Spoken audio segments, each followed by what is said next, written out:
Our boy was in a situation where he was standing before some judges, and a beautiful girl was impressed by his acting skills. She asked if he had graduated from a university theater program or studied abroad, but he replied that he had learned acting on his own. Another judge, surprised by his impressive performance, remarked that it was not the acting of an amateur. For our boy, however, it had not been that difficult. He then began to leave and requested that they not use his performance in broadcasts. He warned them that if they did, he would sue them, leaving the judges dumbfounded. The girl thought that it was a complete lie for him to be self-taught. Another judge realized that if he entered the jungle of the entertainment industry, he would become a monster. Our MC, whose name was Woo Jin, had been standing outside embarrassed because when they had suddenly asked him to act, that black square had appeared before him. A day earlier, before all that had happened, Woo Jin's head was dizzy because he had drunk too much the previous night. He could only remember up to the second round, when he had thrown his resignation at that toad of a CEO and celebrated his resignation with his friends. Woo Jin realized he was in deep trouble. Then his phone started ringing, and when he picked it up, it was Young Dae asking if he had made it home safely. Woo Jin's memory was completely blank. Young Dae reminded him that he had disappeared for about 30 minutes while drinking the previous night. Woo Jin asked why Young Dae had called. Young Dae reminded Woo Jin that they had agreed to go to Super Actor preliminary audition together. Woo Jin was confused, so Young Dae explained that Super Actor was a popular audition reality show by SBC, a major network, aimed at discovering hidden stars. He added that it had gained attention with participants ranging from trainees to ordinary people eager to showcase their talents. Woo Jin said that Young Dae used to say acting was just a hobby, and now he wanted to make a career out of it. Young Dae told him to shut up and explained that he had asked him to come because he had passed the first round. Woo Jin said he had lost all his memory, so he was not really feeling it. Young Dae was nervous and asked Woo Jin to just give him some support, and said he will treat him to samgyeopsal and soju as much as he wanted after it was over. Woo Jin thanked him, but Young Dae was angry with his response. Then Young Dae informed him one of the judges is Hong Hae-yeon. When Woo Jin heard her name, on the next day he was blushing and had arrived there. More than half of the seats were filled. He was excited to see the top goddess. Woo Jin suggested to Young Dae that they sit over there. Young Dae was trembling with nervousness, and Woo Jin asked him why he would be nervous since he had even performed for free at an acting club. A few minutes later, Young Dae looked like a mummy in trouble and needed to go to the toilet badly. Woo Jin told him to hurry up and go to the washroom. Young Dae left from there, saying that if his name was called, they should contact him immediately. Woo Jin laughed and wondered if he would make it back in 3 minutes, but 10 minutes passed. Panicked, Woo Jin wondered if something had happened, why he was taking so long, and what would happen if they called his name. At that perfect time, the announcer called them both. As he tried to leave, saying he must have heard it wrong, the announcer again called them. He wondered if Young Dae had fallen into the washroom or something. Then Woo Jin apologized to the announcer, saying his friend Young Dae had just gone to the washroom and he would go get him right away. The announcer said his friend was up first, so they couldn't wait long, and he'd be disqualified if he didn't come quickly. It was a shame to get disqualified like that, so Woo Jin asked him for a little more time. The announcer started talking to someone on his microphone, and then smiled evilly. He guided him, saying that it was fine if Young Dae arrived late. As Woo Jin opened the door, the judges were before him. Woo Jin nervously stood there as the announcer told him the first round of auditions was being filmed, so he requested him to wait, and they would guide him shortly. But Woo Jin was amazed to see Hae-yeon there, and thought she really had a stunning appearance. Then a man handed him a script, saying today's assignment was improvisational acting. When he looked at the script, a strange black square appeared next to it. He was curious and poked it with his finger. As his whole body started glowing, he was sucked into it. As he slowly opened his eyes, he looked around and was surrounded by darkness. Suddenly, a new script appeared before him. The script title was Unknown of Grade F. The script was approximately 10% readable. Grabbing the script, he wondered, could this be the script he received earlier? As some new words appeared on the page, he touched the option Frightened Man. The black square had completed preparation, and he had only implemented about 10%. As Woo Jin heard that voice, he started asking, "Is anyone here?" As the reading began, the whole place transformed into a red forest. Looking around, Woo Jin wondered, is this a dream? He realized that it felt too vivid to be a dream. Suddenly, he sensed danger and started running as fast as possible. He had to run without stopping, but he wondered why he was running right now. Then he realized he was being chased. Suddenly, a man appeared behind him, telling him to stop running. His foot got stuck in a root, and he fell down. The man started approaching. He was crying and begging him to spare him. Suddenly, Woo Jin was shocked as the man stabbed him with a knife. The man was laughing at him as Woo Jin was brutally tortured. In the real world, he was screaming loudly as he fell to the ground in front of the judges. They were all surprised by his acting, but none more so than Hae-yeon. As Woo Jin lay on the ground, he wondered what he had just done. He was embarrassed, having unintentionally revealed his experience from the black square, and decided to run away as if it were nothing. With eyes filled with sparkle, Hae-yeon asked where he had learned to act. Internally screaming at how beautiful Hae-yeon was, Woo Jin kept a straight face because he needed to deal with his embarrassment first. Acting tough and putting on a brave face, he replied no, he had learned acting on his own. Surprised, one of the judges asked then, how did he perform so well? Woojin replied it wasn't that difficult, thinking let's not emphasize his embarrassment just because he was also feeling embarrassed. As he left, saying if they used his performance from broadcasts, he would sue them, they were left confused. They thought he acted impressively after briefly looking at the script. Haiyun said his claim of being self-taught was a complete lie, and so, the snowball of misunderstanding began to roll with only Woojin unaware. Outside, he met with Youngdae, who had succeeded in his toilet trip. Woojin asked if he had done well in the preliminaries. But Youngdae had been taken out in 15 seconds. Youngdae asked if Woojin had gone in instead of him because the judges were asking him about Woojin. Woojin had a sudden surge of embarrassment and told him it was nothing special. Seeing the script with Youngdae, Woojin asked to give it to him. As Youngdae handed him the script, the black square appeared. At that moment, Woojin was sure that if he touched it, he would get sucked into a strange space again. He read through it, and indeed, it felt just like the experience he had in the mountains. Now, he was certain he had chosen Frightened Man or something similar. He needed to check a few things, so he asked Youngdae if he had any scripts at his place.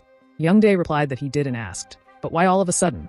Woojin told him that the smell was bad and opened a window to get some fresh air in. Youngdae commented that the guy who out of nowhere wanted to come to his house sure complained a lot. Searching through the house, Youngdae asked why he was suddenly asking for scripts. He added that for someone who usually doesn't watch TV, Woojin needed to check something. As Woojin expected, he found 2 scripts from aired network dramas. As he saw the black square next to these scripts as well, he had finished checking the first one. He decided to check the time on the second one. As he touched the black square, telling Youngdae to watch him closely, he again appeared in that subspace as he looked at the white square. It seemed to Woojin like the number kept increasing as he acquired new scripts or screenplays. As he decided to get out, he realized he was stuck there. Then he started shouting various words, and in the end, when he shouted exit, he was in the real world. Youngdae was confused by his actions. He was there for about 5 minutes, but the time hadn't changed. Then Youngdae's smartphone started ringing. He was talking on the smartphone and whispered to Woojin that the super actor PD was asking to speak with him. Woojin's forgotten shame was rising again. First, he lowered his voice and said yes. She told him they were contacting him because he came with a friend, but ended up passing. Then she asked if he had any plans to come to super actor again. Woojin wondered if they were trying to make a fool out of him, showing off and acting tough. He replied that he didn't want to go, and it was just something to pass the time anyway. Laughing awkwardly, she wondered then if he did it seriously, just how good would it be? She asked if he wasn't being a bit too honest. Woojin replied, what can he do if it's the truth, and told her she could forget about it. In his mind, he was begging her to forget about it. She thought if the broadcast aired on TV, he'd become famous right away. She decided to discard his audition footage. Woojin asked if he could get the footage of the scene where he acted. She agreed and told him to send her his number. He thanked her, and she hung up the call. As one of the judges suddenly appeared, she got scared, and he asked if that was the same guy from earlier. She told him that it was right, but he said he had just done it for fun and wouldn't come back for a second round. An idea came to his mind, and Manhwa asked if she had gotten his number. On the other side, tired Woojin lay on the bed. He still had a few things to check at Kim Youngdae's place. Due to a sudden phone call, Kim Youngdae caused a fuss, so he left. However, he discovered some critical details. If he was pulled into the black square, time in the real world paused.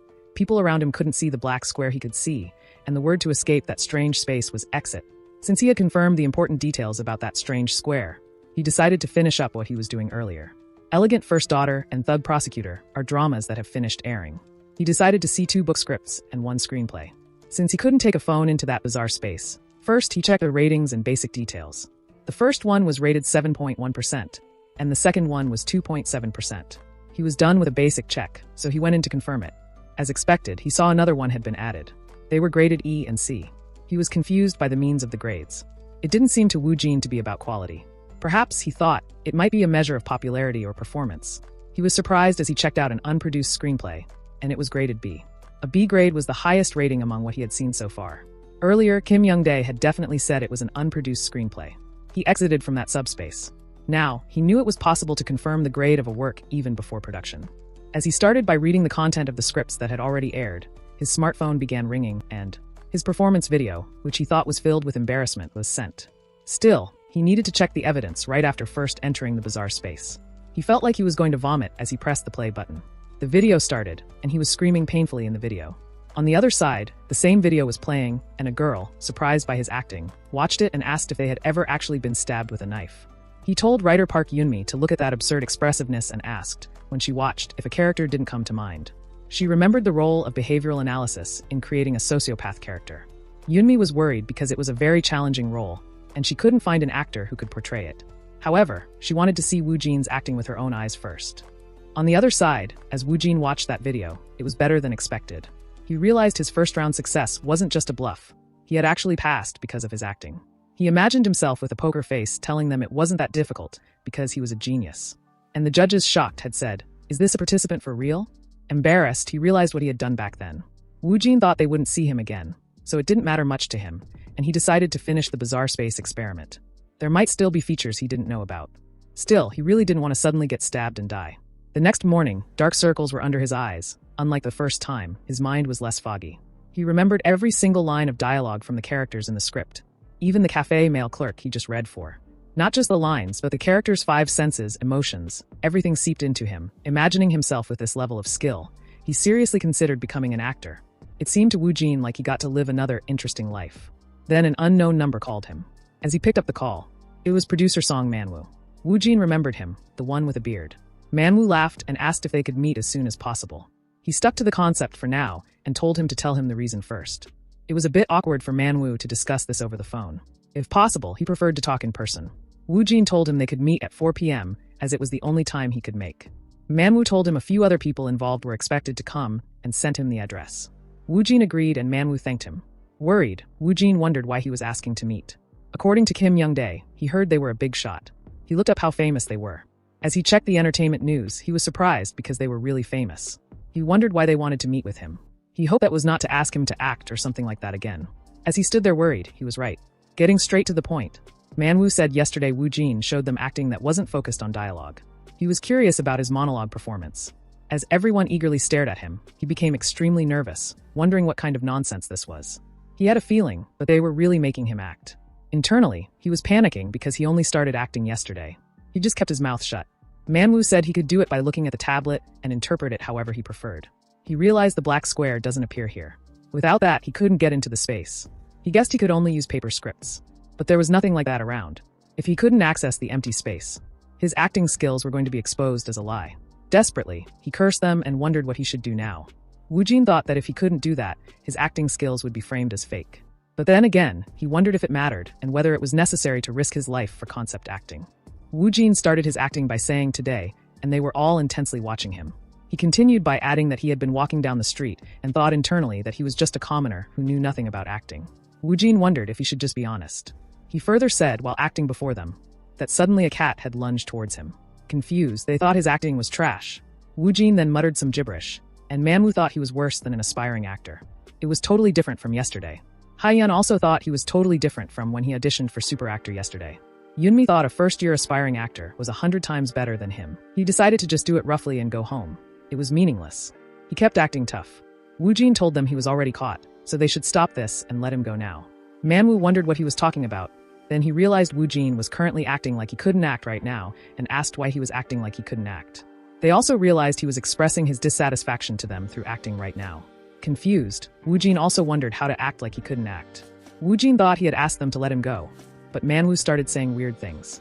Wu Jin thought, don't tell him that Manwoo came to that conclusion because he's seeing him as some crazy genius. Whatever. He just kept maintaining his concept and replied that it was because they suddenly asked him to act without any explanation. He added that it didn't feel quite pleasant to be treated like this. Manwoo told him to wait and apologized, saying to calm down. Manwoo was too hasty because he wanted to show his acting to everyone. He explained everything and requested that they please sit down and listen. He was relieved when Wu Jin sat down because he couldn't miss such a mighty monster. Straight to the point, he told them they were preparing for a new drama and he wanted to cast him as an actor for it. First, he processed his words, then was completely confused, wondering if that man was serious. Yunmi showed him the first part of the script. That was the first time it had been revealed to an outsider. She requested that he choose any role from there and act out that role. Manwoo requested him to please feel free to choose any role and read a few lines from it. Manwoo was confident that if Wu Jin showed his acting, the role had already been decided. However, they did not know how he would act it out. Wu Jin told them he would read it for a moment. Sometime later, they were shocked when he decided to do the role of Assistant Manager Park, the scene with a dog, and it was the sociopath character that she wanted. She thought it was not like it was appointed, but he chose such a difficult role without hesitation. She was confused when he put down the script and asked if he could do it without looking at it. He agreed, and she wondered if he already understood everything from the lines, the stage directions, the emotions, etc. Then, Manwoo said let's start right away. Excitedly, Manwoo was wondering what kind of acting that monster would present them with. Wu Jin had been silent, but suddenly, his gaze changed, followed by his aura as well. They were surprised, wondering if he had really managed to understand how to convey emotions in such a short time. Woojin said to go first, then looked down. They were shocked when he changed his voice, saying it was dog poop. He returned to the subspace world. He had stepped on dog poop, and the world around him was becoming hazy. What had been ordinary recently had now turned into something resembling a fairy tale. He looked at the dog, which seemed as if it belonged to a world within a dream. Then he felt like he needed to act quickly. He said, "Here he is, son of a bitch."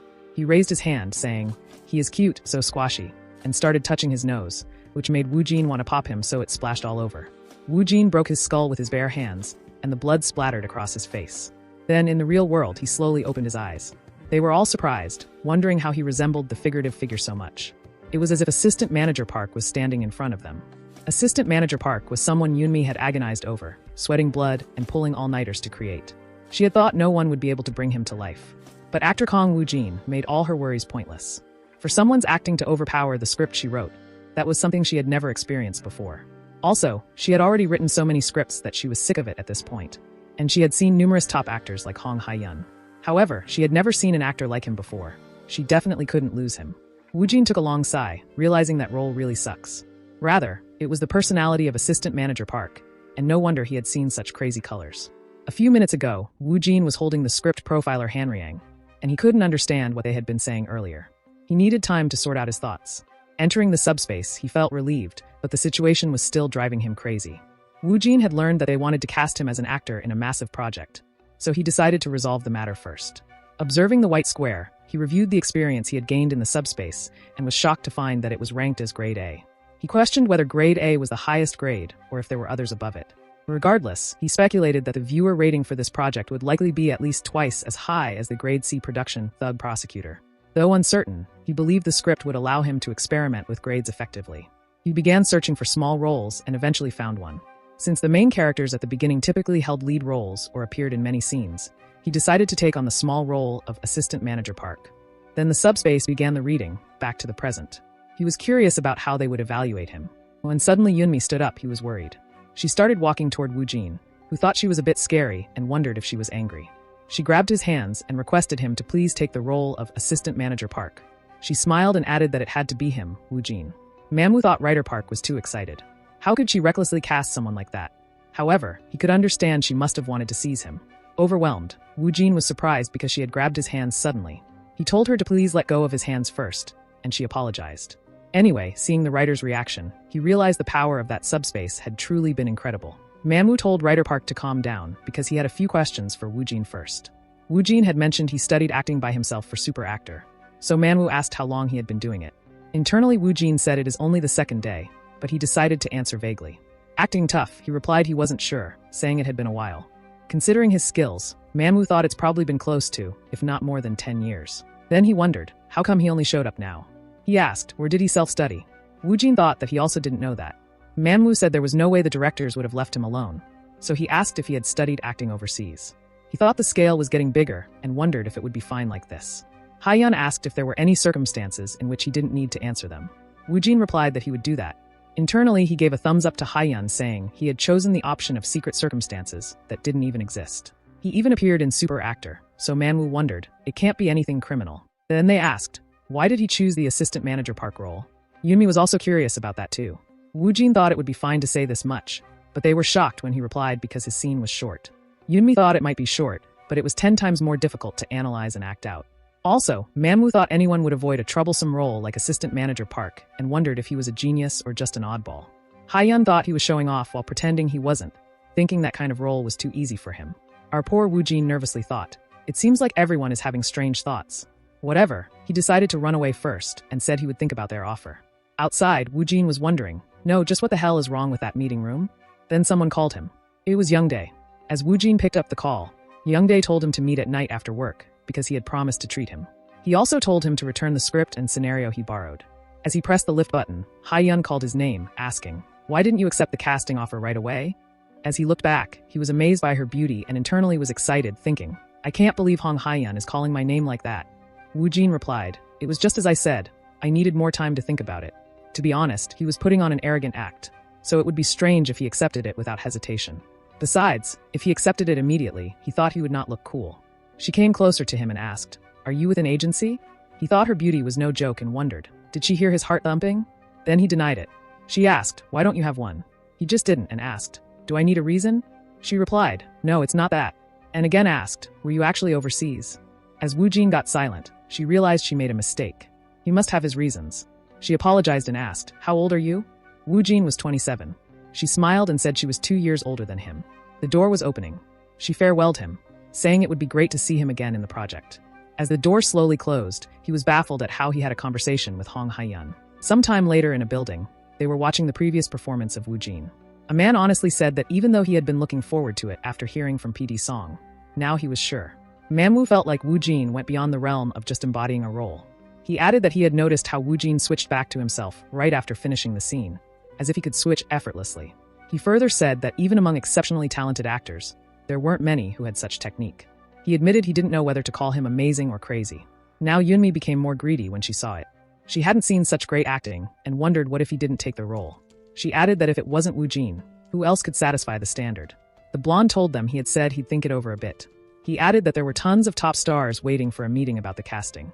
He was sure that if they offered a role, those stars would come running. He asked if they really had to consider such an arrogant guy.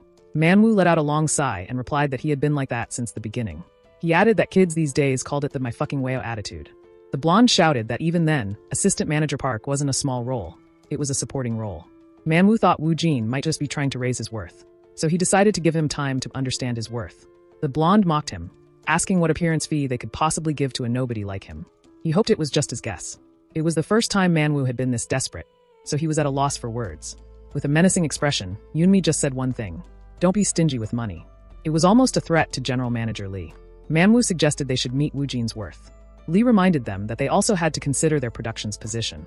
Considering the potential gossip and rumors, they decided to set the pay above the average and include a confidentiality clause in the contract, slamming the contract on the table, saying this was as far as they would go.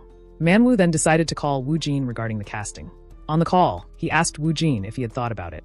But Wu Jin remained silent, and Manhwa assumed he was pondering the appearance fees. Since they wanted to finalize the contract, they gave him time to think about it and suggested meeting tomorrow. Wu Jin agreed, and Wu Jin wondered what he was on about. He decided to ask Youngdae about it. Then he was in a restaurant handing over the script to Youngdae. Youngdae hoped he didn't use it as a ramen holder or something. Wu Jin replied he did read it. Wu Jin asked if it was true that the detective agency short film wasn't going into production. Youngdae agreed, saying an investor suddenly agreed to produce it, and they might have an audition for it. Wu Jin asked if it's produced, will it be released in a theater? Youngdae denied it, saying even numerous commercial films fail to make it, let alone a short film. Wu Jin wondered what if it goes well. Youngdae explained it would be winning awards at public exhibitions. So he asked which company is behind Detective Agency. Youngdae sent him a link to the film specialist community, where he could find information. Wu Jin thanked him. He also told Youngdae to imagine he was an unknown actor, and what would he do if he got cast by a tycoon PD or an amazing writer. Youngdae felt strange when he asked him that. In the end, he told him that for such a big project, a lot of actors would be willing to play any role, and such a situation wouldn't even happen. Disappointed, Wu Jin apologized to him in his mind, saying that situation was right in front of him. Wu Jin supposed that the unknown actor was him, so he wondered how much of an appearance fee he would accept. He replied that usually a rookie gets around 30,000 won per episode, but he would even accept just 3,000 won. However, for Wu Jin, 3,000 won was a bit low. The next day, Wu Jin was with Lee, who was acting rudely. Before entering, Lee stopped Wu Jin, saying this matter was almost like a first for him, like today's appearance fee negotiation. Confused, Wu Jin wondered if he was here to negotiate the appearance fee today. He didn't know how much he was expecting, but the amount Wu Jin was going to hear today was above the average. Lee honestly told him he was against it, since it was not good to have a lot of rumors from the beginning. So he was saying this to help him before meeting the PD. Wu Jin realized this guy was unexpectedly kind, and he was worried about him. Because of what Youngdae said, he hoped they'd give him at least more than 3,000 won. Wu Jin thought he shouldn't expect more than that. They arrived there, and Lee told the PD he had brought Mr. Wu Jin. He welcomed him, he showed him the contract, and told him to check it because there were a lot of complicated details in there. But what Manhwa wanted to talk about was the appearance fee they set for him. Looking at the appearance fee, Wu Jin was shocked because it was around 250,000 won per episode. He realized it was 800 times more than 3,000 won. He didn't know if it was pre-tax or post-tax, but it was more than his monthly salary. Taken aback, Wu Jin was frozen. Nervous, Manhwa wondered if he thought it was not enough. So he explained it was usually between 20,000 to 40,000 won per episode. He was a special case in many ways, and it was a shame to treat him like a rookie. The 250,000 won per episode. without separate from the additional fees such as reruns, YouTube, etc. If he appears in the later episodes, he will receive more than 10 million won. Woo Jin replied he kind of expected that. Internally, he wondered just how much top actors like Hong Hae-yeon receive. Manhwa was sure he will receive tens of millions per episode soon enough. And Woo Jin thought the thing that he only sees in articles or news would happen to him too. So they asked him, what do you think? It was not insufficient, but he was curious about his current worth. So he asked if he was worth only 250,000 won per episode. Manhwa expected he would feel a little disappointed. He remembered Writer Park. Now he knew that a few pennies aren't important. They must seize him. Lee was shocked when Manhwa offered 350,000 won. They asked, does it sound tempting now? Woo Jin replied he thinks it's enough. Lee was relieved but now briefly had some time to explain the contract because the entire schedule of Profile Hanryang is mentioned there. He started explaining to him, but Woo Jin didn't understand anything. He decided to just remember the keywords for now. Manhwa explained that when Profile Hanryang was released, the entire entertainment industry would come to him. So he needed an agency. Manhwa told him he would hand over the first part of the draft script today. He then requested Woo Jin to please do his best on the role of Assistant Manager Park. He walked out from the lift and couldn't believe it. His casting was confirmed. Woo Jin wondered if he was really an actor. Excited, he thought people were going to see him on TV now. He wondered if he would get a manager as well. And Youngdae had explained to him an agency had its pros and cons. A large entertainment company offered strong backing, but tended to be stricter, while a smaller agency provided less support but allowed more freedom. He wondered when he would get to choose an agency. Youngdae was suspicious when Woo Jin asked about agencies. As Woo Jin was saying he needed to tell his mom and dad, his mom called him. He also added he didn't have to tell their daughter. On the call, she asked if he switched jobs. Woo Jin told her he thought he was going to become an actor. She went silent when she heard that, then called him her son and asked if he wanted to go to the hospital. 2 days after finalizing the contract for the role of Assistant Manager Park, rumors about Kong Woo Jin started spreading in the industry as a hidden actor. Because Profiler Hanryang had a significant standing among various domestic production companies and entertainment agencies, starting with the production company Sea Blue Studio, the rumors began to escalate. Rumors spread across various places, including the media, entertainment companies, production companies, and broadcasting stations. With his name hidden, Kong Woo Jin was gradually gaining fame in the industry. Of course, our hero Kong Woo Jin himself was completely unaware of this. He saw the information posted on the film community link sent by Youngdae, but not all of it was verified, so it was hard to blindly trust it.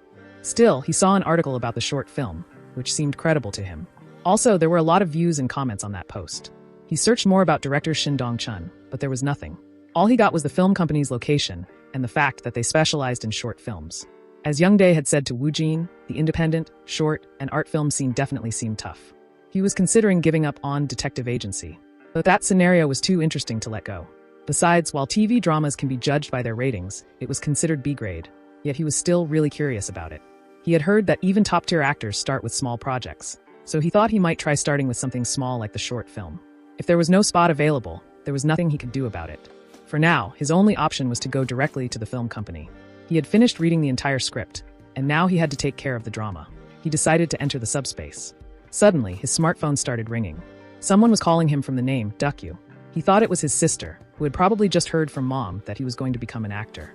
He was 100% sure she was calling to make fun of him. He wasn't even going to answer it, but the phone kept ringing.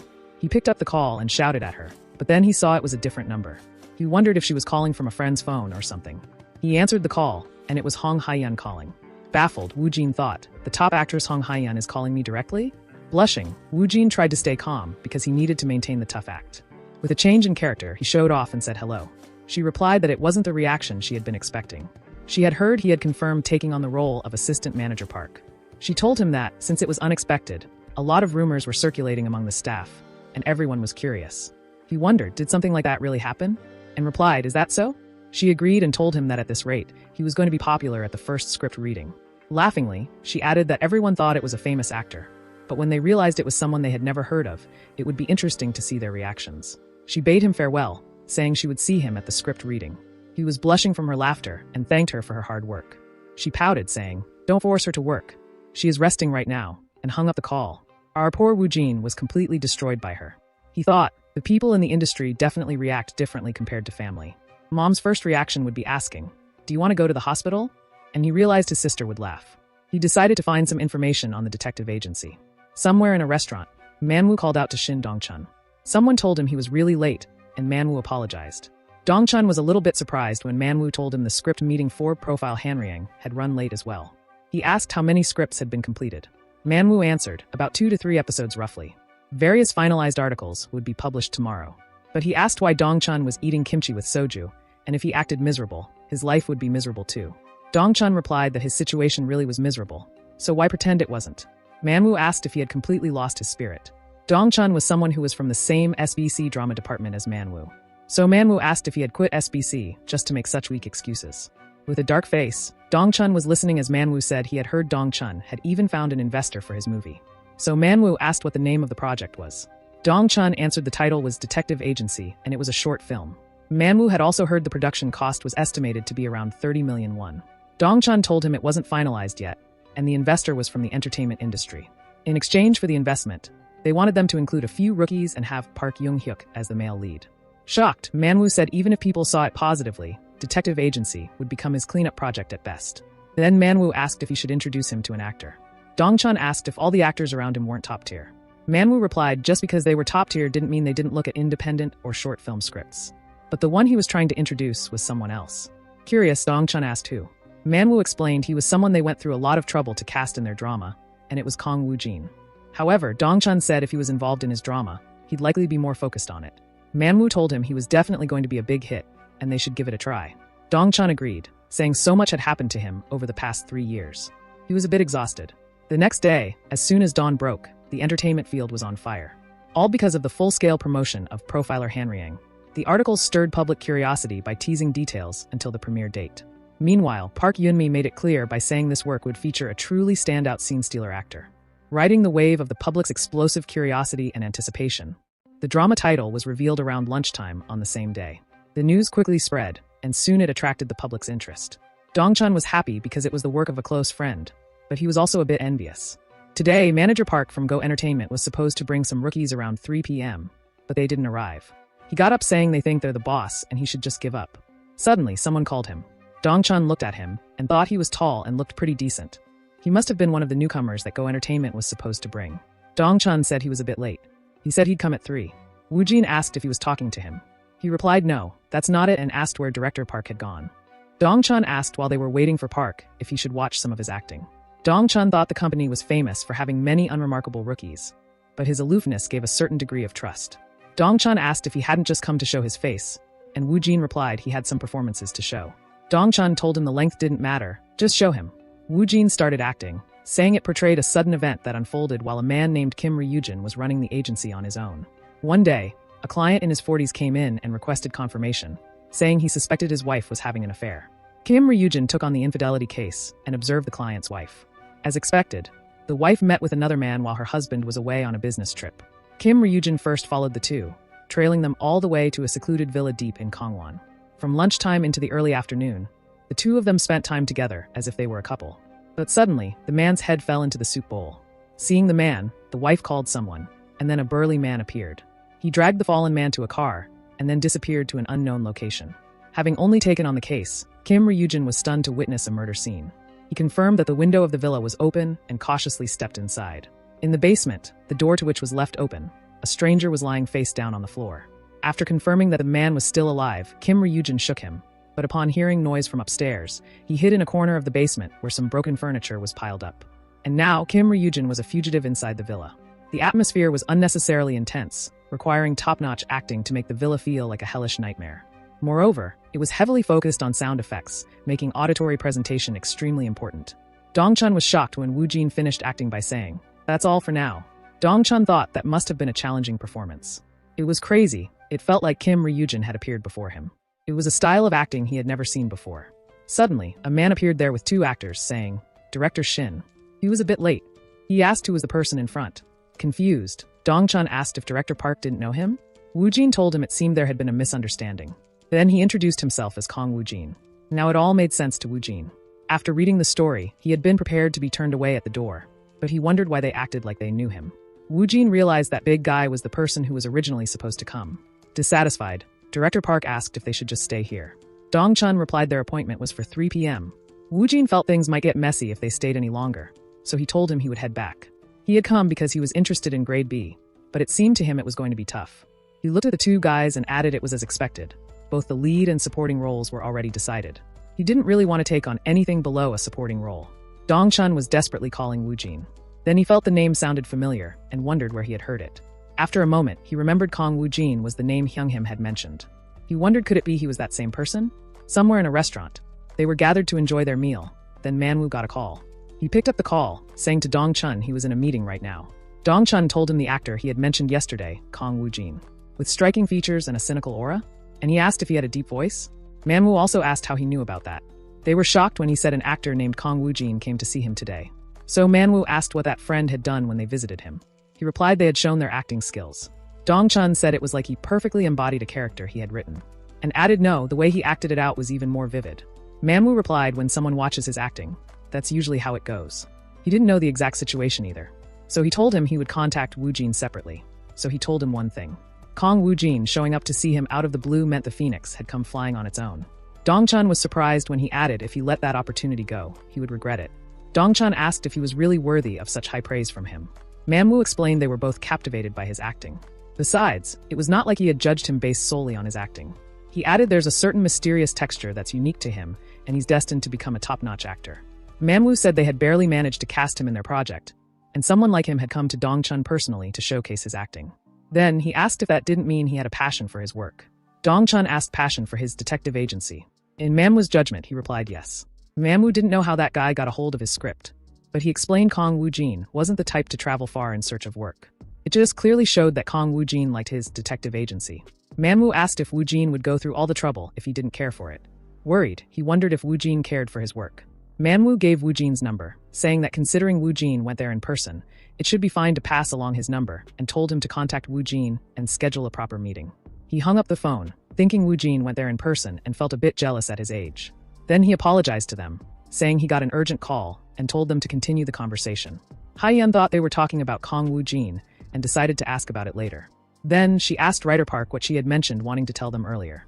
It was nothing serious, and the clothes Hongstar sent over as samples were too flashy, so Yoonmi told her to tell the stylist to focus on making more casual outfits. Nervous, Hyeon replied that their designers got a bit carried away with it and said she would make sure to tell them clearly.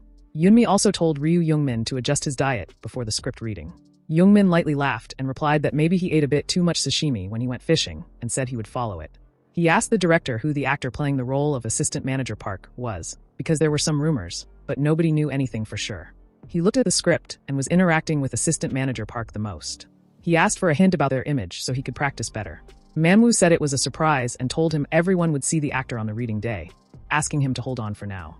Speaking of the script reading, Manwoo requested everyone to listen up because he was wondering if they could turn the script reading into an opportunity to go somewhere nice to get to know each other better. On the other side, Woo-jin had come out from his bath and guessed it was safe to say detective agency was set and the main and supporting roles were confirmed. Both of them were insanely good-looking, and he wondered if there were that many good-looking unknown actors in the industry. He thought the power of a contract was stronger than subspace abilities. It really hit him now that he had just been lucky to join profiler Hanriang. Even though it was a shame Woo-jin had lost detective agency, he couldn't be overly fixated on it.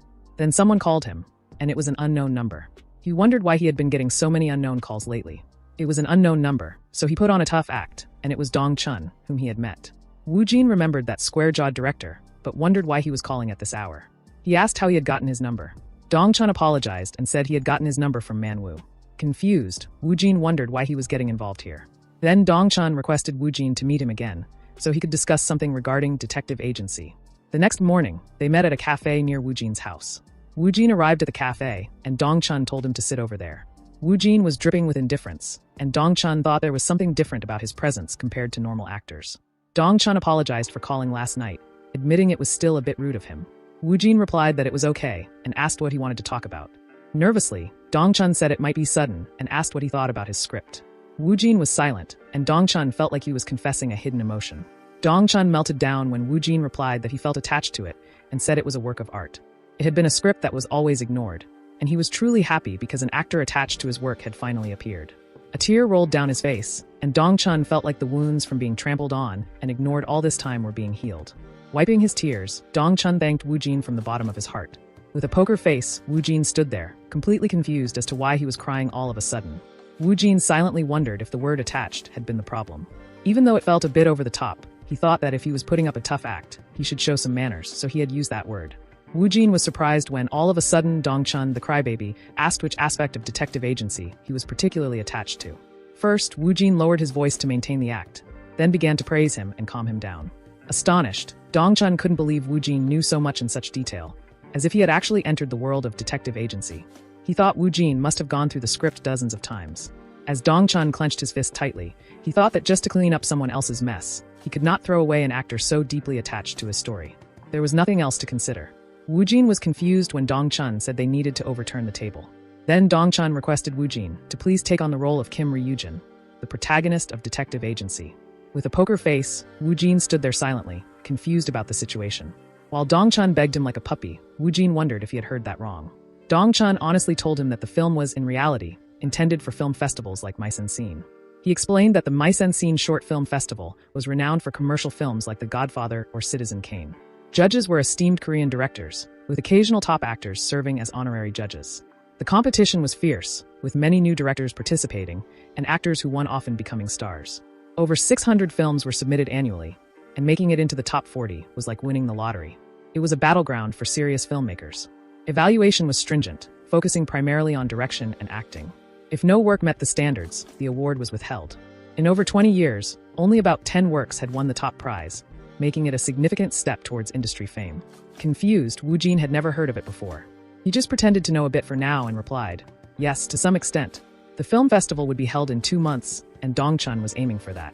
However, the production of Detective Agency wasn't looking very optimistic, and he gave a rough explanation of the history of Detective Agency. Dong-chun decided to cancel all of it and start from scratch, with Woo Jin at the center. Woo Jin thought things were getting out of hand, so he told the director that there was no need to go to such extremes. Dong-chun slammed his fist on the table, saying, "It's not too much." With determination, he said, "Don't worry, he will endure them all," and told Woo Jin to just focus solely on acting. With fire in his eyes, Dong-chun started shouting at Woo Jin, "Let's do it together." Internally, Woo Jin thought stopping him seemed impossible at this point. Grinning, Woo Jin thought that at least the goal had been achieved, and it was not a bad proposal for him. Woo Jin brought his hand forward, saying that he was looking forward to working with him. They shook hands, and he replied, "Him too." Dong-chun's flames again lit up in his eyes before the confused Woo Jin, and he said he would definitely secure both a production company and investors. If it didn't work out, he would find a way to raise the money from his contacts. Woo Jin was truly on his path to becoming an actor. He guessed he needed to study by watching movies or something. Then his ego kicked in as he realized he had replaced the main lead, and though he must have been upset.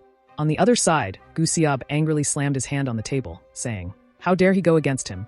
He was the CEO of GGO Entertainment." Gu Seob shouted that everything was going smoothly until yesterday. The man explained that he had gotten a call from Blue Vision Films, and suddenly, the director had scrapped everything.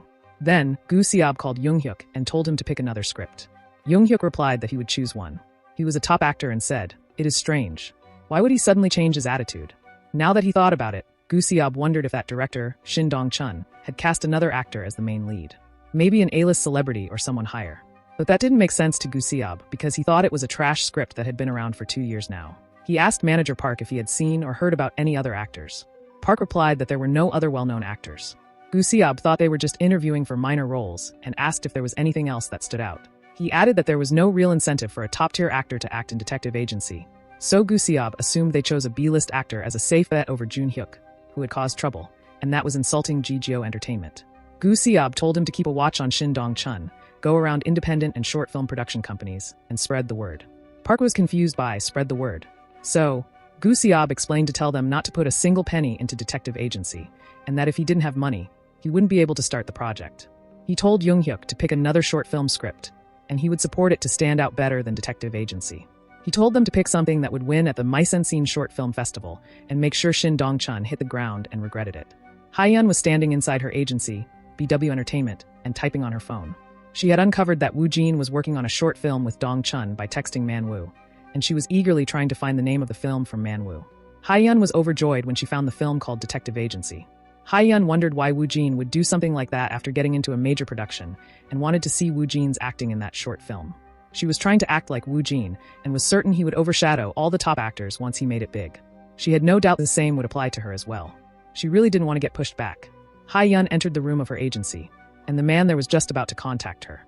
Before he could tell her anything, she cut him off and asked for a favor to dig into the current situation of a short film called Detective Agency. Choi Sung asked why she was asking about a short film out of the blue. He joked, asking her not to tell him that when she was about to star in Profiler Hanryang, she was planning to do a short film. She replied that no, She was just a little curious. Choi Sung shouted at her like a scared cat, saying that it meant she was interested. Worriedly, he said that if she was interested in something, she usually worked on it. She told him to even gather the smallest details. He replied that gathering info was not a big deal, but if the script wasn't good enough, it was tough even for him. Hae-yeon refused, saying PD Song must have had a reason, and also that detective agency was Dong-chun's work. Then he playfully asked what he would get in return for helping her. She replied that she had been the one feeding him. He denied it, saying that she hadn't done it on her own though. He suggested renewing the shampoo commercial she had dropped, on the condition that the manager she hated would be replaced. Hae-yeon sighed in frustration, asking how the CEO of an agency could act like that. Choi Sung mocked her, saying the artist was just so unpredictable, and she couldn't argue against him. Choi Sung looked at her, saying he knew her sudden interest was not because of PD Song or Shin Dong-chun. She realized he was quick to catch on. She told him there was a guy named Kong Woo-jin. He asked if he was her new boyfriend. She angrily replied that he was an actor. Hae-yeon quickly explained to him all about Woo-jin. He mentioned Ryder Park was wary of even top stars and asked why she was so desperate. Hae-yeon replied it wasn't about the level of acting, but her obsession with making it perfect. Hae-yeon was startled when he said, so in the end, she is just interested in Kong Woo-jin's acting, and she tried to deny it. Hae-yeon was again startled when he pointed out that she hadn't even read the script of Detective Agency yet. She tried to change the subject by asking how much money they had. Choi Sung realized she was changing the subject, so he asked, but he was confused as she started saying that if not, she would suggest he prepare some, and then started talking about Woo-jin. Choi Sung called her out as she was saying, after reading the script completely, someone would take it away, and he realized she was full of anxiousness. He had worked with Hae-yeon for 10 years, but had never seen her like that. He thought it must mean that the actor, Kong Woo-jin, really caught her attention. He wondered if it was instinct, ambition, or perhaps fear of being overshadowed in acting. He agreed to dig into it, and he was getting curious about what kind of actor Woo-jin was that provoked such a reaction from her. He started quickly checking on his phone, and with his connections, it was easy. Then he explained that it was a project of Jijio Entertainment, but director Shin Dong-chun had scrapped everything. Now, they were upset and influencing independent companies. She didn't understand, so he explained that without funding, the production was going to be troublesome. Hae-yeon called him Appa, asking if BW Entertainment wasn't also preparing to start investing. On the other side, Manhwa had suddenly asked Woo-jin to come there, and when he arrived, Manhwa welcomed him, saying there was something he wanted to discuss. Yoonmi also waved her hand at Woo-jin, and he wondered if that was a studio. It seemed more like an apartment building. Manhwa also told him it was basically the same as a regular apartment. Before they got to the main topic, Manhwa asked how he got his hands on the script of Detective Agency. Woo-jin was too tired to explain in detail, but there was no need to lie either, so he just answered vaguely. He said he got it from an acquaintance and asked if it really mattered how he got it. Manhwa denied it, saying it was just a casual question. What he was really curious about was why Woo-jin had chosen Detective Agency in the middle of the drama, as he found it interesting.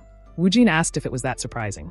Manhwa honestly answered that it was a bit of a gamble. He thought the role of assistant manager Park was considered B-grade and decided to keep it subtle, cool, and vague. Acting unbothered, Woo-jin replied that choosing it had been mostly driven by his instinct. He thought that was a solid answer and wondered if he was a genius. Nervously, Manhwa replied that his sense of humor seemed to be good. He thought instinct, or a good eye for projects, was essential. For an actor, it was a key quality. He wondered if that was really the case, then Detective Agency would definitely succeed.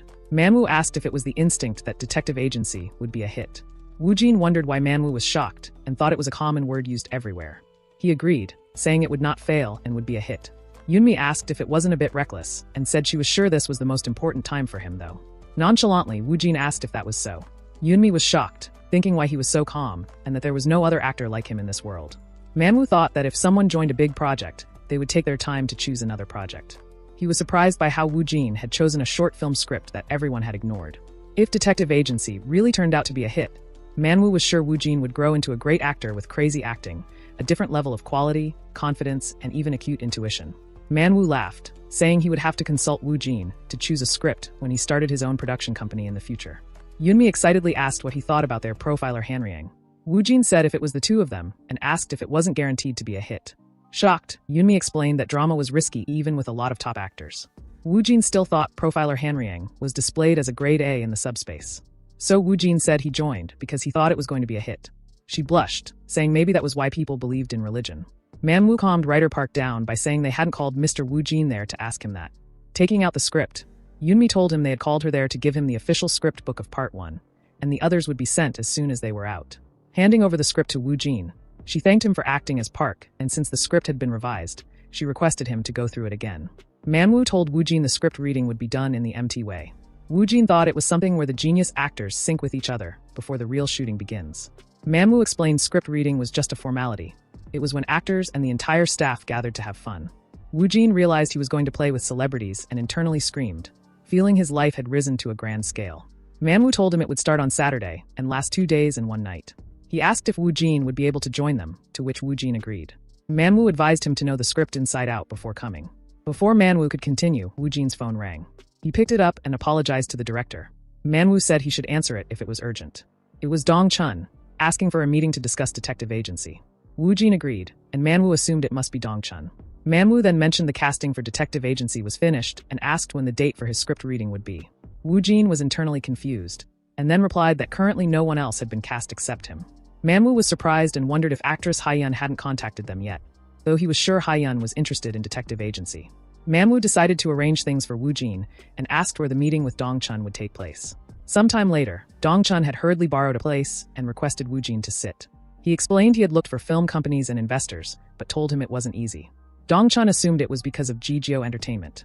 He apologized because the situation didn't look good. Wu Jin thought he resembled him when his draft was rejected for the 6th time.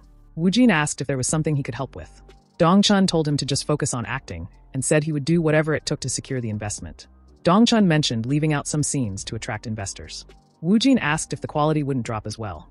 Dong Chun apologized and hadn't expected the situation to turn out like this. He anxiously wondered if it would stay as a movie that could never be produced. Then a girl appeared there, removing her mask and asking if he was a director now. It was Haiyun, wanting to take part in the detective agency short film. They were surprised when they saw Haiyun.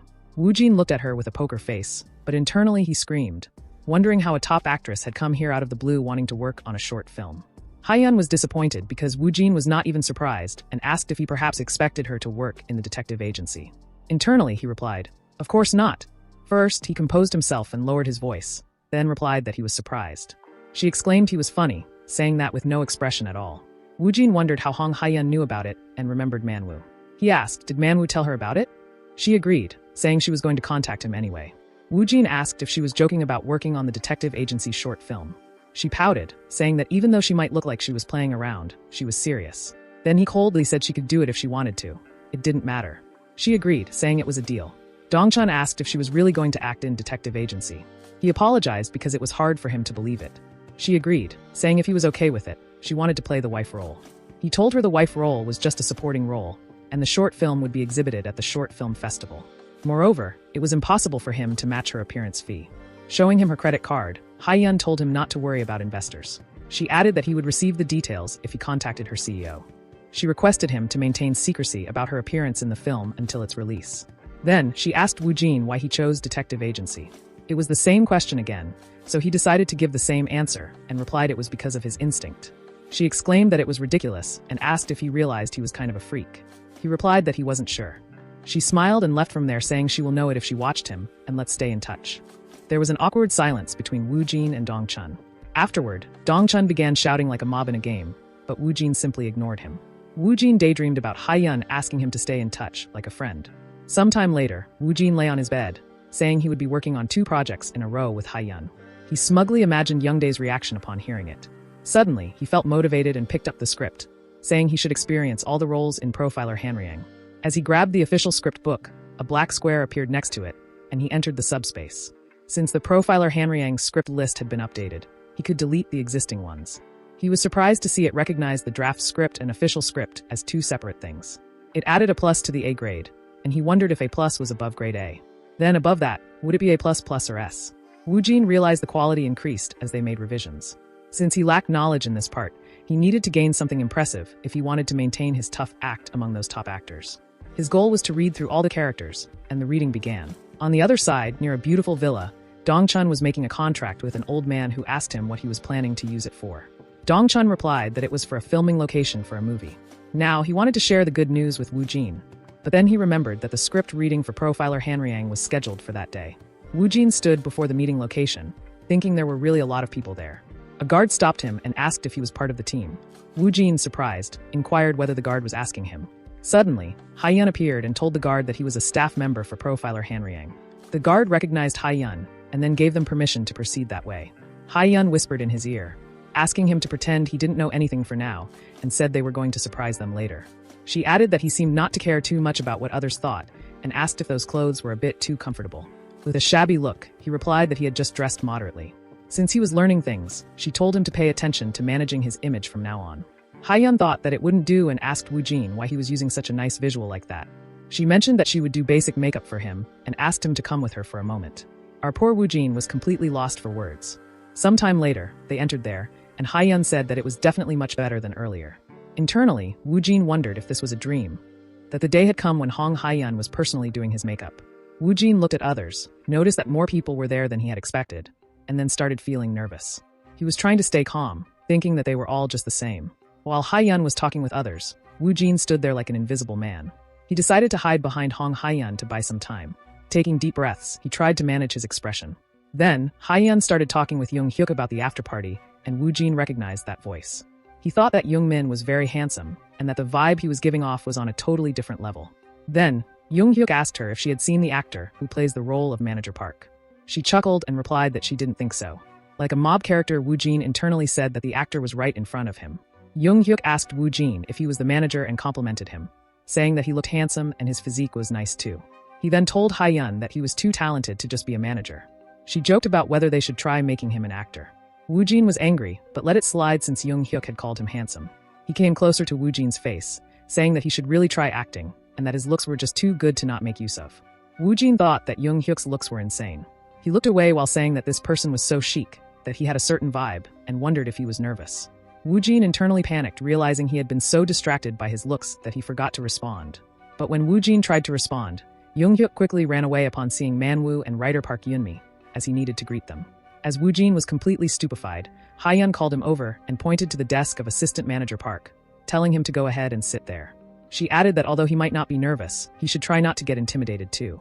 While Woojin was trying to get his mind under control again, Young Hyuk asked the director about Assistant Park, saying that he wasn't there and asked if it could be that he wasn't coming. Manwoo looked at Woojin and asked if he wasn't already there. Confused, Young Hyuk looked back, and everyone was shocked as they looked at Woojin. Then, Young Hyuk realized that the person who was Haiyun's manager was the actor playing Assistant Manager Park. Woojin looked at them and introduced himself, saying he was playing the role of Assistant Manager Park. Everyone had suddenly stared at him, so he had started doing a concept introduction and wondered if that was the right thing to do. The other people exchanged looks, commenting that it was the first time they had seen him, and they realized he was an unknown actor. Manwoo officially announced to everyone that the actor playing Assistant Park was Woojin and started the opening of the first part of the script. Young Hyuk asked him if he didn't usually avoid casting newcomers. From what he saw, he thought his reactions were a bit stiff and told him that his acting might come across as bland. Manwoo told him that he would see for himself and instructed him to just go and take his seat. Young Hyuk agreed, and Manwoo had expected that everyone would have a lot of questions regarding Woojin. In that case, he decided to show them himself, and they started the reading. Woojin was relieved when it finally began. Manwoo started narrating Scene 1. The drama took place in 2010, in the mountains, during the morning. Police officers were swarming and positioned throughout the forest. Among them, Assistant Park was a major character in the first episode. The first scene began with the discovery of a dead body of a man in his SOS on a mountain. Then Young Hyuk started his acting. According to the setting, he was a genius who led a carefree life, so he was known as the Carefree Genius. Next was the female lead, passionate detective Jong Yun-hee, and Haiyun also started her acting. Woojin thought that even though it was just a reading, the intensity was definitely strong. Both the character who had delivered the lines just now and the one who was whispering now seemed to deliver the lines a bit casually. He added that it should be emphasized there. The character was feeling desperate. He wondered why the delivery was so dull. When he had experienced it, it hadn't felt like this. Manwoo told Taesan that the line was a bit flat and suggested adding some emphasis. Yunmi also told him that the character analysis was incorrect and that the energy was so drained. Woojin thought that he was right, that the actor's performance had been off from the start. Woojin may not know the female roles, but the roles he had experienced were all just as he had imagined and thought that he could be compared to the performances of other actors. Woojin was surprised when he realized that reading could be surprisingly enjoyable. As others were acting and saying their lines, Manwoo and Yunmi were correcting them and instructing them how it would be better. Since Park's first appearance was a solo performance without any partner, Manwoo told Woojin to capture the essence moderately. This was just to align the tone for the progression of the play. Woojin agreed, saying that he would keep it moderate, but he wondered what moderate really meant. Woojin wasn't sure. Since he was sitting anyway, he decided to minimize his movements and focus on expressing himself properly. He concentrated solely on the experiences of Assistant Park that he had seen, handled, and felt directly, reducing his movements slightly to achieve a moderate outcome. He had done this reading and experienced it dozens of times, thoroughly understanding and absorbing it. Then, a second Woojin appeared behind him and covered his eyes. Then, with a maniacal smile, Woojin became Assistant Park. He glanced to his right, and everyone was amazed by his acting as they watched him. When Woojin glanced to his left, Haiyun, shocked, wondered if the intensity of his acting had suddenly become much stronger compared to before.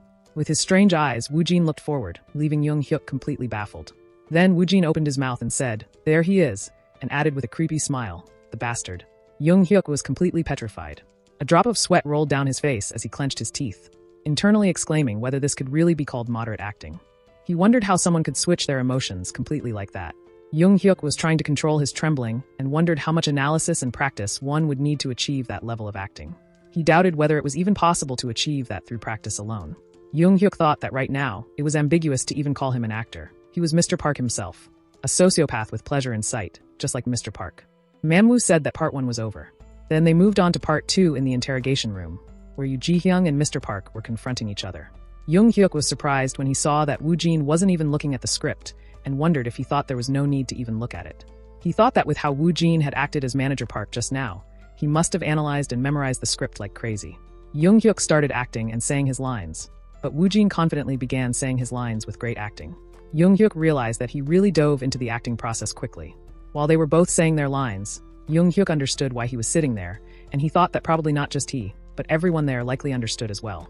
Young-hyuk wondered how he could be so calm after showing such an impressive performance, and whether that level of acting meant nothing to him. The old man near him called his name, and Young-hyuk looked at him.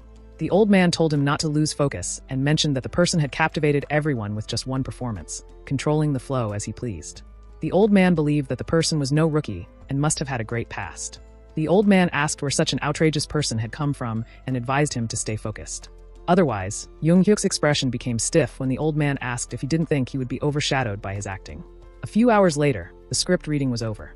Everyone had worked hard, so they had prepared a lot for the upcoming after-party.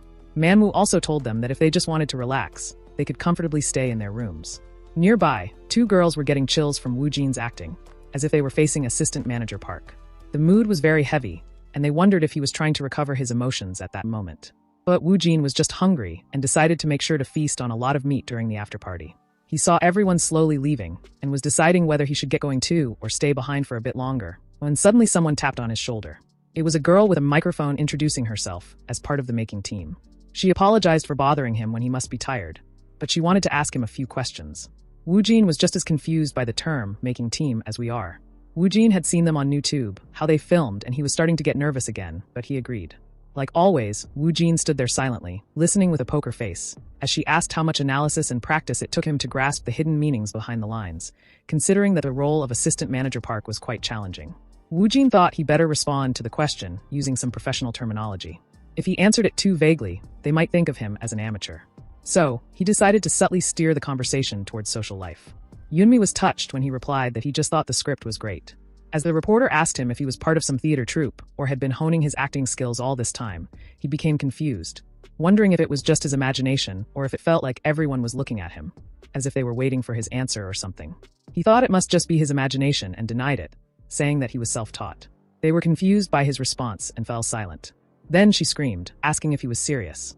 Woojin was confused, thinking about why they were reacting like that, and he agreed, saying that he was self-taught. The people around him couldn't believe that someone could achieve that quality of acting by self-studying.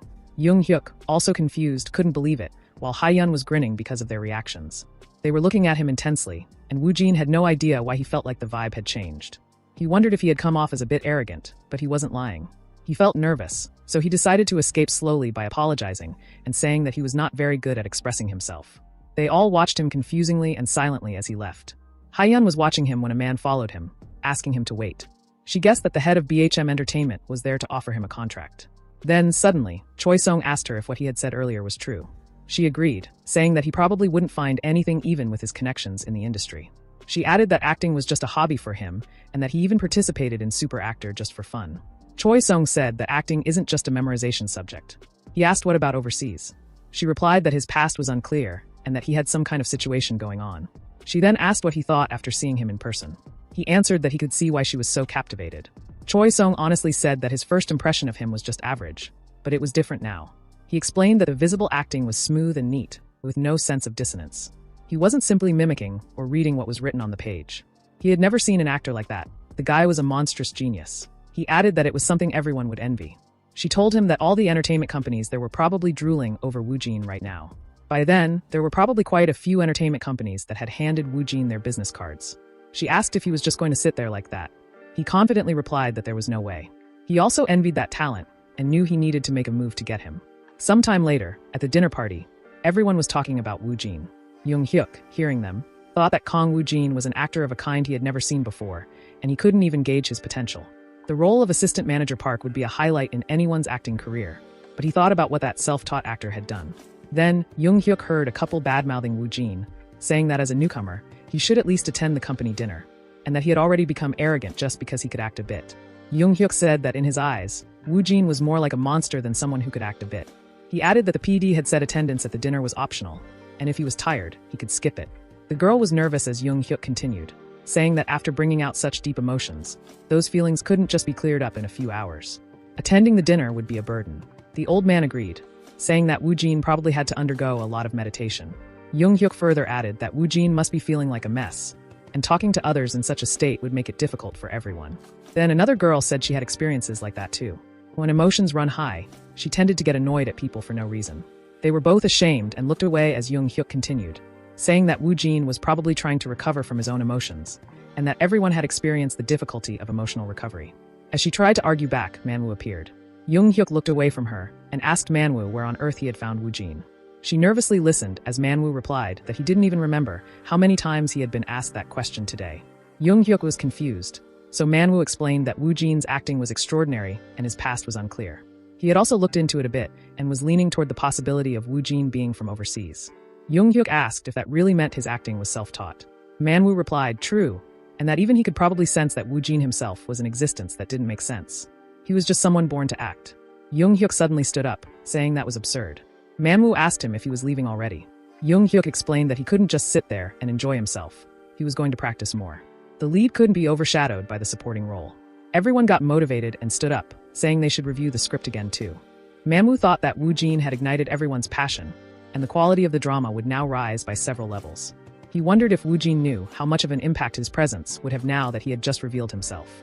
On the other hand, as usual, Wu Jin was peacefully dreaming about eating food. He was gloomy because he had slept all day and in the end couldn't eat the beef.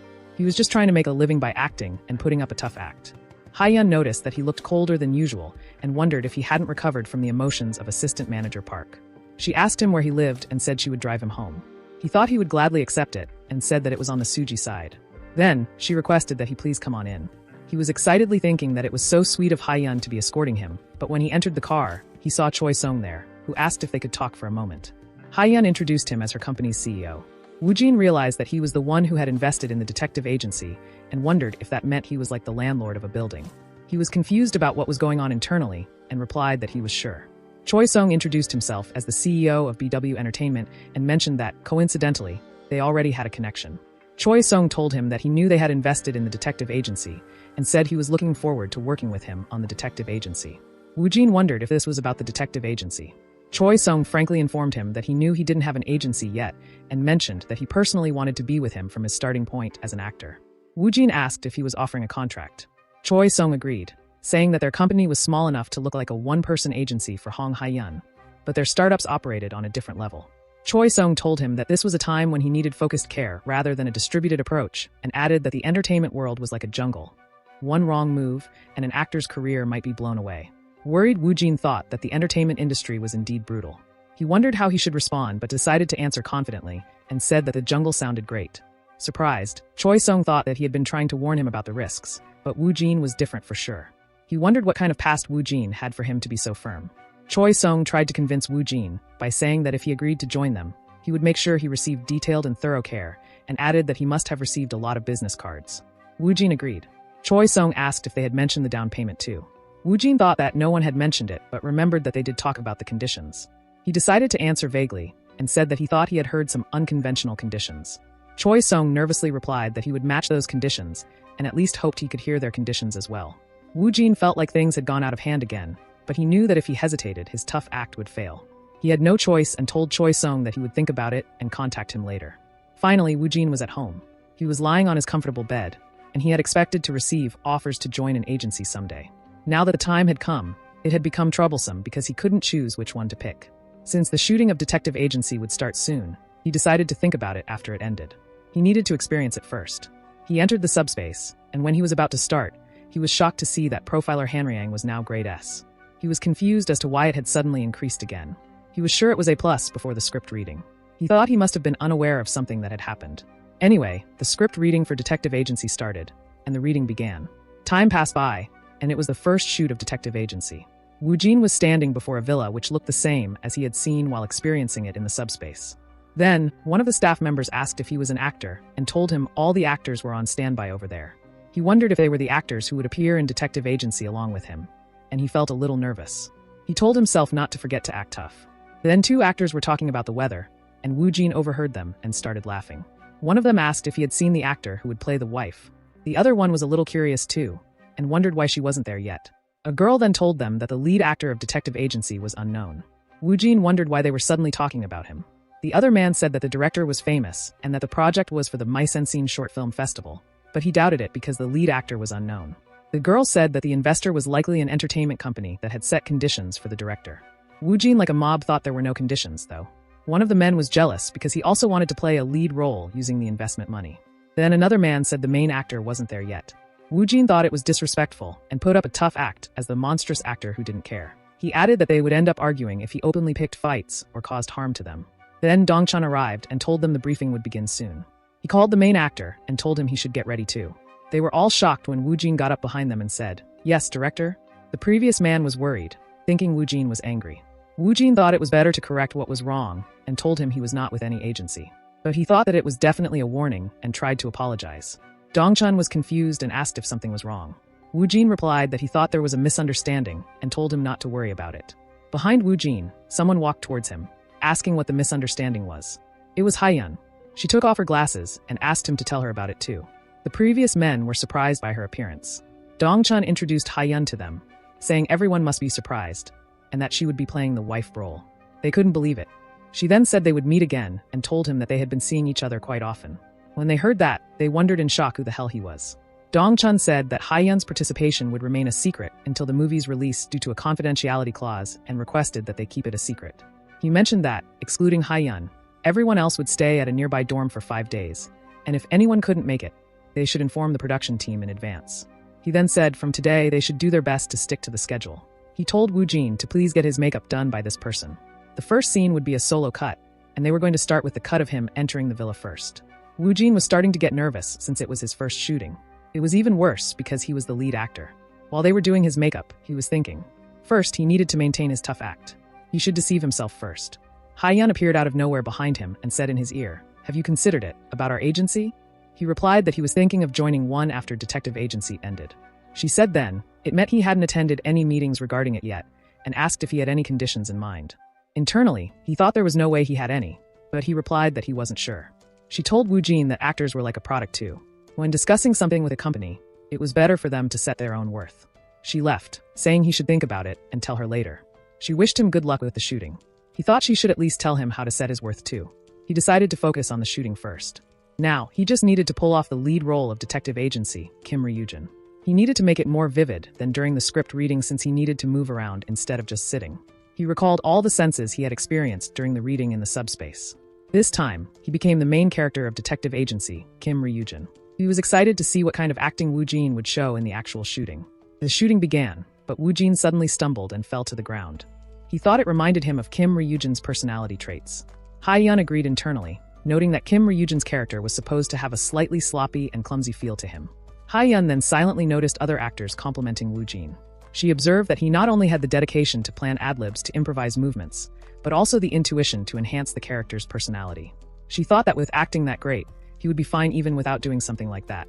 She also wondered if he wasn't just like a cheat code character. Wu Jin, on the other hand, had really tripped by a mistake and fallen down, feeling embarrassed. Since he fell down, he was horrified and wondered if the director would give him a sign to stop or if he should wait. But when Wu Jin saw them quiet, he was confused. For now, he decided to continue and see what would happen later. He started focusing again and pulled Kim Ryujin out from him. Kim Ryujin was feeling scared, but he moved forward.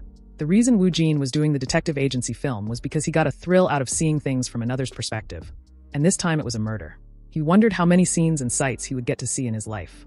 It was the driving force that pushed him forward. He played the role of a witness, stating that he had been allured and wondering how he could resist it before jumping through the window. Kim Ryujin remarked that it smelled unexpectedly pleasant for a dead person, calling it unnecessarily nice and exclaiming that it was nonsense. He noticed a basement leading downward, and upon reaching it, he saw someone lying unconscious on the ground.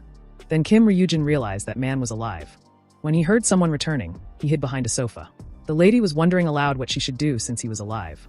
Kim Ryujin was shocked when she added that he was a witness and they couldn't let him live.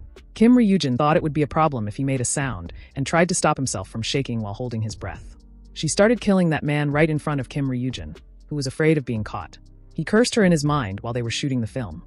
Hae-yun silently listened while the onlookers were shocked by the huge gap in skills between them.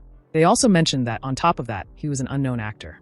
Dong-chun wondered if this was a dream because Woo Jin's acting had improved even more. Hae-yun agreed with him, saying that this would flip the scene at the Mise-en-Scene Short Film Festival, and that if they were to award others after seeing this, it would be obvious that they had been bribed. Others were surprised when Hae-yun told them that they should do well. As the filming of Detective Agency continued, the promotions for Profiler Hanryang were rolling out like a waterfall. Profiler Hanryang's official YouTube account released the first teaser along with a first poster, revealing the drama's themes. Though it was only a short 30-second video focused mainly on script reading, the views weren't short at all. I will ask you in question, was it because of the growing anticipation, or was it thanks to the participation of two tycoons? Answer me in the comments to see who is the dumbest. And shortly after that, the shooting of the Detective Agency came to an end. As Dong-chun thanked everyone, Woo Jin felt relieved that it had finally ended. But somehow, it also felt strange, like a bittersweet feeling. Although it might just be a short film, it was still Woo Jin's first movie, first shooting, and first lead role. Everything was unfamiliar, and shooting was freaking exhausting, but he had fun. Even so, just a short film like that was so tough for him. He wondered how Profiler Hanryang would be, and he decided to increase his stamina. While Woo Jin was thinking that all of this was worth it, he received a call from Youngdae. He looked around, ensuring no one was seeing him, and picked up the call. Dong-chun told him that everyone was free at that moment, and suggested they have a drink. Woo Jin refused, saying that they should enjoy themselves. Dong-chun called him a punk, and asked if he was pretending to be busy, and why he was suddenly acting so mysterious. Woo Jin was not pretending. He let out a sigh and said that he would explain later, thinking that they would see him on TV soon anyway, and that it was better to keep it a secret, and then reveal it all at once, rather than lie when they met. Woo Jin was startled when he was suddenly called out by Dong-chun. He nervously wondered if he had heard that, and Woo Jin replied yes. He seemed really calm to Dong-chun, so Dong-chun asked him if he wasn't tired. He was relieved as he realized Dong-chun did not hear anything, and replied that it was manageable. Dong-chun had expected that he didn't lack anything as an actor for someone joining a mega project soon, and that it must be nothing for him. Woo Jin had finally forgotten about it, but Dong-chun reminded him of the fear once again. With the shooting wrapped up, Dong-chun decided to start working on the editing right away, and mentioned that he would contact Woo Jin before making an appointment.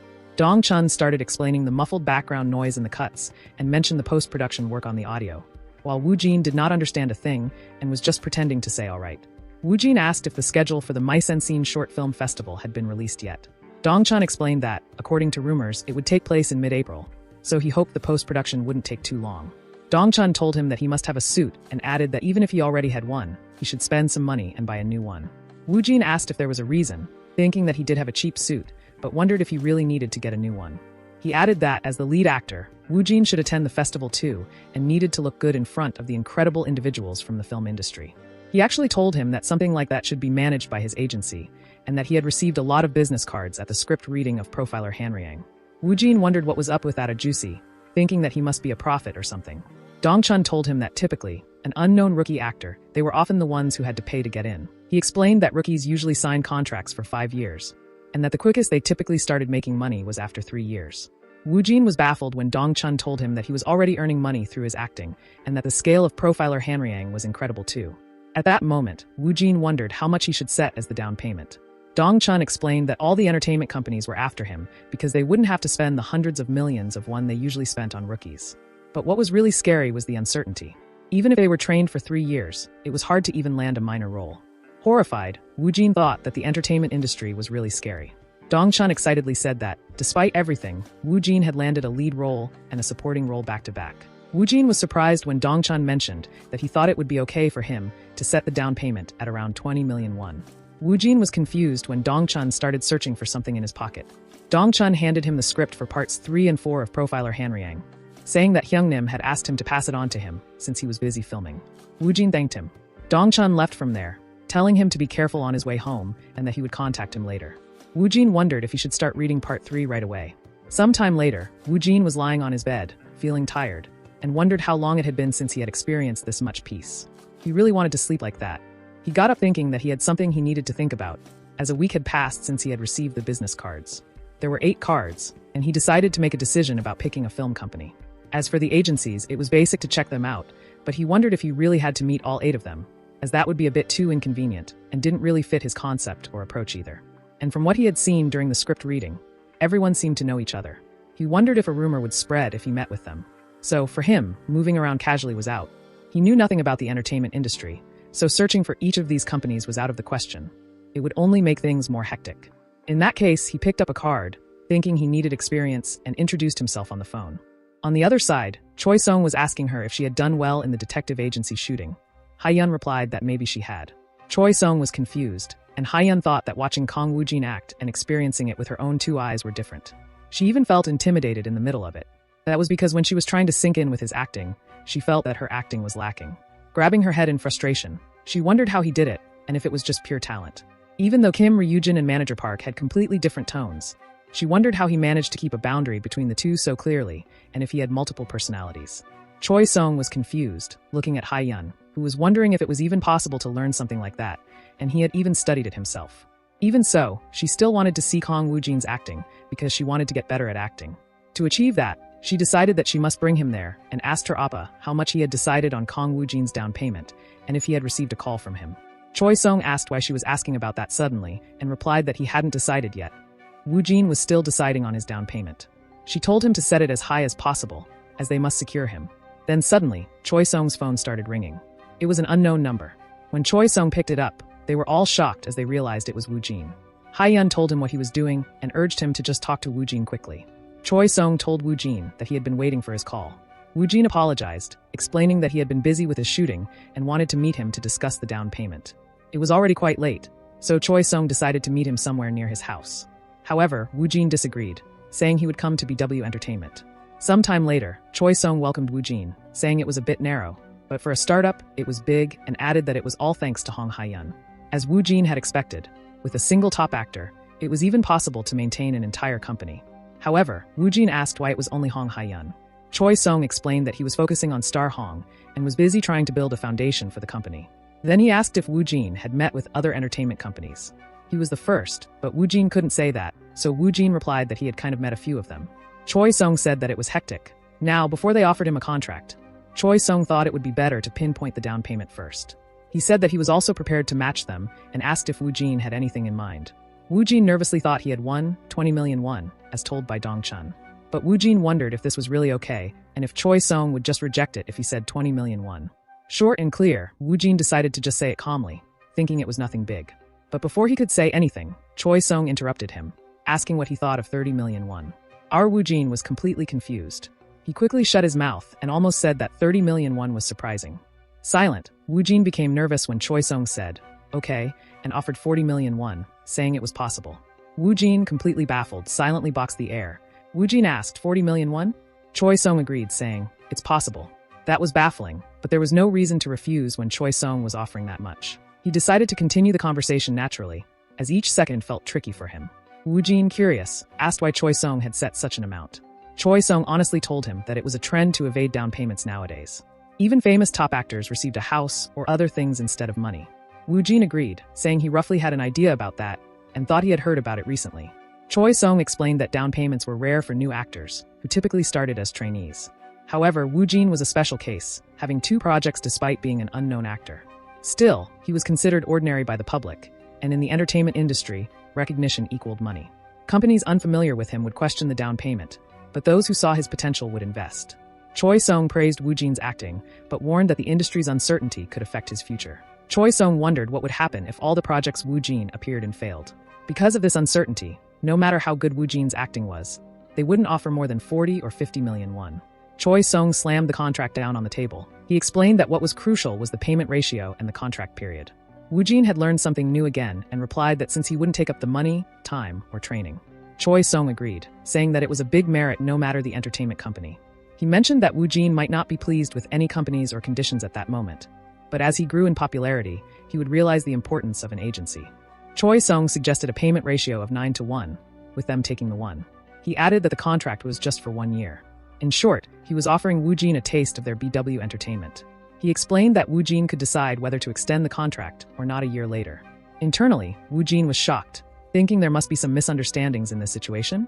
He did not think anyone else could offer such good conditions. He needed experience, but a 9-1 ratio and a 1-year contract? Moreover, it was a bonus that it was Hong Hai-yun. Then Woo Jin asked to add 2 conditions. 1, no questions about his past, and 2, he would only work on the projects he wanted.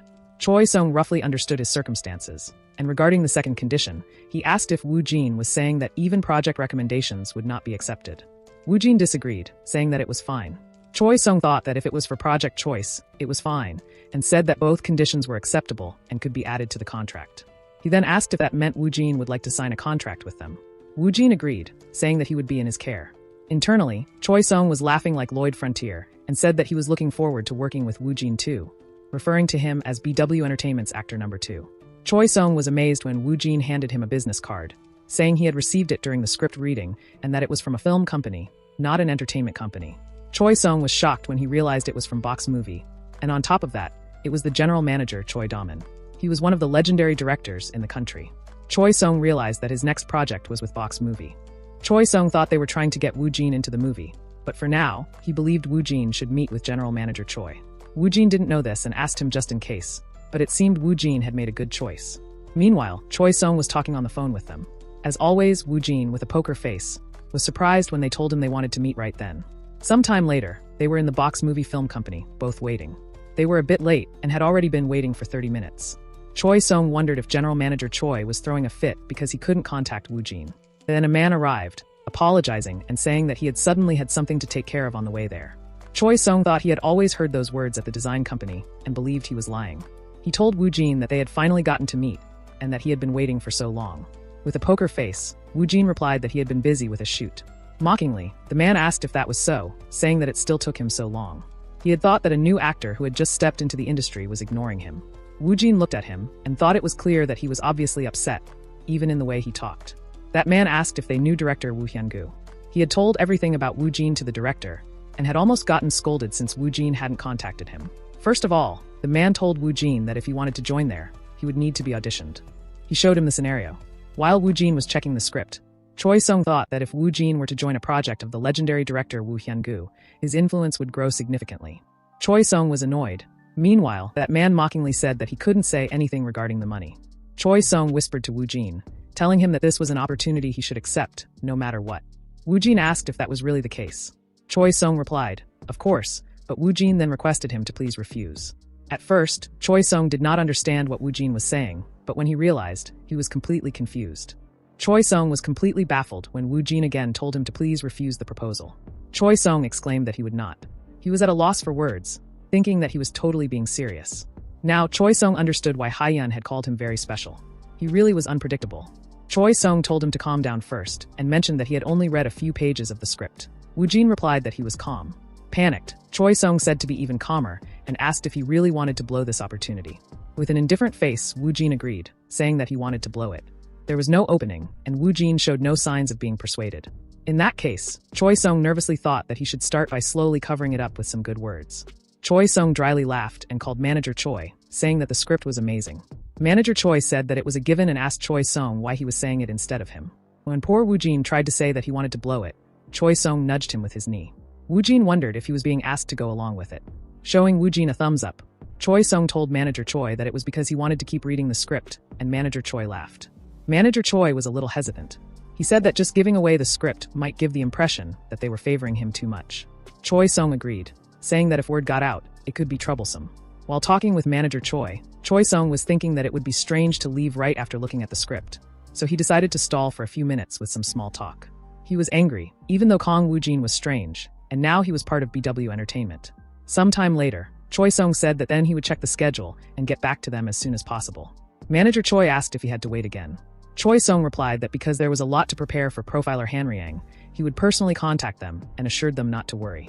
Manager Choi asked if he could get back to him quickly, adding that at this rate, he would really get scolded by the director. Scratching his head, Choi Sung replied that of course he could. Sometime later, they were outside. Woo Jin was confused as Choi Sung started looking around. Then, Choi Sung told Woo Jin to wait just a moment and loudly shouted in his ear, asking why on earth he wanted to reject it and insisting that there must be a reason. The reason was subspace.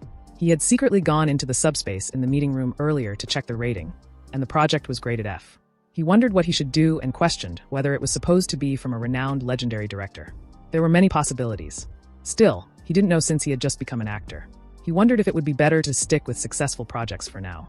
He had heard that it was okay to fail as long as it had some artistic value, but that was only after it gained some recognition. Angry Choi Sung was looking at Woo Jin, but Woo Jin couldn't just say that it was an F-grade movie.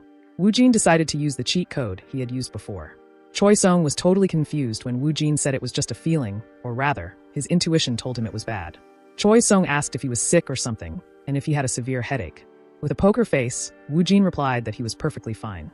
Choi Sung's glasses cracked, and he almost cursed at him when Woo Jin requested to please decline the audition offer. He wondered if Woo Jin was truly a crazy genius who surpassed even Hong Hae-yeon, or if it was just his impression, and if the guy was not only unpredictable but also a crazy lunatic. Sometime later, Woo Jin was at home, tired. He started excitedly checking the script since they were on that topic and wondered if he should go into the subspace to practice. It had been a while since Woo Jin had read a script, and since it was from a legendary director, he decided to give it a try to see if he could figure out why it was rated as an F. Plus, there was still time until the first shoot. Woo Jin selected James and wondered if he was a foreigner and if it was his first time acting as a foreigner. Woo Jin was confused as the system detected a new language and began preparing to read English. Then a bright light started emanating from the subspace. Woo Jin slowly opened his eyes and found himself in a new gray space. He noticed something approaching him. It was an English letter. He shouted loudly as it was absorbed into his body. Woo Jin was completely shocked, seeing more words began floating around him, all of them coming towards him. He began screaming loudly throughout the subspace, and the reading of the new language English ended. Outside of the subspace, Woo Jin was clutching his head and wondering what that had been just now. The vivid sensation felt similar to when he read a script in the subspace. As Woo Jin was wondering what had happened to him, he realized that he had been speaking in English at that moment. Thinking the subspace was insane, his pronunciation became incredibly fluent, and the English just flowed out. Memorizing the lines was already impressive, but now it felt like a whole foreign language had been implanted into him. Woo Jin picked up his phone, wondering if this meant he could even go to Hollywood later. He then checked if he would be able to read the language. As expected, Woo Jin could read English right away too. Then he realized that with his subspace, he could learn languages other than English as well. He was glad he had read the script of that F-grade project, even though he couldn't figure out why it was rated F. But he seriously wondered, why was it rated F? On the other side, a girl was typing on a keyboard while on her call. Someone was saying that about a week ago, the director had mentioned he would drive her home, but instead, he took her to a motel. She was so scared that, as soon as she got out of the car, she ran away. The next day, she was kicked out of the director's team. Another girl asked her if she had any evidence or something. She agreed, saying she had started a recording when she got into the car, but even if she told others, no one would believe her. The other girl hung up the phone, telling her not to worry, that it was okay. She added that since he was such a big shot in the industry, she hadn't been able to confront him all this time. With that much evidence, she could upload it directly to YouTube. She wondered if he wasn't going to start a new project soon. It should be around next week, the downfall of director Woo Hyun-gu. The next day, Choi Sung called Woo Jin and told him to get into the car. Woo Jin requested Choi Sung to feel free to speak comfortably, as he thought it would be better to mention this in advance to make it easier for Choi Sung to speak formally. Choi Sung agreed and asked if it was necessary.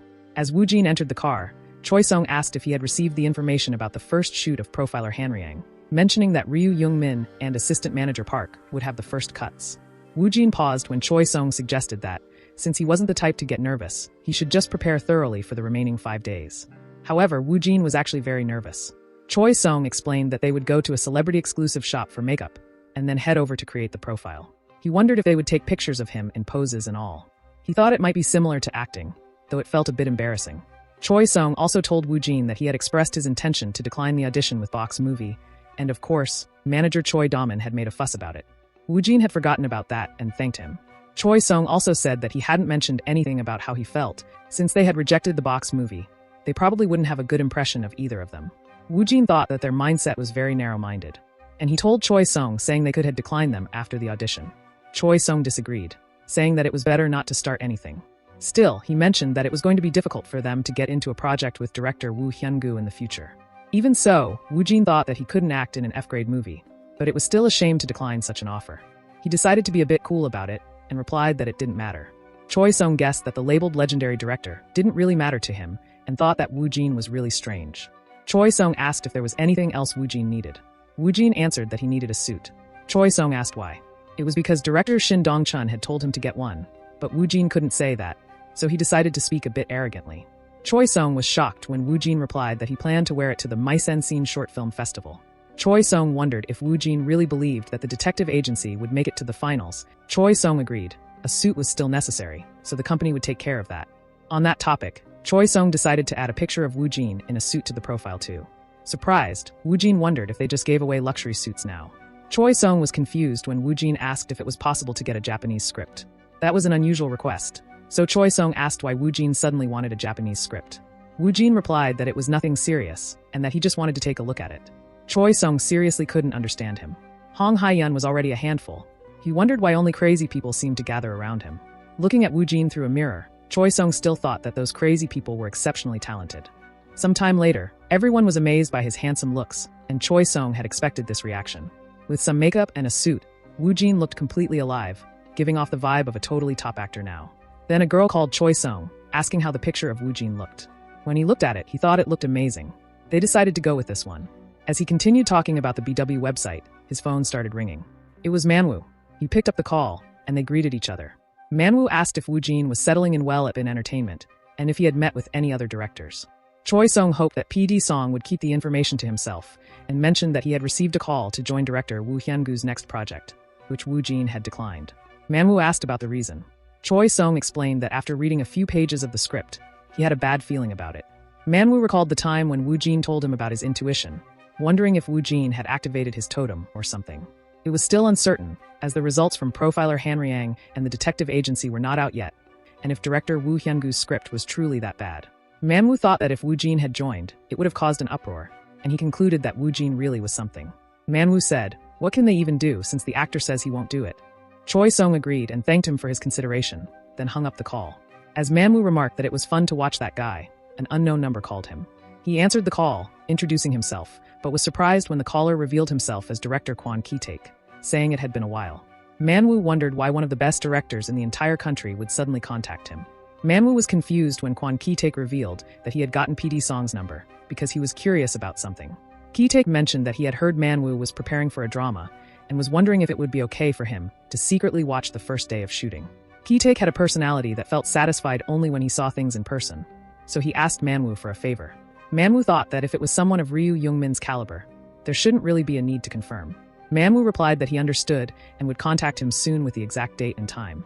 Manhwa smiled, thinking that he was coming to watch, and that he couldn't ignore that peculiar monster. Director Gilju asked what PD Song had said. Ki-taek replied that PD Song had said it was fine and thanked Gilju for giving him his number. He also thanked Hyun-gu for making the next project easier to prepare. Then director Hyun-gu told them that it would be difficult to hold their positions like this for a while, as both Kwon Ki-taek and he would soon start their projects. So Gilju asked if he had held the auditions yet. Actually, Hyun-gu wanted to talk about the auditions and told them that, recently, he had an absurd experience. A nameless person had insulted his audition. Hyun-gu mentioned that the person really had some nerve and wondered who they even thought they were. At the very least, they should have come and spoken politely. Gilju agreed with him, asking what that unknown person's name was. Hyun-gu said that it was Kong Woo-jin and mentioned that he was just some guy preparing to become an actor. He added that if Kong Woo-jin ever showed up on their set, they should just turn him away. When Ki-taek said that there must have been a reason and personally believed that as long as an actor acted well, it was fine, Hyun-gu started shouting at him. From what Ki-taek could see, he said it looked like Hyun-gu was just lacking confidence. Angry, Hyun-gu asked Ki-taek if he didn't think he was being rude right now. Then Gilju's phone started ringing, and he told them to stop. Gilju was surprised by what he saw on his phone, and Ki-taek was also shocked when Gilju whispered something into his ear. Confused, Hyun-gu asked why they were whispering to each other. Hyun-gu was even more confused when Gilju laughed awkwardly and left, saying he had an urgent matter to attend to. Hyun-gu asked the silent Ki-taek what they were whispering about. He was again confused when Ki-taek told him he shouldn't be worrying about an unknown actor like Woo Jin right now. Ki-taek pushed his phone towards Hyun-gu, saying this was not the time to criticize others, as his own life was falling apart. Hyun-gu was shocked to see the breaking news about his ugly truth and the dirty deeds. He was petrified because the news had been exposed on YouTube. Ki-taek started leaving, saying he had committed a crime, so he must face the punishment, take care, and repent while doing so. As Ki-taek left, Hyun-gu tried to stop him, saying something must be wrong and he needed to investigate it. Then his phone continuously started ringing, and he was messed up. On the other side, the film crew was setting up and making preparations while checking the scenario. As Woo Jin walked out of the car, he was surprised when he saw the big building and wondered why it was the same as the logistics center. Woo Jin felt like farting, probably because he was suddenly nervous. As Ki-taek noticed him, he thought it looked like Woo Jin was surprised. He wondered if it was his first time coming to a large film site complex. Although Woo Jin looked like an actor on the outside, Ki-taek added that since it was his first time shooting, he was still a rookie. Manhwa saw Ki-taek, who said he was cute and hoped that he wouldn't make a mistake while acting because of nervousness. Manhwa was surprised, thinking that it seemed like something interesting would unfold soon. Manhwa approached Choi Sung, asking if he wasn't happy. He mentioned that Miss Hae-yeon and even Woo Jin were amazing actors, and that they had joined BW. Choi Sung asked what Manhwa was saying and mentioned that he would experience a hard time because both of them were not ordinary. He said he was especially looking forward to Woo Jin. Manhwa was also curious about how much he would grow. But confused, Manhwa asked if it really ended with Woo Jin rejecting director Woo Hyun-gu. Choi Sung agreed, saying that the reason for that was intuition. Manhwa chuckled, saying that he was quite looking forward to that aspect too. As he was talking with Choi Sung, Manhwa noticed that everyone was noisy. He was confused when a girl showed her phone, requesting that they please look at it. As she showed them the article that had just come out, it was no joke. They were both horrified as they saw it. Manhwa snatched her phone, shouting that director Woo Hyun-gu's disgusting dirty skills had been exposed by a 900k YouTuber, and asked if this was really director Woo Hyun-gu. They wondered what the hell was going on. Looking at its context, they realized it didn't look like it was just a rumor. But Choi Sung asked if it was really true, wondering if director Woo Hyun-gu would fall into doom. Manhwa told him to wait. In that case, they both nervously looked at Woo Jin, thinking that his intuition was like a totem. Horrified, Manhwa wondered if he had seen the future. Choi Sung also thought that Woo Jin might have been possessed by a spirit. They both were wondering just who the hell he was. Poor Woo Jin chuckled, thinking that, thanks to the fuss going on, his fart was silenced. Sometime later, Woo Jin saw the news and realized that was why it was grade F. So the director was trash. Woo Jin thought the views would be a total failure, but he didn't know it would be like this. Woo Jin got surprised when they asked if he had rejected it because he knew about it. Regarding director Woo Hyun-gu, they hoped he could explain it. Even Woo Jin found it ridiculous, thinking that it looked like his intuition was some sort of a prediction of the future. He nervously thought that it wasn't that big of a deal and that he could even make up a lie. It was better for Woo Jin to answer like this, so he said it was just a coincidence. While Manhwa remained silent, Choi Sung replied that anyone could tell it was a coincidence, but the timing was too superb. Manhwa nervously thought that it was indeed unexplainable since the situation happened to match. The problem was his intuition that coincided with the situation. Moreover, he was ridiculously composed while the surroundings were fussing, as if something like this was nothing to him, as if such a mere affair was something that happened every day. Manhwa wondered if that kind of situation must be commonplace in that oddball's solitude and quiet past.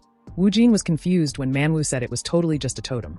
Manhwa then told Woo Jin to please note that half of today's schedule involved Assistant Manager Park.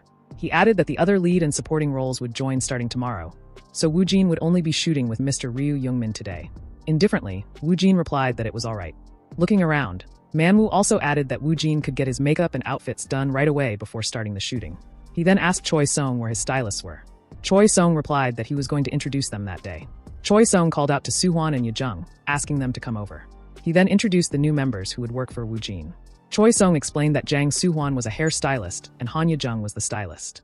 Soo-hwan said that since he was younger, Woo Jin could treat him comfortably. Ye-jung, who was also younger than Woo Jin, told him that she had seen Hanryang's style and content, so she had already prepared the outfit. Woo Jin requested them to please take care of him, and Choi Sung encouraged everyone by saying, "Let's do our best."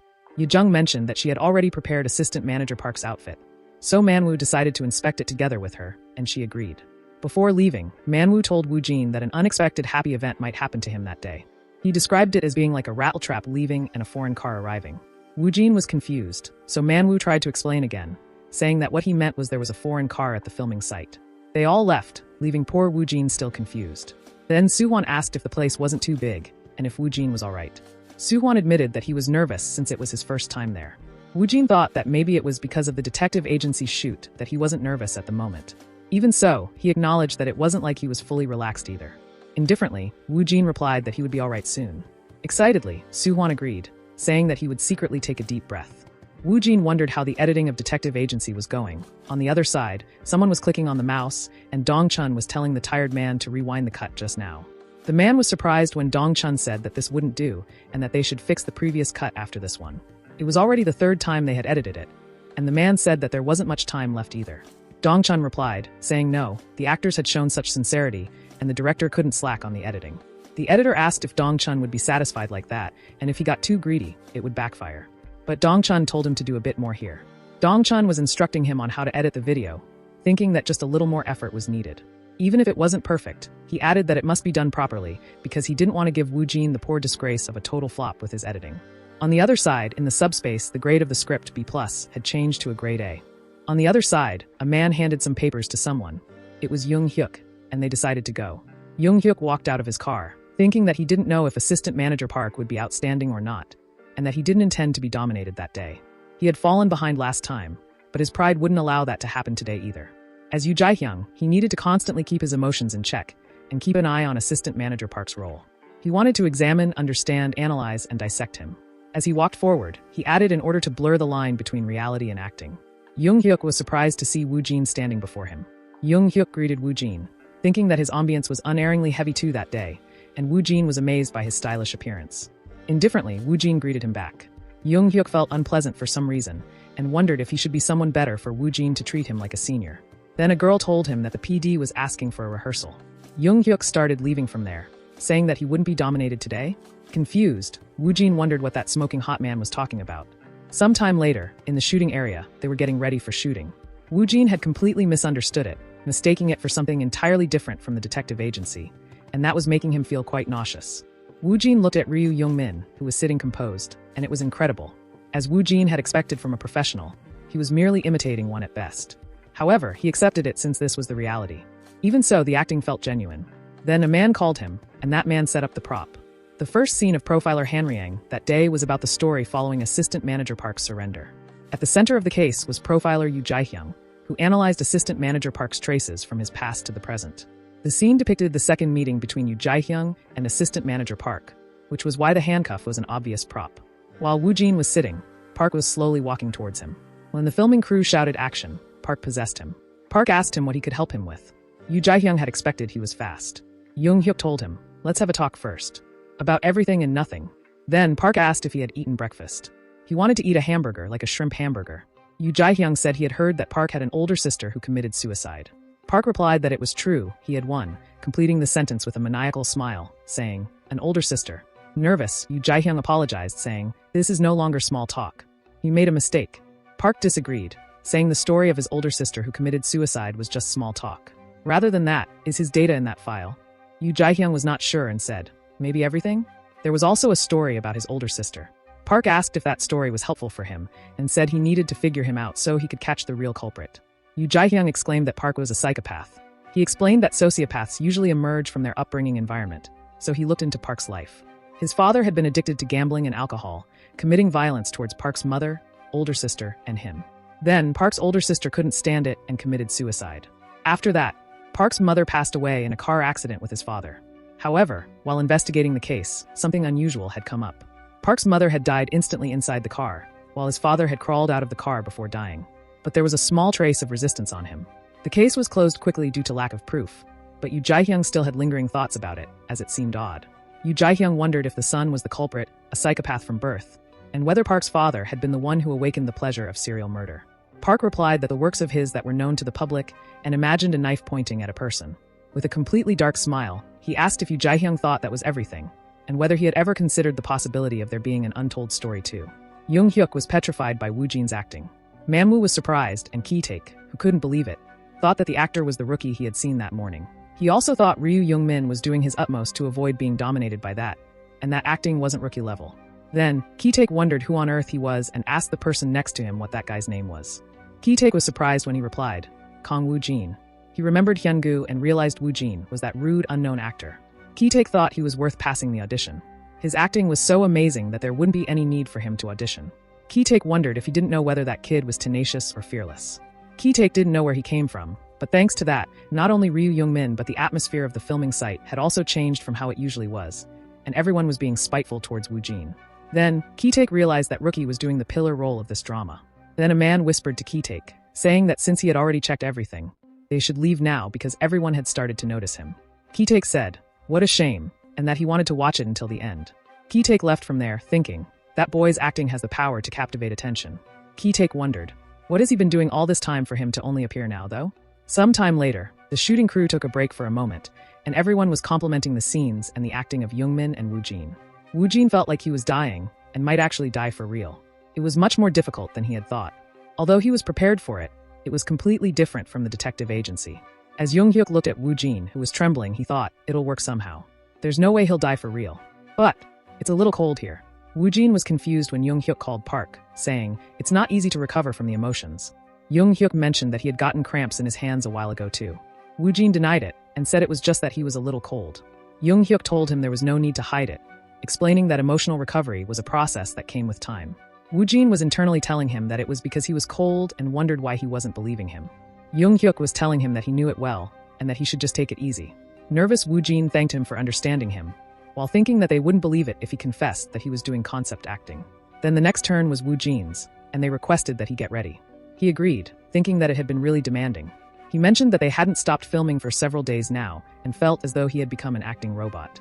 Annoyed Jung-hyuk was angry, saying that it wouldn't do, 7 NG cuts and 5 dialogue mistakes. Woo Jin wondered if he wasn't tired. Still, it was a good thing Woo Jin had a secret space break room. He thought that if it weren't for the break room, he would have died a long time ago.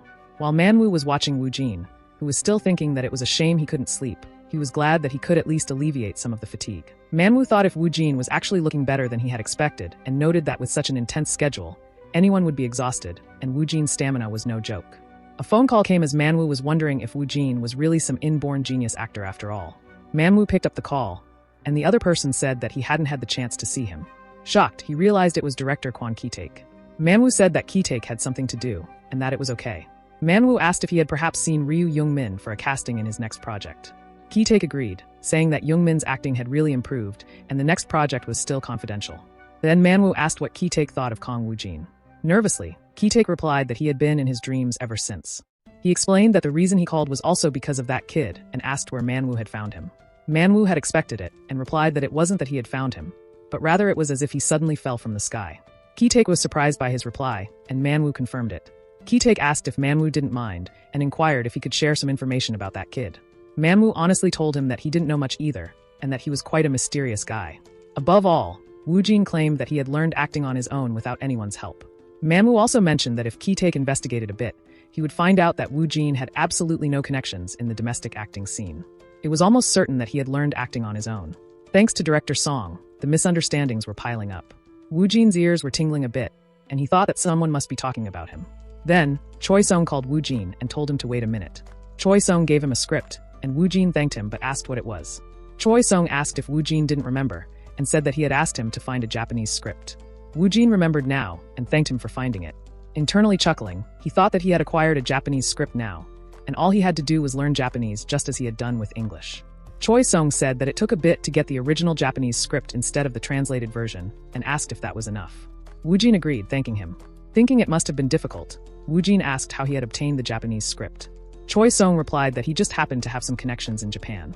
More importantly, he wondered why Woo Jin had suddenly asked him to get a Japanese script. Choi Song couldn't even ask due to the contract, and wondered if it could be that Woo Jin had a connection to Japan in the past. Choi Song became nervous when he thought that maybe Woo Jin was aiming for a Japanese debut and wanting to take a look at it for that reason. That was a good option, but English would be the most preferable language. He wondered if Woo Jin was not able to communicate in English. Woo Jin silently opened the subspace and decided to go with Japanese. He pressed his finger on the script, and the subspace began reading Japanese. Woo Jin was finally able to speak Japanese. Then, he exited the subspace, slowly opening his eyes in the real world.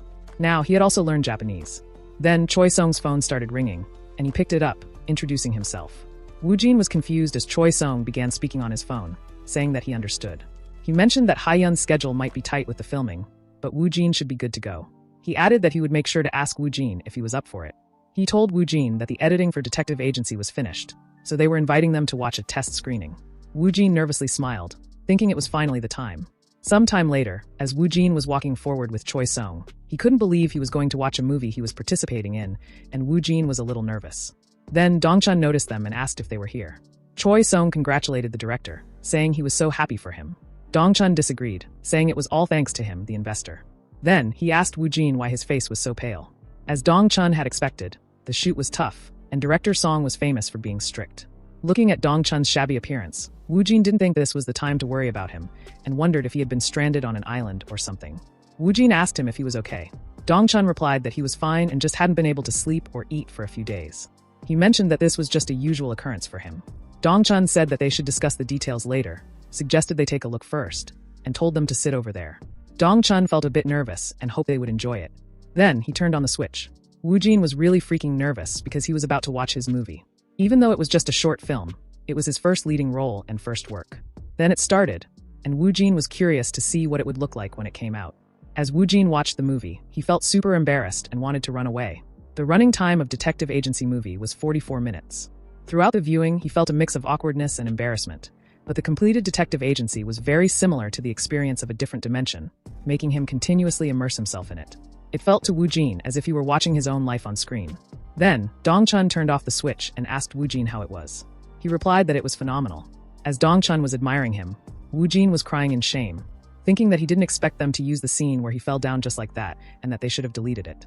Dong-chun told him that the Mise-en-Scene Short Film Festival had changed its sponsor starting this year, so the atmosphere had changed a bit. He added that perhaps because the sponsor was providing more support, the scale was growing compared to last year. Thanks to that, an award for actors had been added starting this year. There were 2 awards, one for best performance and one for the grand prize. Dong-chun clenched his fist in determination, saying that there were big changes, but that was fine, and detective agency would definitely catch people's attention wherever it went.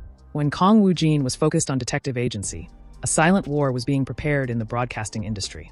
It was said that profiler Hanriang was in the check, and MBS and TVM were scheduled to overlap with each other. It was unsure if it was intentional or if it just happened to overlap, but the promotion war between Silver Married, couple profiler Hanriang, and Carry That and Fly It broadcasts had grown fierce. Even the media started to report on the war, saying that SBC, MBS, and TVM were releasing a new drama at the same time, and who would be the one smiling in May? However, thanks to that, the drama scene became a hot topic once again. On the other side, as preparations were being made, Young-hyuk and Hae-yeon were getting ready for the shooting. Choi-sung was looking around, and Woo-jin was bored, wondering when they would start. Choi-sung said that the older man looked familiar. Woo-jin asked who he had seen. Choi-sung explained that there was a handsome older man he had seen somewhere before. He added that it was not strange for the man to be wearing a mask since some staff wore them too, but the man seemed familiar to him.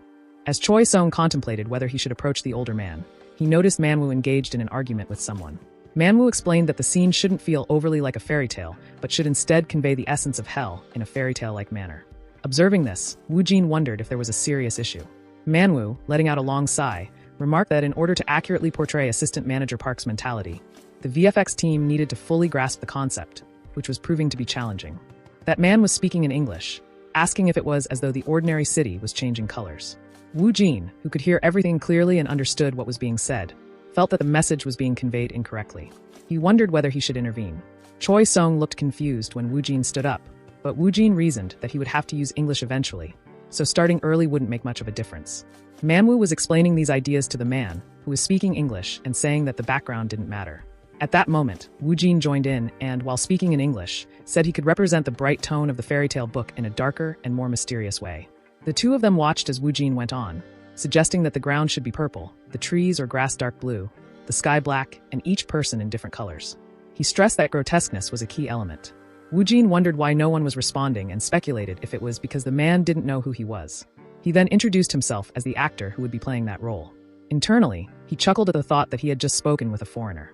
That man nervously asked what about the part where the firework explodes.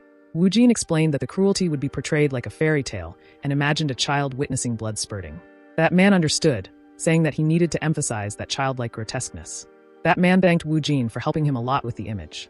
Woo-jin replied that it was no problem, while thinking that he didn't know the day would come when he wouldn't be chatting with a foreigner. Everyone was surprised, wondering why Woo-jin was so good at English. They thought that it was not a level they could reach by just studying and wondered if Woo-jin had lived in the United States. Manhwa thought that he knew it. Woo-jin was definitely from overseas. His pronunciation was at the level of a Korean American, and it was even further.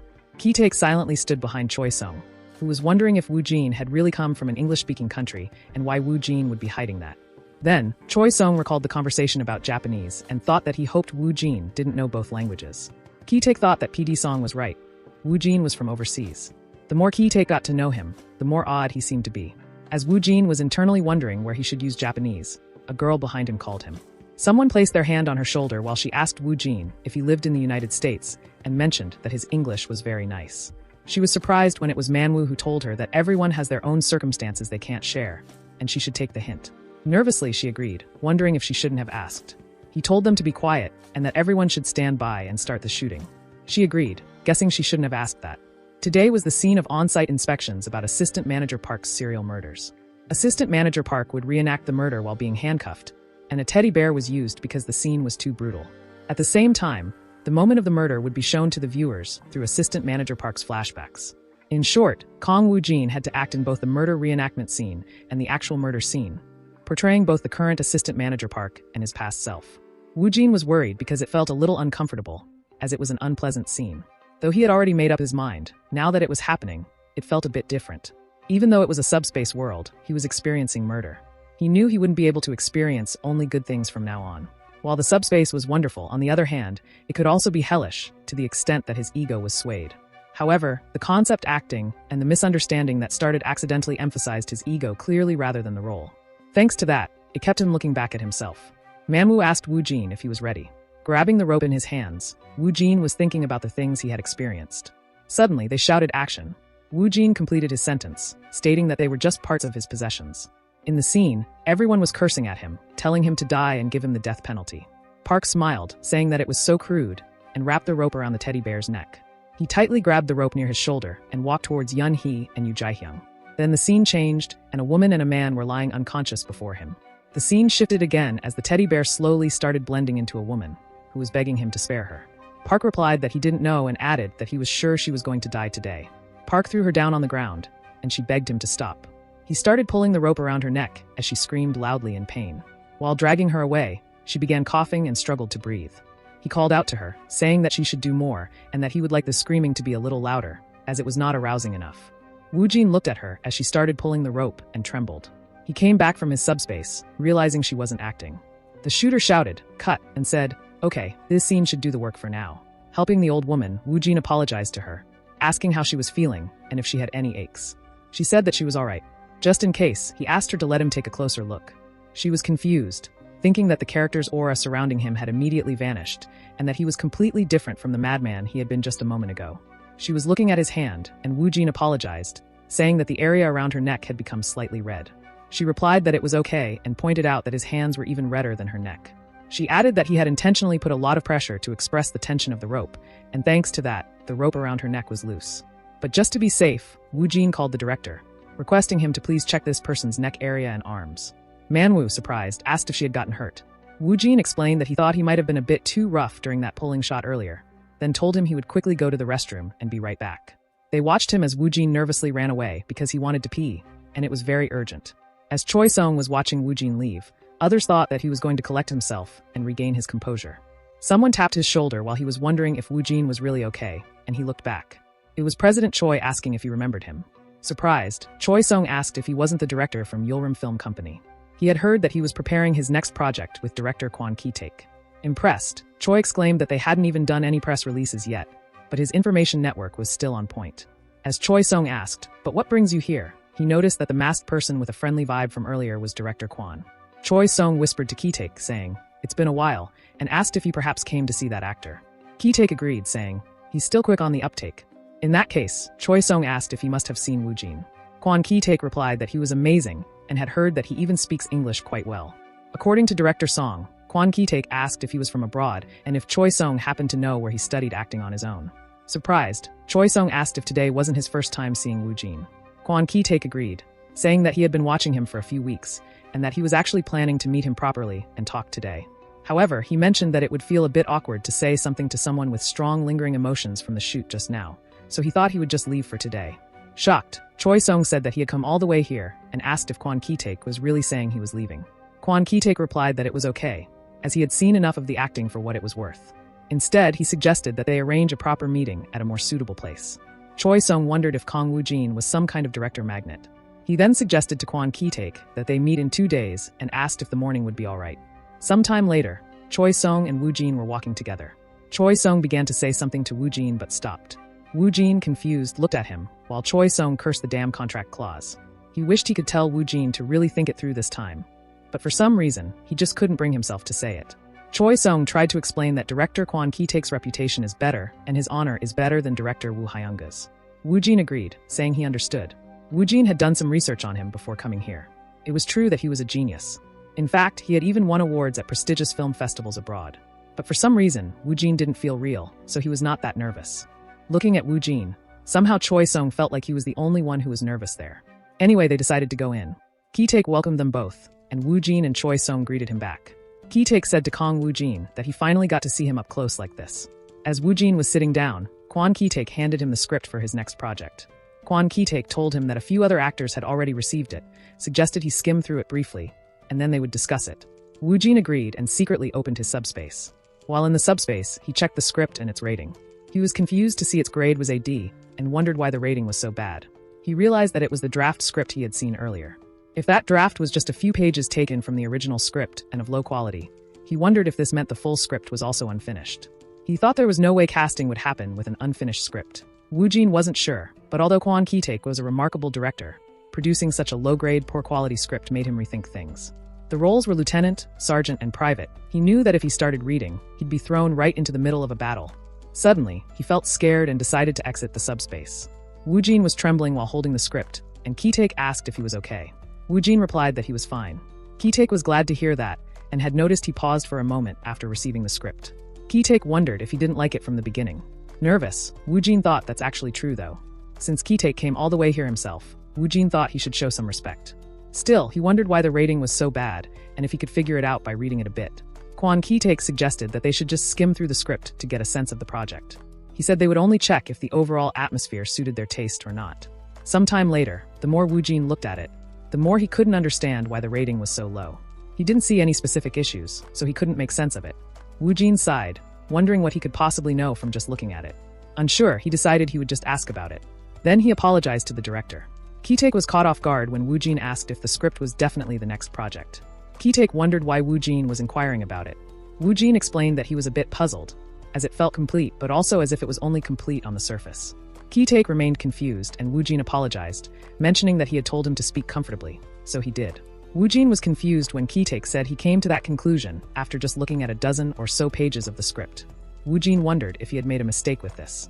Then Ki-taek started laughing and was impressed, honestly saying that he had been a bit skeptical. But it seemed like what Director Song had said was true. This made Woo Jin completely confused. Searching for something in his jacket, Ki-taek explained that he hadn't expected him to have such an instinct for spotting a project after just a dozen pages. It was a script that was still not yet complete. Kwon Ki-taek showed Woo Jin another script and suggested that they read it. He thought it was quite surprising, as they had initially planned to bring Woo Jin on board without an audition. However, he was curious about Woo Jin, so he decided to test him a little. He wondered how many scripts or screenplays Woo Jin had read while self-studying abroad, as it seemed impossible to develop such a keen sense otherwise. Kwon Ki-taek now understood what Director Song had meant by the different kind of star quality. He hoped that Woo Jin would like the script and accept that lead role. Meanwhile, Woo Jin, in his subspace, was looking at the title of the script, The Island of Disappearance, which was graded A+. The role was for a sergeant with a dual personality. Confused, he wondered if the role was for a dual personality villain. On the other side, Woo Jin thought it seemed like some kind of monster or strange creature was appearing. He felt it was pretty intense, and now that he looked at it, it was definitely different from before. The suspense, in his opinion, was on another level. He also considered the split personality role and found it to be an interesting character, though he couldn't tell if it was good or bad. As Choi Sung drove, his phone started ringing. Choi Sung picked up the call, and it turned out to be Director Shin. Woo Jin was surprised when Dong Chun informed him that Detective Agency was selected as one of the 40 works to reach the finals and would then appear at the Mercenary Short Film Festival. Feeling excited, Woo Jin wondered if he would be going to those film festivals often shown on TV. Choi Sung asked if the finalists had already been selected and whether there were fewer entries this time. However, according to Dong Chun's information from the committee, that was not the case, as the entries had actually increased by about 30% compared to last year. He explained it was probably because Hae-yeon was involved. Choi Sung remarked that regardless of the quality, the committee likely reached out to entries expected to generate buzz among the audience. He decided to prepare everything for them accordingly. Choi Sung thought that debuting at a film festival just 2 months after appearing was insane and unprecedented. Moreover, even renowned directors in the country were drawn to it. On top of that, Woo Jin was excellent at English, though Choi Sung was still unsure about his Japanese. He felt this made the outrageous contract terms justifiable. Choi Sung wondered how things would proceed from that point onward. Choi Sung asked Woo Jin what he thought about The Island of Disappearance. Woo Jin replied that he hadn't finished reading it yet, but found it interesting so far. Choi Sung advised him to finish reading it and decide whether he wanted to continue with it. Choi Sung mentioned that director Kwon Ki-taek was currently occupied with a Mercenary Film Festival, so they would plan a meeting after the festival concluded. Choi Sung was surprised when, all of a sudden, Woo Jin asked if he could get more scripts and scenarios, preferably for something still in the planning stages. It wasn't a difficult request for Choi Sung. but he asked Wu Jin which genres he preferred, such as thriller, action, rom-com, or others. Wu Jin responded that it didn't really matter as long as he could look through them. Dongchun told him that he had been playing intense characters early in his career, but if he continued in that direction, he might get typecast. He added that the best way to gain a fanbase was through sweet and charming characters. He told Wu Jin that his facial features were versatile and asked if he was interested in rom-coms or melodramas. Sometime later, the shooter shouted, "Cut." Manhwa turned to Wu Jin and remarked that he had been exceptional in the last shoot. Manhwa added that, in his entire career as a director, the portrayal of Assistant Manager Park that Wu Jin had delivered was the absolute best he had ever seen. Everyone started cheering for his hard work. Wu Jin felt like he had become a god of acting or something. He wondered how he should wrap it up, but he didn't know. He decided to just express his gratitude straightforwardly. Wu Jin bowed his head and thanked everyone, saying he had learned a lot. Jung Hyuk and Manhwa happily looked at him. Choi Sung told Wu Jin that he had worked hard and mentioned that he needed to have a brief conversation with the production team. He requested Wu Jin to wait in the car. Wu Jin agreed, saying he would be taking his leave then, though he felt there was something strange about the situation. It felt to him like being discharged from the military, leaving his comrades in arms with whom he had shared hardships. He found it a bit emotional and thought that he needed to get used to these little farewells. As Wu Jin walked, he still felt it was nice that it was over, or perhaps, he wondered, should he say he felt relieved? He guessed that was why the emotions he had been holding back felt like they were about to spill out. There was no one around, and Wu Jin began laughing uncontrollably. He said to himself that he didn't know about anyone else, but after all the hard work he had put into acting and maintaining the tough act, it should be okay to let it out. As he continued laughing, he was shocked to notice someone standing there, watching him. It was our beautiful waifu Hong Haiyun, and Wu Jin thought it was a disaster. He wondered what he should do. Wu Jin asked her how long she had been there. She replied that she had been there from the beginning and had been waiting in the car. As Haiyun grabbed his shoulder, Wu Jin worried that she had seen everything, which he thought was bad. She shouted at him, telling him to get a grip and that he couldn't act that way. Choi Sung arrived, confused, and asked why they were acting like that and what had happened. He wondered if they were fighting at that moment. Angrily, Haiyun told him that Wu Jin had been laughing by himself. She explained that he had been chuckling and talking to himself, which was unlike his usual self. They were telling the poor, confused Wu Jin to snap out of it, saying that he was not possessed by Assistant Manager Park and that he was not a psycho or a sociopath. Choi Sung asked if he should make an appointment with a psychiatrist. Nervously, Wu Jin wondered how he should handle this situation. Wu Jin denied it, saying that he was acting as a character from the Island of Disappearance. Haiyun also realized it when Choi Sung said it was director Kwon Ki-taek's next project. She asked Choi Sung why she hadn't heard anything about that. Choi Sung replied that Wu Jin had been verified and that it seemed the upcoming project was a huge foreign work. She realized that they were practicing right after finishing filming as Assistant Manager Park and asked because he had to join director Kwon's project immediately. Wu Jin tried to explain that he wasn't really practicing and had just tried it out because he was bored. She asked what kind of character it was. Wu Jin told her that the character had a split personality and that he couldn't really say more than that. Our poor Wu Jin was caught off guard when Haiyun remarked that that was why his smile had been even more maniacal than Assistant Manager Park's. He explained that, even though it was a misunderstanding, he thanked them for their concern. Wu Jin thought that he really couldn't let his guard down from now on. Still, Choi Sung told Wu Jin that if he needed psychological support, he should just let him know. He also mentioned that, if the schedule allowed, Wu Jin could take a break and asked how about taking his first day off. It sounded good to Wu Jin, and he told Choi Sung that he wanted to go watch Detective Agency in the theater anyway. Choi Sung told Wu Jin that the opening ceremony of the Mercenary Short Film Festival was in 2 days, and that watching it on a large screen would be completely different from the test screening. Still, just in case, Choi Sung told him to cover his face. Wu Jin thought that if someone saw him at Detective Agency, they might recognize him. He didn't think anything unusual would happen. On the other side, Youngdae was holding his phone and reading the news about the Mercenary Short Film Festival. He mentioned that the Short Film Festival was getting a lot of media coverage this year. He decided to check the film festival schedule, excluding the closing ceremony and awards. Youngdae was trying to persuade someone to join him in attending the short film festival that weekend. The person agreed, and Youngdae suggested they have a drink. The person then texted, asking if they should invite the others too, but wondered why Kong Wu Jin was so quiet and if he had gone missing. Now that Youngdae thought about it, he recalled that Wu Jin had told him he had been busy all this time. Youngdae DM'd him, but Wu Jin hadn't even read it. He thought that if Wu Jin was unemployed, he should have replied quickly. Then, Youngdae decided to gather everyone this weekend, except for Kong Wu Jin. A little while later, Youngdae was with his friends at the film festival. Wu Jin was also there, but he had his face covered with a mask.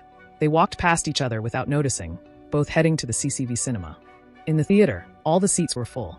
Looking around, Wu Jin wondered if so many people had come, finding it truly impressive. More importantly, he was getting nervous just thinking about appearing on a big screen with the audience present. He thought about how he could see their reactions in real time. As Wu Jin tried to calm his heart, he noticed some people walking towards him. Their voices sounded familiar to him, and he was shocked when he recognized them. According to Wu Jin, it was none other than the hopeless trio. Lee Kyung-sung, the chubby one, Na Young-gu, who gave off the vibe of a charming and witty male entertainer, and the big guy Kim Dae-young. They sat down in the front seats, and Wu Jin was even more shocked when they began talking about him. They speculated that maybe he had a girlfriend, so he wasn't coming.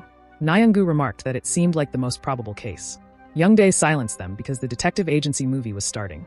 As Kim Dae-young asked for popcorn, Youngdae, shocked and trembling, pointed toward the screen where Wu Jin was shown. Their mouths dropped wide open in shock, as if a watermelon could easily fit inside. They were utterly confused and began asking each other what Kong Wu Jin was doing there. Kim Dae-young suggested they should first go out and either call Kong Wu Jin or talk to him. Youngdae denied the suggestion, saying they should watch the whole thing and then call him. It was crazy that Kong Wu Jin was over there, but Youngdae wondered why he was acting so well in the meantime. Then, Youngdae realized, after the super actor Kong Wu Jin suddenly asked for a scenario or a script, one of the scripts he gave him was Detective Agency. After that, Wu Jin had asked about various things related to short films, and then he suddenly became busy and stopped showing up. So, Youngdae wondered if that meant he had taken a quick look at the scenario back then, auditioned, and got the lead role. Confused, Youngdae thought that a guy who had been designing his whole life suddenly became an actor overnight. Wu Jin was silently watching them, and thinking that those guys weren't they paying a bit too much attention? Originally, Wu Jin had been planning to tell them around the time the premiere episode of Profiler Hanriang was released. Given the situation, Wu Jin thought he should at least give them a rough explanation today. Even Wu Jin wouldn't have believed it if he were in their shoes. Wu Jin became confused when Youngdae shouted loudly in shock, because in the movie, Wu Jin was with Hong Hae-yun. Everyone was surprised and began wondering why Hong Hae-yun was in a short film. Poor Wu Jin now realized that no one knew Hong Hae-yun would be appearing. After the movie ended, Wu Jin crouched under a tree, silently watching his friends. He was already crafting excuses in his mind, convinced one of them would work. But before he could make his move, his friends spotted him. Like characters straight out of Shin-chan, they pointed their fingers at him in unison and yelled at the top of their lungs, "Catch that bastard!" Poor Wu Jin was petrified in shock when he saw them, as they started chasing him like a wild boar and telling him to stop. They got tired and stopped, saying that if he stopped running, they would talk to him. Wu Jin asked why they were running after him. Youngdae shouted that, of course, they would chase him when he suddenly appeared in the movie rather than as a viewer. Wu Jin asked why they were looking at him, as if they wanted to kill him, and told them he would explain everything. Youngdae grabbed him in a headlock, telling him to explain it to them. First of all, Wu Jin agreed, saying he was the protagonist they had seen in the movie. Hearing it directly from him made it even more unbelievable. Youngdae asked why he had suddenly switched from being a designer to acting. Wu Jin explained that he had first realized his talent for acting during the super actor audition. After that, he became more interested in scripts and scenarios. He practiced a bit and then auditioned for Detective Agency, and the director had seen his abilities and asked him to join. Wu Jin was looking away when Youngdae asked if that even made sense, adding that it wasn't just talent. It was pure cheating. Wu Jin told them that he was really busy with filming. Youngdae asked if he was going to continue being an actor. Wu Jin agreed, saying he would, but asked them to keep the matter confidential. Youngdae then asked if he had decided on his next project. Wu Jin agreed, saying it was a drama and still confidential. Youngdae asked if it was for a major network and when filming would start. Wu Jin replied that the first episode was airing soon. Youngdae started to check it out. Kim Dae-young asked if he was close with Hong Hae-yun. His friends gathered around him as he excitedly said he had Hong Hae-yun's number. Youngdae thought that Detective Agency was pouring in attention because of Hong Hae-yun's appearance, as expected. There were quite a few mentions of Kong Wu Jin as well, and his recognition was growing. Youngdae was curious about what kind of evaluation Detective Agency would receive at the Mercenary Film Festival. On the other side, some people were talking, saying that the quality of the artworks had significantly improved compared to last year. They found the actors' performances a bit disappointing. Speaking in Japanese, they asked a man how the director felt about it. He was the Japanese master director, Kyotaro Taniguchi, and he agreed with them. As the next movie, Detective Agency, began and they started watching it some time later, Taniguchi was shocked, wondering who that actor was. The actor behind the protagonist role was on a different level compared to the ones they had seen so far, and Taniguchi wondered if there were actors of that caliber in Korea who only appeared in short films. Others started asking who that actor was, noting that he even overshadowed Hong Hae-yun's presence. They were surprised when a girl said she had never seen him in any theater plays either. They became more confused when a man said he was from overseas. It was Ki-taek saying that. A girl then asked if director Kwon was accurate about this actor. Ki-taek replied that he had just heard about it because of a slight connection. He mentioned that the actor was bound to be the first blue chip of Chungmuro that year and added that the upcoming closing awards ceremony was really something to look forward to. The much-anticipated day of the closing and awards ceremony of the Mercenary Short Film Festival finally arrived. The atmosphere buzzed with excitement as actors stood before a sea of reporters, cameras flashing endlessly to capture every moment. Others were discussing whether Hong Hae-yun and Jung were coming. One man trembled with anger as others said it might be better if they didn't show up, as Hong Hae-yun would overshadow him anyway. Gu Xian shouted that everything was about Hong Hae-yun, and Jung's issues were always overshadowed because of her. Still, Jung told him that if she showed up in person, things would change. He added that he had been seeing recent articles comparing her to him, and things might turn out differently. Gu Xian agreed, insisting he wouldn't be overshadowed by something like the detective agency. As they decided to leave, everyone noticed someone approaching, and reporters started snapping photos, announcing they had arrived. But it was only the detective agency team. Jung and Gu Xian silently closed the car door. There were so many people, and Wu Jin was starting to feel nauseous. Hae-yun remarked that his reaction was completely blunt, and even though it was modest, it was still the Mise-en-Scene Film Festival. Wu Jin was taken aback by her words. The reporters began bombarding her with questions, politely asking if she could strike a pose for them. With a playful smile, she stepped closer to Wu Jin and struck a pose for the cameras. Hae-yun whispered to Wu Jin, telling him she knew he didn't like it, but he had to act friendly and just try to hold it together for a bit. Internally, he was crying, thinking, at least now he has something to brag about to the hopeless trio. A man near the hall gave them the signal and allowed them to enter right away. As they entered, the hall was packed with people.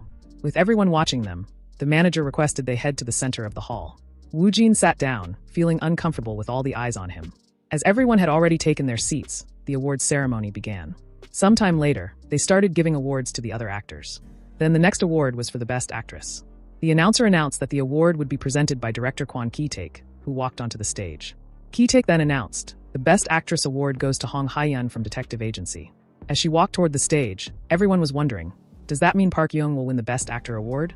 Ki-taek handed her the award and congratulated her. Hae-yun thanked him, then took the microphone to thank all the staff, actors, and director Shin Dong-chun, who she said was the mastermind behind the wonderful Detective Agency. She added one more thing and congratulated him in advance. Everyone was left wondering, who was that directed at? Wu Jin too was confused, thinking, why is she congratulating him? Choi Sung quickly congratulated them and apologized for being a bit late. The announcer then declared that the next award would be presented by director Kyotaro Taniguchi. Choi Sung, clearly surprised that Hae-yun had already received an award, turned to her. She nodded and replied, it's the Best Actress award. Choi Sung said he guessed it was time to prepare some PR, and that it looked a bit crowded in the front. As Wu Jin stood up, guessing he should make some room, he froze in shock when the announcer declared, Best Actor award goes to Kong Wu Jin from Detective Agency. He stood there completely bewildered as people around him murmured, who is he? Hae-yun said he got up even before they called his name. Also, Choi Sung added he liked that confidence of his. Poor Wu Jin was totally confused.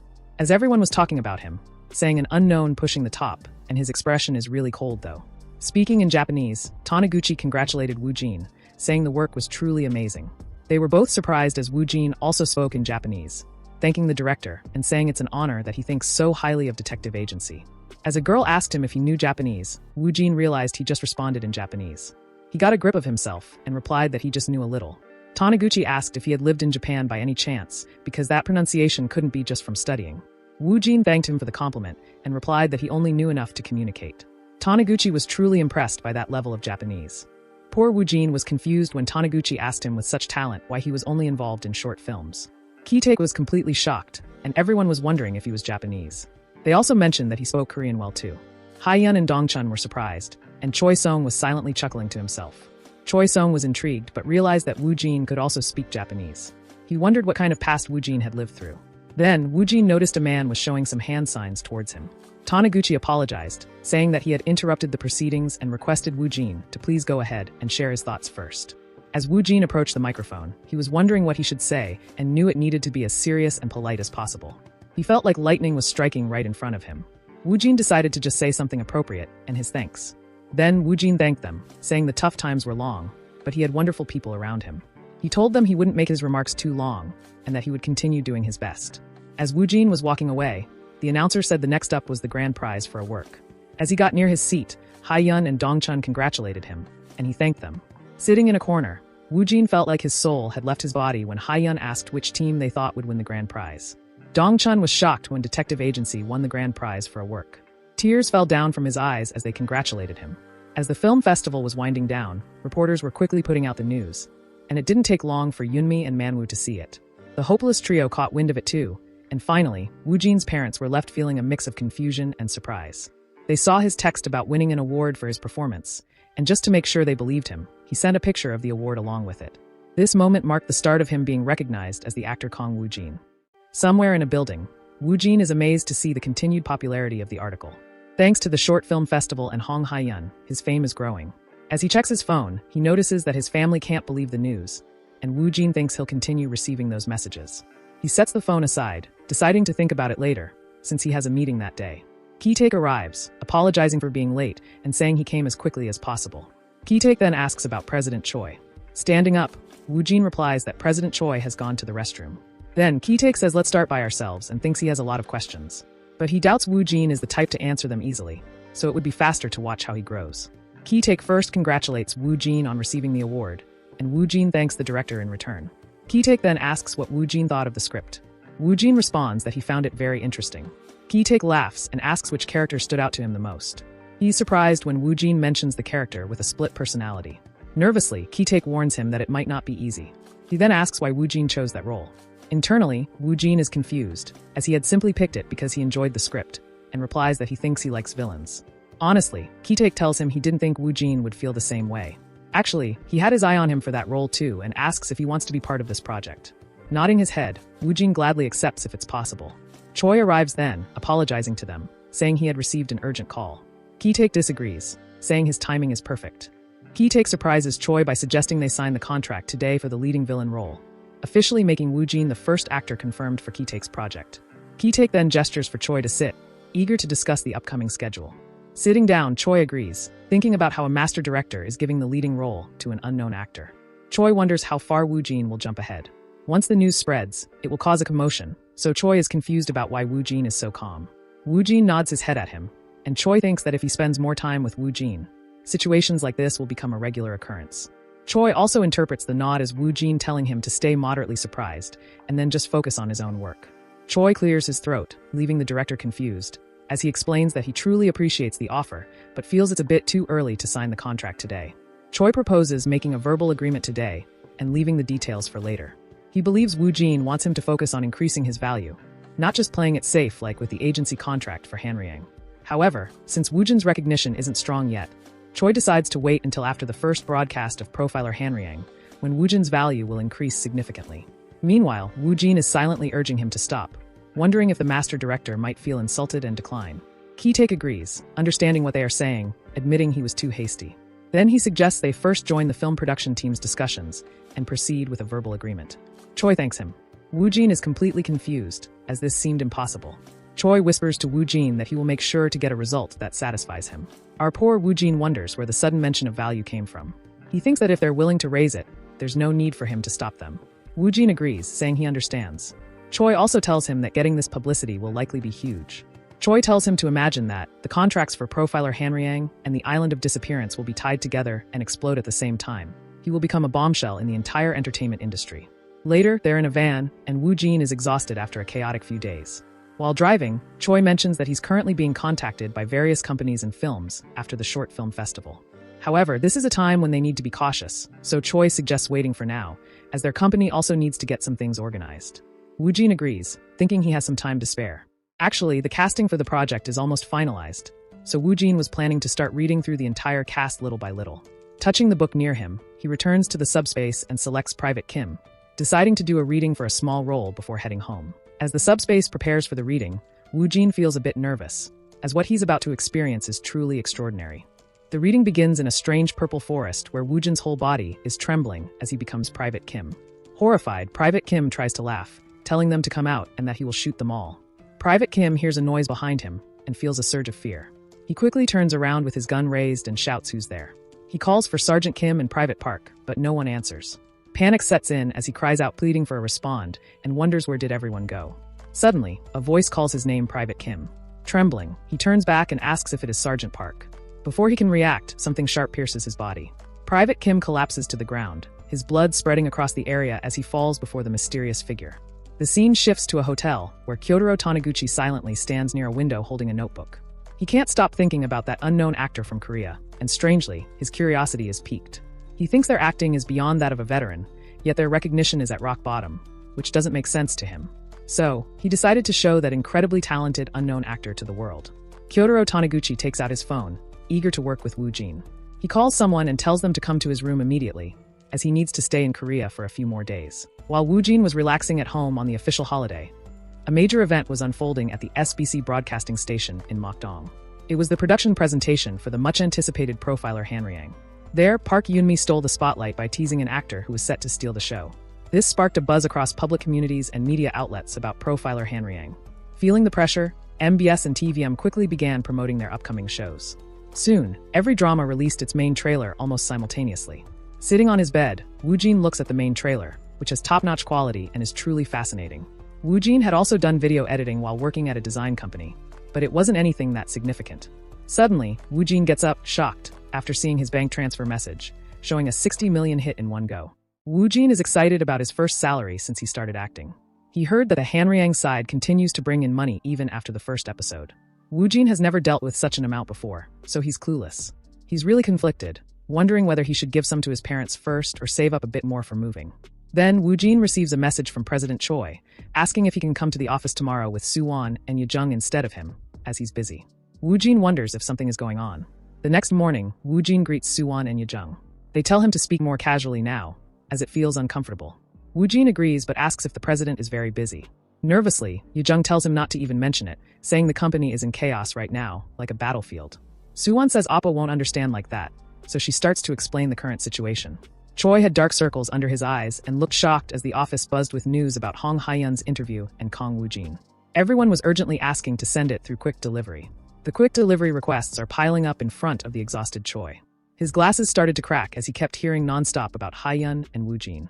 Choi slams his fist, quickly arranging an emergency meeting. They are proceeding with Hae-yun as same, but with Woojin, they are not disclosing matters until after the Hanryang. They need to hire more staff, so he asks, "What's the most urgent area?" They reply that the marketing team is the top priority, and the managing team is struggling as well. Behind them, Team Suwon shows Woojin the current situation. Choi looks back at Woojin and apologizes for calling him during his break. Choi knows Woojin can see the current state of the company, so he just points and tells Woojin to look over there. There are scripts and scenarios coming to him, along with quite a few interview schedules. Choi asks what he's going to do, and Woojin is amazed by the sheer number of them. Woojin replied that he is still not fully prepared to do interviews, as it feels a bit overwhelming. With only 2 days left until the first episode of Hanryang airs, Choi advises keeping things as quiet as possible for now.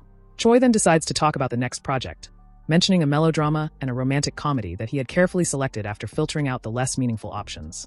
Woojin wonders, when he's supposed to read all of this? Choi advises him to rely on his intuition and make a selection. Woojin spots a script, and Choi explains it's probably just a cameo role. He admits he didn't get much time to chat with the director, but heard they're already deep into filming. Woojin secretly sneaks into the subspace, discovering that the script was graded B+ from the very beginning.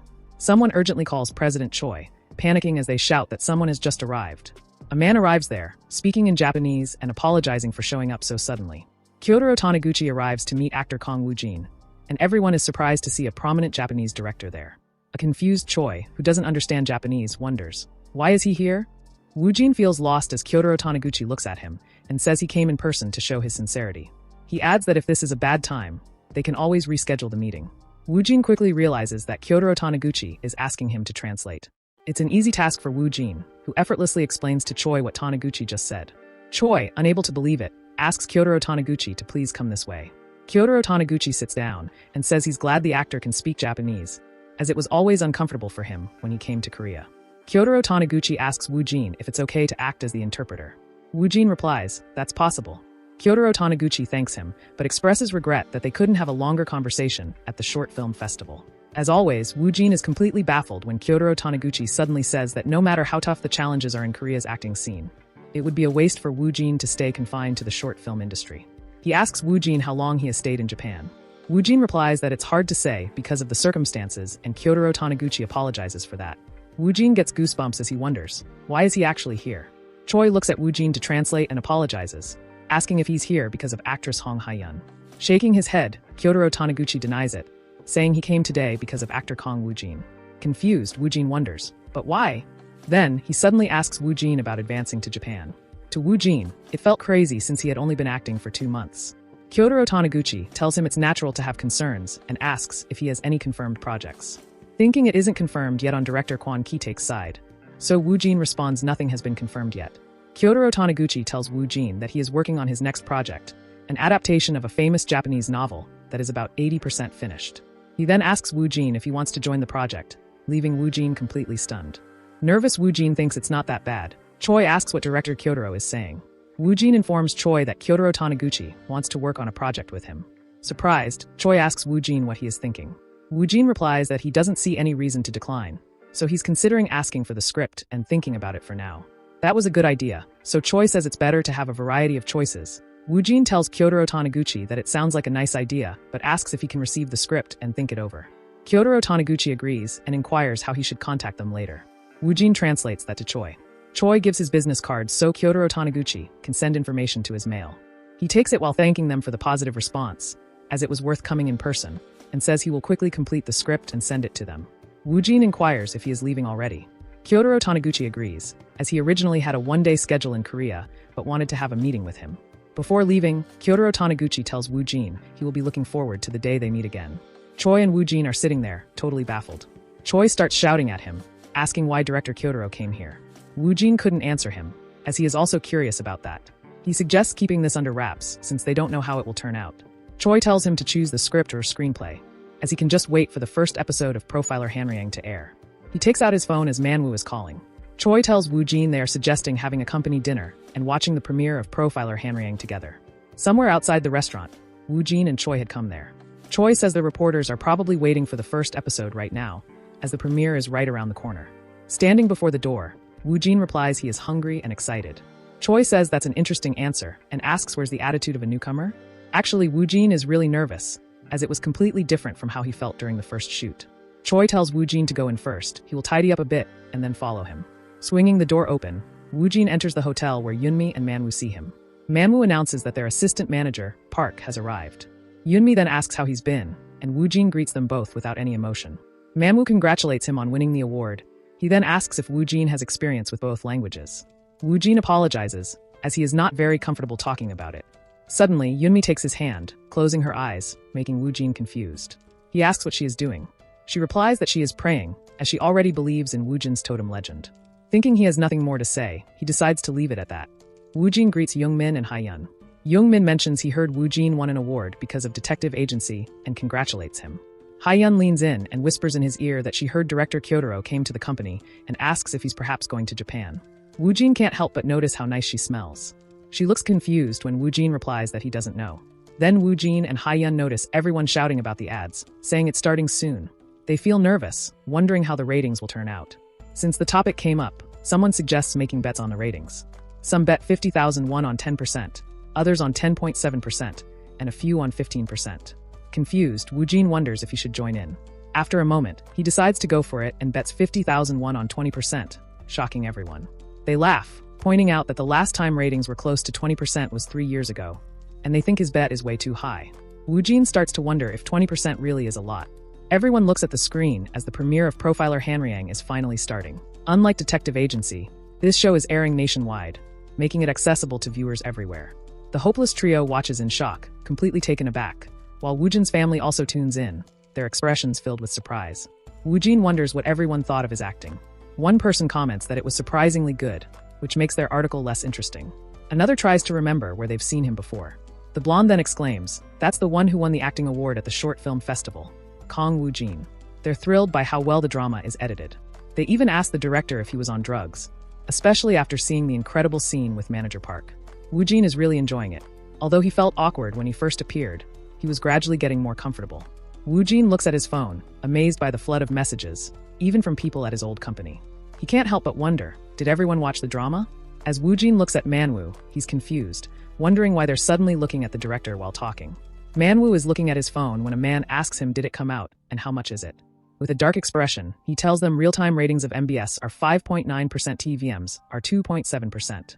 But he smiles, adding they got 20.3%, making everyone shocked.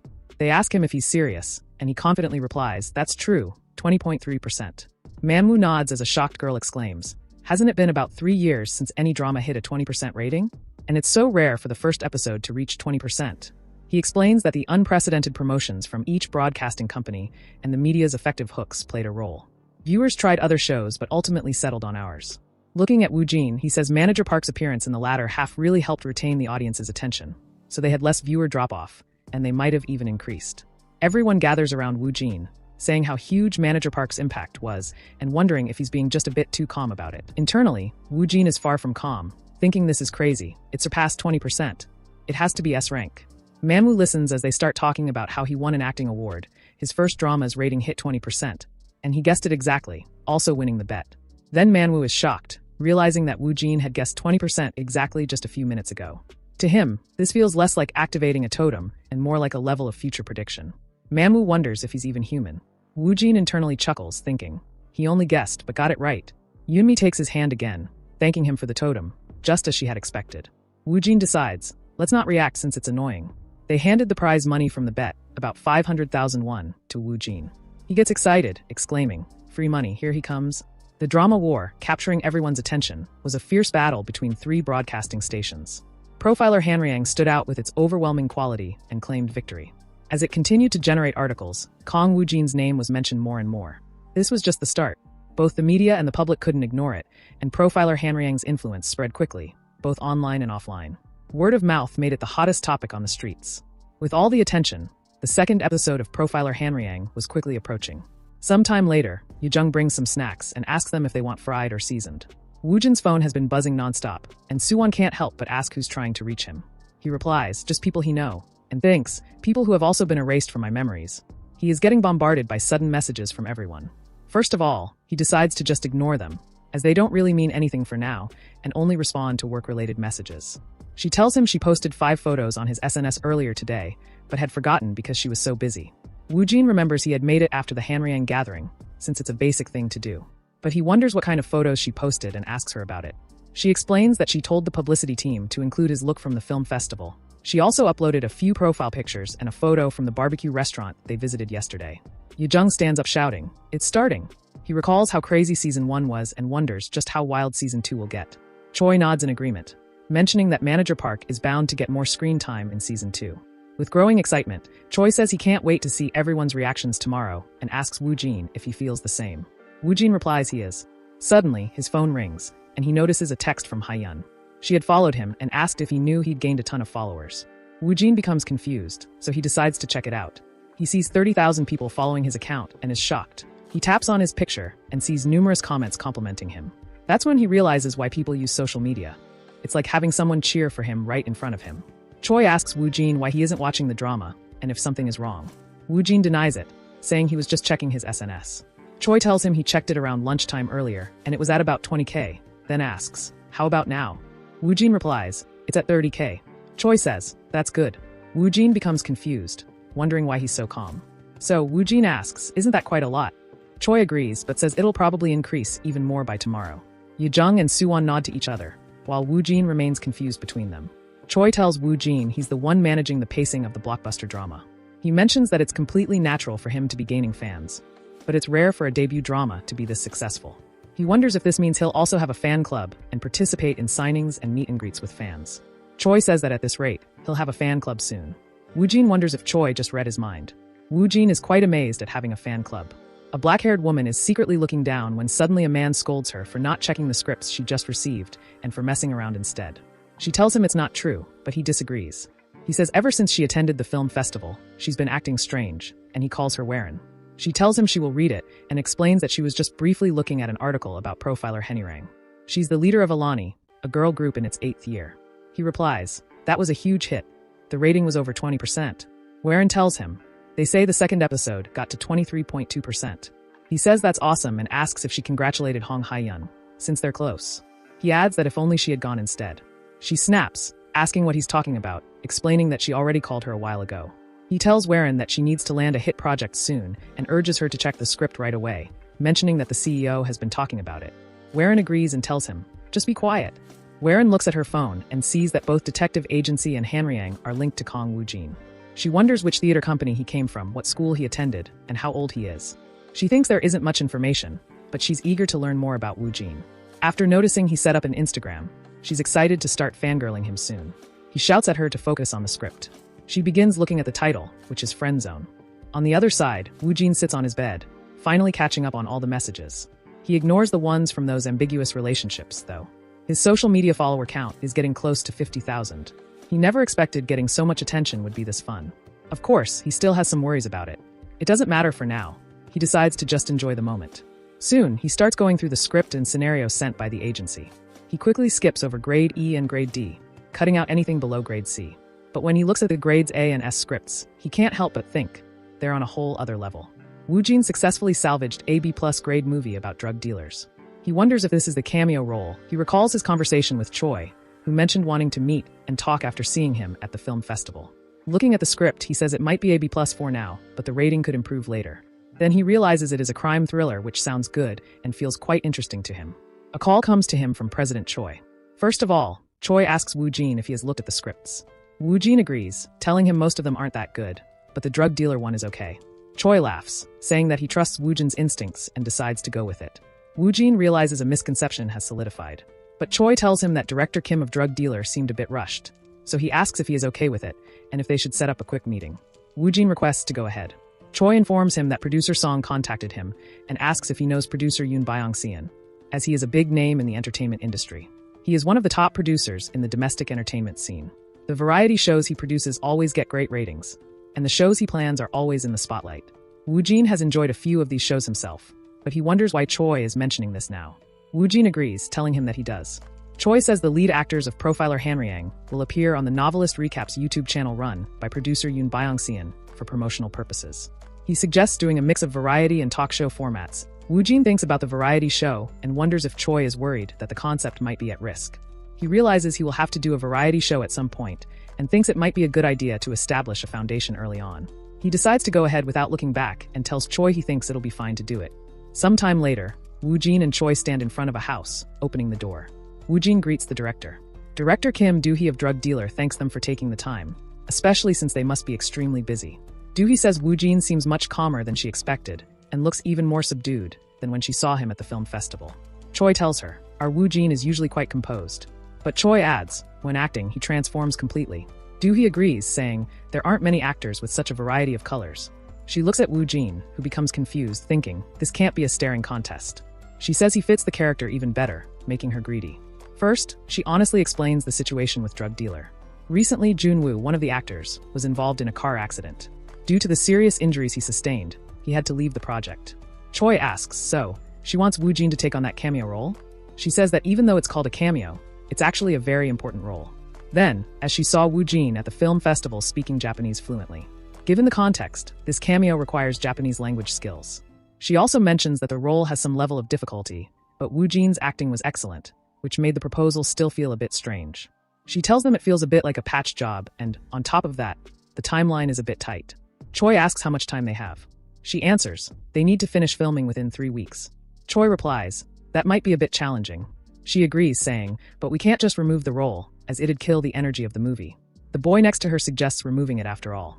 She's about to agree with him, but suddenly Woojin calls her, saying he believes he can do it, which shocks her. Woojin thinks the given time is too long and decides to finish it in just 3 days. There is no reason to pass on Drug Dealer. With its solid B+ rating, a need for Japanese language skills, and a short filming period, it is an appealing choice. Grade A and S productions are rare, and the B+ rating could even improve. With these factors in mind, he tells her he will take the cameo role, which makes them stare at him in shock. Choi thinks Woojin's crazy instincts have kicked in once again. Choi asks the director how much they were considering for Woojin's appearance fee, especially since joining in the middle of such a challenging situation should be factored in as well. Do-hee agrees with him. Sometime later, as Woojin walks out of the car, Choi tells him to go home and get some rest, and that he will let him know his schedule tomorrow. Choi starts searching his coat for more scripts sent to Woojin, which he brought from the company, and asks if Woojin wants to take a look. Choi hands them to Woojin, saying, these 2 are the thickest among them, so he thinks looking at only those should be enough. Woojin says one of them is written by Lee Wool-seon, titled The Love That Freezes to Death. Choi agrees, saying she's a star writer on par with Park Yoon-mi, and tells him that if he transitions right after Hanryang, the impact will be huge. Excited, Choi adds that she's known for rarely using newcomers and suggests that this is a big opportunity. Woojin checks the second one, written by Choi Nana, who's an assistant writer for Park Yoon-mi, working on Friendzone. Choi informs him that it won an award in the Netflix short film competition, but tells him that since it's a short, it feels a bit off. Choi considers Woojin's schedule and tells him he could only really choose one, as they're both romantic comedies. Considering the buzz and his future, Choi suggests the script by Lee Wool-seon seems to be the better choice, as it feels a bit disrespectful to overlook Park Yoon-mi. When Choi says he must be finding it difficult to make a choice too. Wu Jin immediately replies, "Not really." This confuses Choi and Wu Jin continues, "It's not that difficult for me, actually," as he decides to go with Choi Nana's script friend zone, leaving Choi completely baffled, just like the familiar ending. Choi asks if he knows who writer Lee Woo-seon is. Wu Jin replies he does. He thinks that when he searched for writer Park Yoonmi before, he became aware of her existence because he had seen several articles comparing the two. Choi asks about the reason he chose that short story. Honestly, he thinks there wasn't a big difference in their ratings. They're both average scores. C and B are normal results or slightly above that. While the results aren't different, and considering the impact, writer Lee Woo-seon might be better. But his reason for choosing Friendzone is simple. It's because the short story begins with a kiss scene. He wonders if they kiss boldly right from the first scene. He likes the way it shows the current situation first, and then reveals the past to explain how it came to be. On the contrary, when Wu Jin thinks about the script The Love That Freezes to Death, where the male lead has severe OCD and is terrified of being touched by others, which makes the atmosphere of the story feel dull. More importantly, after everything Wu Jin has been through, he feels that something warm and sweet would be nice. However, he can't just say it's because of the kiss scene. So, he decides to express it indirectly and says it has a refreshing story. He can feel it from the very first line. Choi thinks his gut feeling must have been triggered again, because if not, why would he have chosen the short story? Choi brightens up, saying he understands and has decided to trust his instincts, as another misunderstanding is solidifying. But he asks, is Lee Woo-seon's work not good, like when director Woo Hyung-gu was involved? He replies it's ordinary. Choi asks if it's not to the point where he'd rather die than do it. Wu Jin says it's not that bad, but the short story is better. He warns that if he offends a star writer or a broadcasting station, the backlash could be huge, which would cause serious problems. He says if Wu Jin is okay with it and suggests, how about trying to go for both? Wu Jin thinks that's not a bad idea and agrees. Taking out his phone, Choi tells Wu Jin that they also have the sports day shoot tomorrow and suggests wrapping everything up today. Next day, in a tall building, Choi and Wu Jin sit down. Choi tells Wu Jin to just say yes as much as possible, as he will take care of the rest. As they are talking, Lee Woo-seon arrives, greeting President Choi and Wu Jin. Choi sweetly exclaims, "Ma'am, it's been a while." Nodding his head, Wu Jin says, "Nice to meet you for the first time." She says she has heard rumors that he's quite cynical and tells him they're true, as he gives off that vibe. Her presence slightly reminds Wu Jin of his mom, and his back feels cold all of a sudden. Woo-seon tells Choi she was a little surprised to immediately receive a call. He replies, it's a script written by her, so he had to contact her right away. She exclaims, "Really?" and asks Wu Jin, "What do you think?" He replies, "It was impressive from the very first line, and the way the OCD was expressed was also unique." She thinks he gives off a different vibe compared to the actors she usually sees. She puts it like he doesn't feel like an actor, and because of that, she keeps getting drawn in and wanting him. She thinks it's a pity. She should have met him before Park Yoonmi. She tells Wu Jin, but for some reason, this atmosphere seems closer to a no, and asks, "Is it hard to get into my work?" Choi responds, saying that honestly, it's more like okay, but for now, Wu Jin has received many offers. Wu Jin adds he finds it unfortunate.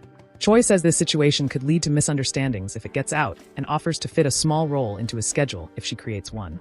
This way, there won't be any confusion, and he believes she'll understand their feelings too. She then offers Wu Jin a role that should take no more than 2 days to shoot, based on the number of scenes. The mysterious man next door. He touches the script and goes into the subspace, looking at it. Since he didn't read through the whole thing, he picked the role of the mysterious man next door. The subspace detected a new sign language. Wu Jin exclaims, "The more languages, the more useful they'll be." As the subspace is preparing, Wu Jin says, since it's rare, it could definitely become a great strength later on. It begins reading the sign language. Wu Jin is silently standing there, his eyes closed. As he opens them, he sees numerous hand signs before him, and he starts screaming. When the subspace ends the reading, Wu Jin comes out into the real world. His body feels a bit heavy, but he is not extremely tired, definitely better than when he learned Japanese. Anyway, he thinks he can do it right away. He knew that subspace wasn't a scam. She tells him he's quite important in the first 2 episodes, and more importantly, there's a lot to learn about character development. He asks if she is perhaps referring to sign language, which makes Choi shocked. She lightly laughs, looking at Choi, saying, almost all of the lines of that role are in sign language, so it's not easy. Choi worries learning sign language will take too long and wonders if he should choose a different role. Nervously, he admits it seems like a standout role, but it feels a bit overwhelming. She asks if he thinks it'll be difficult. Suddenly, Wu Jin confuses them both by denying it, saying he can handle this much as he doesn't have to learn sign language from the start. Surprised, they were both silently looking at him. She asks if he knows how to use sign language. He replies, a little. Then she suggests him to show her a little. Wu Jin agrees, putting down the script, and starts showing her some hand signs, which totally surprises her. She thinks he's keeping the movements minimal, yet natural and smooth. He's also adding strength to the parts that need emphasis, and expressing his emotions through his gaze. She's amazed at how perfectly he does it. After Wu Jin finishes his demonstration, she laughs nervously, exclaiming, "He said he knows a little." In the Flex building, she walks in wearing a mask while her manager asks if she's serious about doing friend zone or just testing the waters. She replies she hasn't decided yet and is only attending the meeting for now. The director keeps calling him. She tells him to ignore it and just say she was busy. He warns there's no point in a one-off project, especially with a rookie writer. She shrugs it off, saying their album is doing fine anyway. She says she's not here for fun. She's here to check the project, see who the lead is, understand the writer's style, and gauge Flex's support. He brings up the kiss scene, and she says they'll try to cut it. But even if it stays, it doesn't matter, as she's not doing it. Then a woman greets them, saying the general director's meeting isn't over yet. She opens a door, requesting if they could please wait here for a moment. She whispers to her manager, saying there's a high chance she won't do it, so don't say anything strange. But someone sees Heron and questions the woman, asking why she came to this meeting room. She says it seems she's come to the wrong place, and that she should have been guided to the next room. Weron becomes shocked as she sees Wu Jin there. Wu Jin thinks she's so pretty, but wonders why she's looking at him. He decides to say hi and greets her. Wu Jin wonders why she's ignoring him, as her expression isn't great either.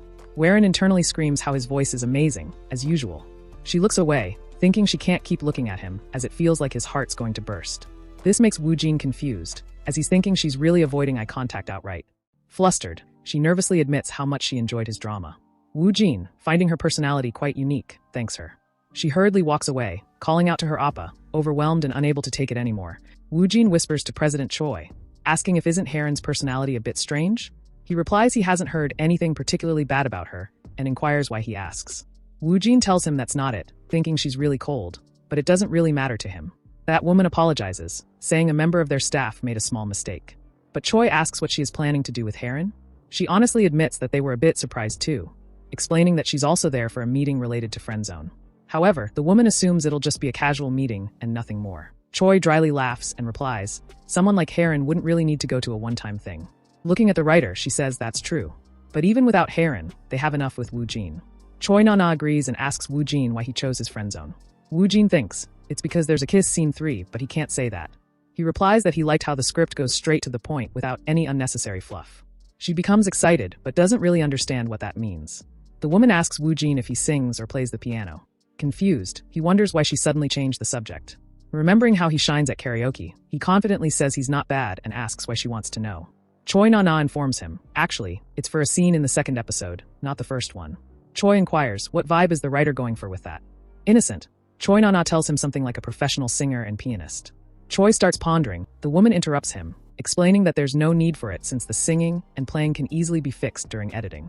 Wu Jin tells her he is not bad at singing or playing the piano and asks if he can receive the rest of the script from episode 2. Choi Nana agrees. Outside, Weron wonders why everyone is laughing.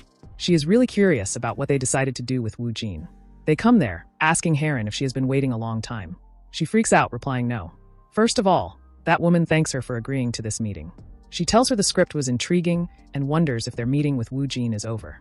The woman tells Weron she'll reveal her counterpart before discussing details. Meanwhile, Weron wonders if she should wait for the right moment to ask why Wu Jin is here. She blushes in shock when the woman reveals Kong Wu Jin will play the male lead in Friend Zone. Weron starts imagining Wu Jin holding a flower. She adds that they can proceed with the meeting, and the press announcement is scheduled for next week.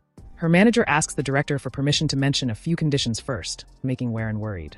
The director agrees. He panics and demands they remove the kiss scene from the opening line of the script, while Weron steps on his foot and whispers a sharp warning to keep quiet. On the other side, Wu Jin is looking at episode 2 of the script. Opening the subspace, he quickly decides to check the details. He notices that episode 2 of Friend Zone is now graded B+. Wu Jin remembers it was originally a grade B and starts wondering, did something change since yesterday? Could it be because he was confirmed as the male lead? He checks the other projects, but their grades haven't budged. Just as he's trying to figure out what's going on, the grade for Friend Zone suddenly changes again, rising to grade A. This leaves Wu Jin completely baffled. He exits the subspace and starts questioning what could have changed. Just then, Choi gets a call. After a brief conversation, Choi turns to Wu Jin and says, the Flex creative team just called. They said Heron decided to join Friend Zone. He wonders if she really doesn't know he's the male lead, as she seemed completely indifferent to him. He says she doesn't know that I'm going to be her co-star. He becomes totally confused when Choi informs him they said that's the first thing they told her in the meeting. Choi says it's a bit surprising and good, but the sullen Wu Jin isn't so sure about it. He realizes why it was rated grade A, but he finds Heron pretty, though her personality seems a bit odd, almost dismissive of him. Wu Jin sighs, thinking that even if the main lead isn't great, shouldn't the actor just focus on working hard at their craft? Still, he doesn't want to give up on a grade A opportunity. In the end, he decides he'll just focus on acting properly. After finalizing the contract for the love that freezes to death in friend zone, the day of recording finally arrived. There are a lot of people. Woojin is surprised as they are already filming. Woojin is feeling nervous and tries to calm himself while reminding himself not to lose focus on the concept. Suddenly, Choi places his hand on his and says Woojin is not that nervous, as he has already seen plenty of variety shows. Woojin boldly says that he thinks it will be quite fun. Choi tells him he doesn't need to overdo it or try anything extra. As they are talking, someone approaches them. It is Byung-san who greets Woojin, saying he has really been enjoying the drama. Woojin can feel the gazes focused on him, so he decides to stick to the concept and greets him back. Byung-san praises Woojin, saying he brought Manager Park to life so convincingly, noting that the role must have been incredibly challenging. Woojin wonders how he should respond and simply replies with a yes, leaving them totally confused. This isn't unfolding the way Byung-san expected, as Woojin remains as steady as an ancient oak tree. Feeling nervous, he comments on Woojin's straightforward responses and asks if he is fully in character or just feeling nervous. Woojin doesn't understand what Byung-san means and simply replies that he will do his best, leaving Byung-san even more confused. He wonders what kind of personality this guy has. Byung-san asks Woojin to take a seat for now.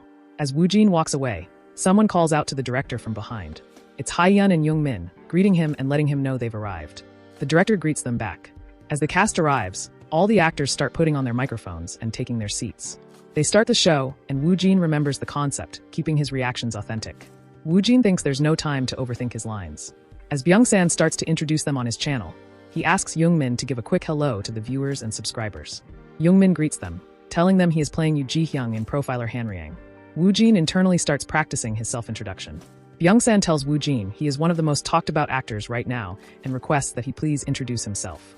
Just as he practiced, he says, "Nice to meet you for the first time," and introduces himself as Kong Woojin, who is playing the role of Profiler Hanryang in the drama Manager Park. They watch as he folds his hands, sighs, and thinks, this is good enough to pass. Everyone starts laughing loudly, which makes Woojin confused. Haeyeon asks him if he's just calling the drama Manager Park, telling him it looks like he got a little mixed up. Nervous Woojin tells them he meant to do that. They can't believe him, asking if the perfect Manager Park made a mistake on purpose, especially since he had been stiff as a board during the entire shoot. As Woojin insists he's serious, Byung-san thinks, this could actually be pretty funny, finding Woojin's intense seriousness almost charming. Woojin's soul had left his body as Byung-san says they said he was as stiff as a board throughout the shoot and inquires when it was the hardest for him. Woojin replies, right now? Everyone laughs at his answer, and Byung-san decides to move on to the next segment, the character game. It's about showing a picture of a celebrity and saying their name within 1 second, and they'll win a total of 10 prizes. Sometime later, one of the prizes is removed because of the wrong answer. That's already the 6th failure. Woojin is thankful as he is not at the front. Byung-san shows Woojin a picture, saying he has been too quiet. He replies, Daniel Fassbender. Woojin thinks he is thankful as it's a well-known Hollywood actor. Byung-san tells him it's correct and wonders if he just heard an accent in his voice. After some correct answers, he shows him a picture, saying it's an easy one, and if he answers correctly, he will win. Woojin did not understand who she was and wonders if it's a photo shoot to confuse him. Haeyeon trembles as the time runs out, her anxiety clear. Woojin apologizes but cluelessly asks who it was. Frustrated, Haeyeon slaps his back, exclaiming it was her and demanding if he's being serious. Confused, Woojin replies, the photo looked a bit different. As in the background, Haeyeon is beating Woojin, Byung-san asks President Choi if Woojin speaks a bit of English. Choi exclaims not just a bit and tells him he's at a native level and also speaks Japanese. Byung-san is internally surprised by the timing, as he needed someone with foreign language skills for a new overseas variety show. Byung-san decides to test the waters a bit and asks if they are talking about local level fluency. Choi agrees with him. Choi notices that the moment he mentioned native level, director Yoon's expression changed. He wonders if it's related to the rumors he heard about them planning a new variety show overseas. Choi explains he's beyond just local level Korean. That makes sense because Woojin is international. Byung-san asks if he lived abroad and for how long. Choi replies that he believes it's been quite a long time. However, he asks why Byung-san is asking about Woojin's foreign language skills. Byung-san replies he is just curious if Woojin is fluent. Choi says if Byung-san does he can hear more after the shoot. Laughing nervously, Byung-san agrees with him. Choi marvels at how Woojin is charming everyone, even director Yoon, and jokes that he's becoming a master fisherman. Meanwhile, our poor Woojin can't help but think about how Hong Haeyeon keeps playfully hitting him like they're close friends. Sometime later, Woojin is sitting in a car, exhausted, and Choi is telling him he did well. He asks if Woojin knows episode 3 and 4 of Profiler Hanryang aired, as they're incredibly popular. Woojin has been so busy he completely forgot. He remembers episode 4 ends with Yu Ji-hyung catching the real culprit and manager Park, who had an incurable disease, hanging himself in the detention center. Woojin decides to check the articles or community reactions. He sees numerous comments about him and exclaims, "The reactions are incredible," as the name is being mentioned everywhere in public opinion and the media. Considering his rising popularity, Choi asks if he doesn't think it's time to move, as he'll get recognized the moment he steps outside. Woojin thinks about the timing, and Choi adds that he will arrange a lease office near the company and pack his things as soon as possible. Woojin's attitude changes, and he agrees, thinking that if someone's offering him a place in Seoul, there's no reason to refuse. Choi also mentions how he just landed his first advertisement deal. He honestly says he thought this would happen gradually. Woojin wonders if he's talking about the ads seen on TV or YouTube and asks, "What kind of advertisement is it?" He replies, "It's a hamburger advertisement," which leaves Woojin completely confused. Choi comments with a knowing look, guessing that Woojin probably has a good idea. But Woojin doesn't know. Why a hamburger? Then he remembers assistant manager Park's line. Choi explains that the brand sees him positively because of the way he ate in the interrogation room scene, and he heard that their sales increased after that episode. Choi comments on how impressive it is to land an advertisement just 2 months after debuting. Woojin agrees, saying it's truly amazing. Choi mentions that the brand plans to run a formal TV commercial along with ads on YouTube. He adds that with something this big, Woojin must be getting paid quite a lot. Woojin asks if it will be a single take. Choi explains that the first ad is usually done as a single take, and they'll decide whether to continue with him as a model or not. Choi asks if he's going ahead with it, mentioning that he shouldn't have any bad feelings or anything like that. Confused, Woojin wonders what could be the bad side. Woojin agrees to go ahead with it, but asks about the concept. Choi tells him to think of it as assistant manager Park casually enjoying a hamburger. Woojin thinks that's easy to understand at a glance. Choi mentions that he has also canceled all minor entertainment appearances and various media interview requests, explaining that given the situation, attending those would only be a loss. Woojin doesn't know but acts like he does and says he thinks so too. Instead, Choi suggests a couple of magazine photo shoots that he can knock out quickly. Woojin mentions Hanryang has wrapped up, so they decide to run the promotion properly and draw some attention. The next day, as Choi Sung-jian had predicted, the articles shifted focus. Previously, they had been about profiler Hanryang or assistant manager Park, and people were asking about Kong Woojin's next project and when it would be decided. This time, however, the articles were filled with teasers about Kong Woojin. His next roles, which he had been quiet about for a while, were immediately announced. The reactions from the media and public opinion were mixed, both disappointing and amazing. With the release of the viewership ratings for episode 5 of Profiler Hanryang, the ratings had dropped after assistant manager Park's death, with a 4% drop in just one day, a rare phenomenon. As a result, Kong Woojin continued to be mentioned in the media, and his recognition inevitably increased. Woojin is scrolling through a flood of articles coming out on his phone. Suwon calls him Appa and shows him his fan club, which was just established but already has over 3,000 members. She suggests that at this point, he should start planning a fan meet and greet or a fan signing event. But she wonders if the PR team has contacted the fan club manager, so she decides to start taking some actions too. She informs him that the manager's ID is a female relative, which is quite strange. Woojin remembers his sister, Kong Hyuna. Woojin arrives at the company and greets Choi and Haeyeon, with someone sitting with them. Haeyeon greets him back, saying she is fortunate to see his face, as she was just about to leave. Woojin is struck by Haeyeon's explosive beauty, thinking it's the perfect way to start the day. But then he spots a huge figure and wonders, who's that? The silhouette looks almost identical to Kim Dae-young's. The infamous Dae-young flashes his smug grin at Woojin, who, as always, is completely lost and clueless. Woojin is panicking as Haeyeon tells him that's right. This is his friend whose face she remembered. Woojin trembles in fear, silently begging her not to remember. She asks about the audition day, reminding him that he had told her Woojin was a designer. Scratching his head, Dae-young nods in agreement. Woojin is freaking out internally, torn between whether he should just leave or try to brush it off later. He also wonders if he might have already heard about the concept. Choi suggests Woojin have a chat with his friend. Woojin tells him it's been a while and asks why he is here. He becomes confused by his sudden serious acting and feels something's off, as his gaze is intense and his expression is cold. It's nothing like the usual Kong Woojin. He watches Woojin, who's fixated on Haeyeon and Choi. Dae-young takes in the scene and immediately understands what's happening. He tells Woojin that he has become much more cheerful, which makes Haeyeon and Choi surprised. Dae-young winks, and Woojin silently pleads with him not to make things worse. Haeyeon exclaims if that's what he calls cheerful. Choi inquires if that means Woojin was different in the past. He agrees, saying he had more gravitas than he does now, which was cool, but he was too aloof and cynical. Suddenly, Woojin steps up behind him, as if Dae-young were light Yagami, and says in a like manner, "Just be quiet." Woojin asks President Choi why he is here. Choi explains that they're hiring new staff, and that Dae-young has submitted an application. Since Choi heard that Dae-young is friends with Woojin, he decided to talk to him separately. Annoyed, Woojin wonders if he should shoot him. Woojin asks for a moment to talk to his friend privately. Choi tells him to go ahead. But Haeyeon stops Dae-young, asking why he brought Woojin to the audition, as he wouldn't have suggested going first. Dae-young thinks that's just because of the full course of pork belly and Haeyeon, but he can't say that. So Dae-young replies that he's good at design, but he felt it was a waste for him to only act when he was bored. Before Dae-young can continue, Woojin stops him and starts dragging him from there. Haeyeon says Woojin's past was worse than she thought, and Choi agrees with her. But Choi assumes that in the midst of all that, he quietly built his self-esteem and taught himself to act. Haeyeon then wonders if his acting, something he only did out of boredom, ended up being what saved him. The confusion had already turned into an impenetrable maze. In the bathroom, Woojin is looking around, checking if there's someone, and asks Dae-young what he's doing here. Dae-young explains that since he surprised them from movies to dramas, he decided to take a shot in the dark as well.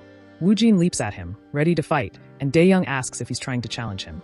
After the fight, Dae-young asks why he was acting all tough in front of Haeyeon. Woojin denies it, saying he just ended up that way and can't turn back now. Woojin asks about the company he was working at. Dae-young explains that he has always been interested in the entertainment industry, so the timing felt perfect. He initially wanted to work with Woojin since he's an actor, but the president had mentioned they weren't hiring for that role. Instead, Dae-young had suggested starting as a manager's assistant and guard, and Choi agreed to it. Woojin asks when he will start working. Dae-young replies in a month, as he will wrap up things at his company. Woojin asks to confirm if he is serious. Dae-young replies for real, thinking no one can challenge him, as it will be fine if there's at least one person who knows him. Dae-young questions if he is going to keep up that serious concept. Woojin replies there's really no turning back now, and tells him to match that vibe if he wants to work too. Dae-young says that sounds fun, but asks won't his other acquaintances start to pick up on it? He replies that people from elementary school are fine, as he moved around a lot. Woojin admits that the middle and high school kids don't know about his personal life anyway. Dae-young agrees, saying people he has met might find it a bit strange. Woojin replies that he doesn't know but will figure something out, just like he always has. On the other side, someone is telling Haiju that there's a meeting with the model tomorrow. She asks who it is. Haiju becomes shocked when the woman mentions it's the rising star Kong Woojin. The woman asks if there is a problem. Nervous, Haiju answers that he was her classmate in university. In a burger shop, Woojin is sitting with Choi, thinking life is unpredictable, as Woojin never thought he would come here as a model. Woojin notices outside a girl saying Kong Woojin is really handsome. He can really feel how much more popular he has become. Choi suggests him to sign some autographs after the meeting is over. 3 people enter the meeting room, greeting them. As the woman asks if he waited a long time, Haiju is staring at Woojin, who wonders if it's just his imagination. She asks a confused Woojin if he doesn't remember her. She reminds him they were in the same department in university. Woojin starts panicking and almost showed his true self just now. Woojin doesn't remember who she is, as he was pretty much a loner in college. However, he wonders how she still remembers him, considering there were more than twice as many girls as boys in the design department. Woojin trembles, wondering if she will reveal his college life in detail, then thinks he didn't do anything wrong in college, and he can handle this. She questions if he really doesn't remember. Woojin is awkward, thinking pretending to know each other seems like too much. Woojin apologizes, saying he doesn't remember. Flustered, Haiju says that's understandable, as it's been quite a while. While that woman playfully mocks by asking, that means isn't he a complete stranger? As Woojin is apologizing, she is shouting at her team leader, who is telling Woojin he doesn't have to apologize, adding it seems like our Haiju just had a bit of a weak presence. Meanwhile, Choi thinks that as his popularity has increased, he's been gradually meeting people he knows. Woojin is thinking he should clear this up quickly. He should hurry up and talk about the ad. That woman says Woojin didn't graduate from the acting department. If Haiju was in his field. Then a boy mentions it's surprising that an actor is from the design department, telling Haiju that Woojin was popular in college too. Nervous, Woojin denies it, saying he was just like air. That woman does not believe it, saying he must have had girls lined up for him. Woojin thinks he was a loner and tells her there were mostly guys. She doesn't have a clear memory either, and says she thinks he won quite a few competitions. That woman exclaims he was an elite. Woojin thinks she is upset and quite indifferent, but it's actually a good thing for her. He replies it was just alright. Woojin says more importantly they should discuss the advertisement. She apologizes, as they were all surprised that one of their employees was in the same batch with him. Choi whispers to Woojin, saying he really is something and asks if he didn't just focus on acting but also succeeded in design. Woojin thinks there's no such thing since he just worked hard to survive. Still, he can't say it like that, so he sugarcoats it a bit and replies that he simply worked hard because he needed to. Then he realizes that if he says it like that, they'll just take it as something strange. Choi wonders if it could be that he did design to help with acting. That woman says they will proceed with a short-term contract for now and decide on an extension based on product sales. Woojin thinks it seems to be similar to what the president guessed. She tells him they will coordinate the filming day with Mr. Woojin's schedule, and the shooting should be wrapped up in a day. Next, they pick the topic of his appearance fee, making Woojin excited. Considering there are millions of one in front of his eyes, Woojin thinks advertisements are amazing as they give this much for just one shot. She inquires if he has any other opinions. Woojin denies, saying he thinks they can proceed with the agreements as is. Woojin gets up, saying he will do his best. Then Woojin and Choi left, agreeing to return on filming day. The boy remarked on Woojin's impressive and commanding presence, while the woman noted that, despite seeming aloof, he was unexpectedly kind. And his voice was quite captivating too. Haiju thinks he doesn't have that kind of vibe. That woman asks Haiju to share some stories and wonders if she is close to Mr. Woojin. Haiju says they weren't very close and explains that, in the beginning, there were a lot of girls in their department, and about half of them were interested in Woojin, making him quite popular. That woman finds it hard to believe and asks if Woojin didn't even realize how popular he was. Haiju agrees, but says he wasn't as intense or cynical back then. She also mentions that she never heard anything about him pursuing acting. That woman wonders if Woojin simply put on a professional facade at school. Woojin sits in the car, caught off guard. Thinks he never expected to run into someone from college. It's not something he can just avoid by being careful. Accepting that he can't control every situation, Woojin decides to prepare a few lines to handle it better. Choi calls Woojin, showing him the variety show's main episode which just came out. More than half of the comments are about Woojin. Confused, Woojin wonders if something major happened on the shooting day since it blew up so much. Choi tells Woojin to look at the comments, explaining that his aloofness really worked as a comedic point. Confused, Woojin looks at a comment that says he looks like a cheeky golden retriever. He doesn't get it but thinks if they say it's good. He asks why his face is the biggest. Choi jokes, because you have a big head? Then Choi says he's just kidding and explains Woojin is the main focus in episode 1, so he is the biggest. Woojin watches the video and finally gets the clumsy vibe, especially with how the editing highlights it. The video ends and Woojin couldn't hold himself, saying it's really entertaining. He thinks director Yoon Byung-san is truly a master. Choi explains, since it's his first appearance as his true self, the media is going crazy right now. Woojin starts checking it out and decides to also take a look at the community. He becomes surprised to see chaos everywhere. Woojin thinks it's not something he needs to worry about, so he decides to just ignore it, believing they will soon be forgotten anyway. Suddenly, Choi receives a call from director Yoon. Byung-san asks if he has seen the first episode. Choi replies, of course, and credits him for capturing Woojin's character so well. Byung-san denies, saying Woojin did a great job, and says he hopes to see him and Woojin together properly as the director of the HDBS variety department. Choi inquires if he is perhaps planning a new variety show. Byung-san agrees, saying Woojin would fit in the new variety show. He requests to discuss the details in person. But Choi thinks if he's too easily recognized in the variety industry, he'll be eaten alive quickly. So Choi tells him to wait a moment as he checks Woojin's schedule. Byung-san asks if Woojin has any commitments scheduled for the second half of the year. The next day, at the entertainment department, Woojin stands with Choi, feeling nervous despite thinking he's been to the broadcasting station before. Woojin enters the meeting room, greeting them. He sees a camera and wonders what it's for. Byung-san reassures him not to feel pressured, promising to use it to take a picture if Woojin agrees. However, if he disagrees, Byung-san won't use it at all, even though many viewers enjoy this kind of behind-the-scenes content. Byung-san gives the new entertainment project proposal they are preparing. He then asks if Woojin would like to read the rough outline for now, to which Woojin agrees. Byung-san explains that the main stage will be overseas. The plan is to break it into 3 episodes, each released quarterly. Surprised, Woojin thinks that's a massive entertainment project. The plan includes opening restaurants that sell Korean food to foreigners. He also mentions it would be great if at least 1 or 2 participants could speak a foreign language. He hopes Woojin will be one of them and asks for his thoughts. His head is all mixed up. In complete confusion, Woojin wonders if director Yoon Byung-san is casting him. He can't let it show, so Woojin decides to buy some time. Byung-san guesses that Woojin is considering it and believes there are no downsides. He reassures him that it'll be fun, especially since he'll get to breathe in foreign air again. Woojin thinks it would be his first time and senses another misunderstanding coming.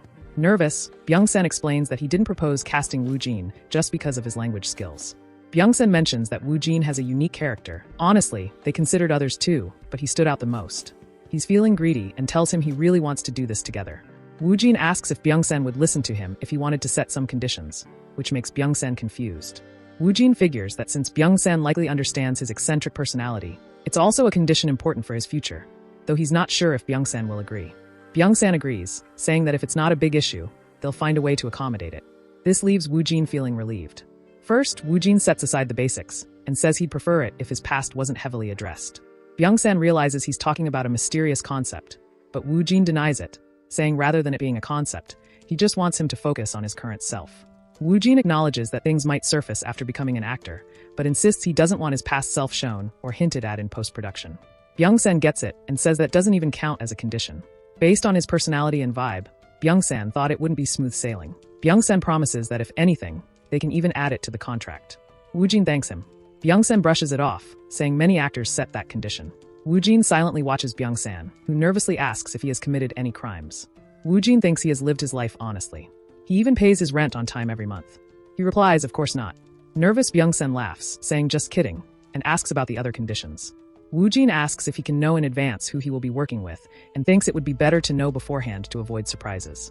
Byung-san says that part is also typically discussed since some people decide based on who they'd be working with, and tells him they are looking at a total of 6 people. He shows Woo-jin a document mentioning they have confirmed on Jong-hak and Ha Gang-soo, and they're still negotiating with one person. Woo-jin internally exclaims, 2 amazing actors already? Byung-san informs him they are also looking for about 2 females, one of them being Warren, catching Woo-jin completely off guard. Byung-san tells him she's been active in Japan for a long time, so she's fluent in Japanese. Woo-jin asks if Warren is confirmed. Byung-san agrees, explaining that her role will be brief and focused on solo scenes. He then asks if he might feel uneasy around Warren. Woo-jin wonders if she might actually feel more uncomfortable, but wonders when will he ever get to go abroad for free. Woo-jin thinks if he has to do an entertainment project someday, it'd be better to be part of such a big production. He also wants to openly use English or Japanese, as it could be fun. Woo-jin nods and confidently promises to give it his all. Byung-san thanks him, mentioning he is already looking forward to working with him. Then, he tells Woo-jin he needs to have a proper discussion with President Choi right away and asks what his filming schedule looks like. Woo-jin mentions he has a shoot for a Max Burger advertisement. Byung-san asks if it's his first commercial and comments on starting with a burger ad, saying it looks like a challenging start, which makes Woo-jin confused. Sometime later, at the Max Burger shooting day, Woo-jin is irritated, eating a burger as someone shouts cut. He tells Woo-jin it's good, but they need to secure as many shots as possible and suggests focusing on the burger a bit more and going again.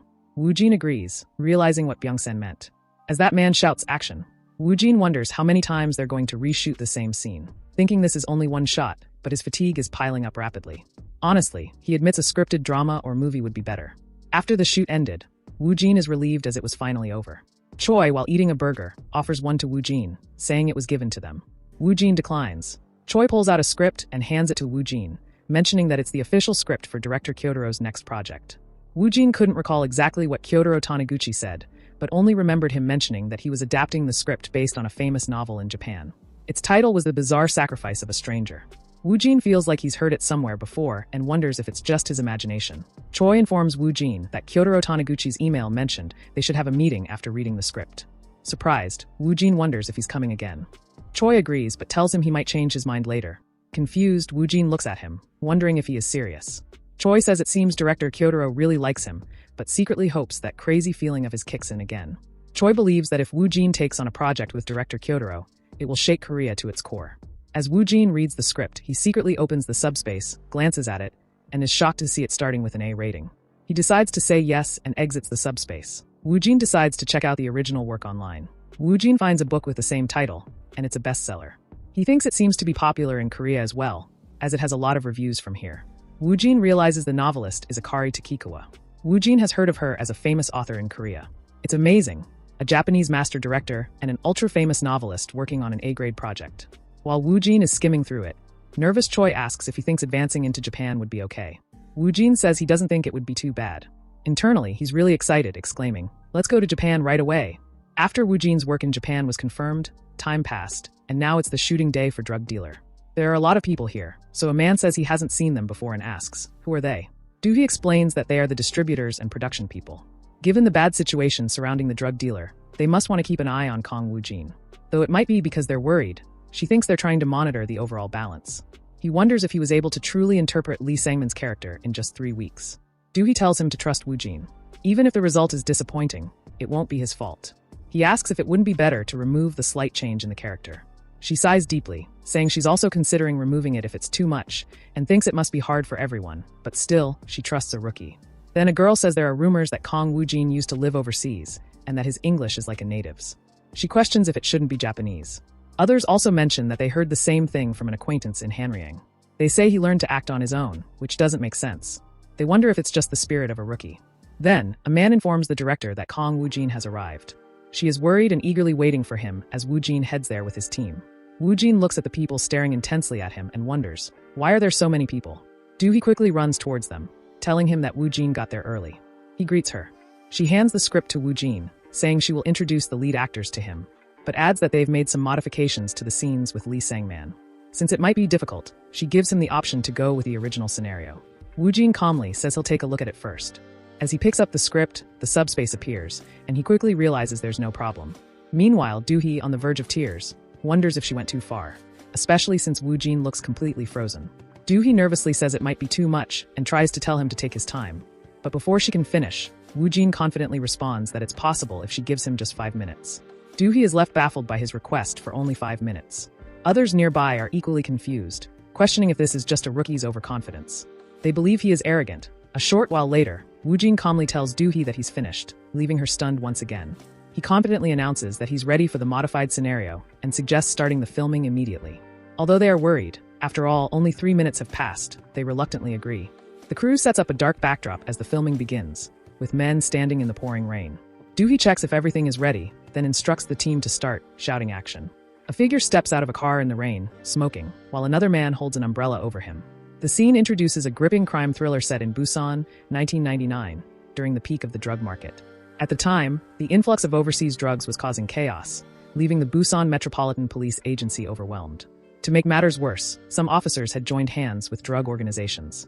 In response, the agency launched a top-secret undercover operation. Young Sung-hoon, a detective from the drug department, was chosen to lead the mission. Reluctant but pressured by higher-ups, he had no choice but to comply. His first mission was to infiltrate the inner circle of Choi Juno, a powerful drug kingpin, who was behind bars. Young Sung-hoon managed to gain Choi Juno's trust and join his family. Once released from prison, with the drug king's support, Sung-hoon started a drug business in Busan while secretly feeding information to the police about hidden drug networks. During this time, he met Kim Hyun-soo, also known as Professor Kim, a brilliant drug manufacturer. Together, they became the largest drug distributors in Busan. Their growing empire brought them wealth, but also put them on a collision course with the police. To avoid trouble, the cunning Sung-hoon aimed to expand into the Japanese market. This is where Lee Sang-man enters the story, a character played by Kong Woo-jin. Sang-man clan was the largest gang in Busan, had strong connections with the Japanese Yakuza. Through a deal with Sang-man, Sung-hoon expanded his operations to Japan. Although Lee Sang-man's role is primarily to establish the Japanese connection, he is a pivotal character who heightens the tension and excitement in the first half of the movie.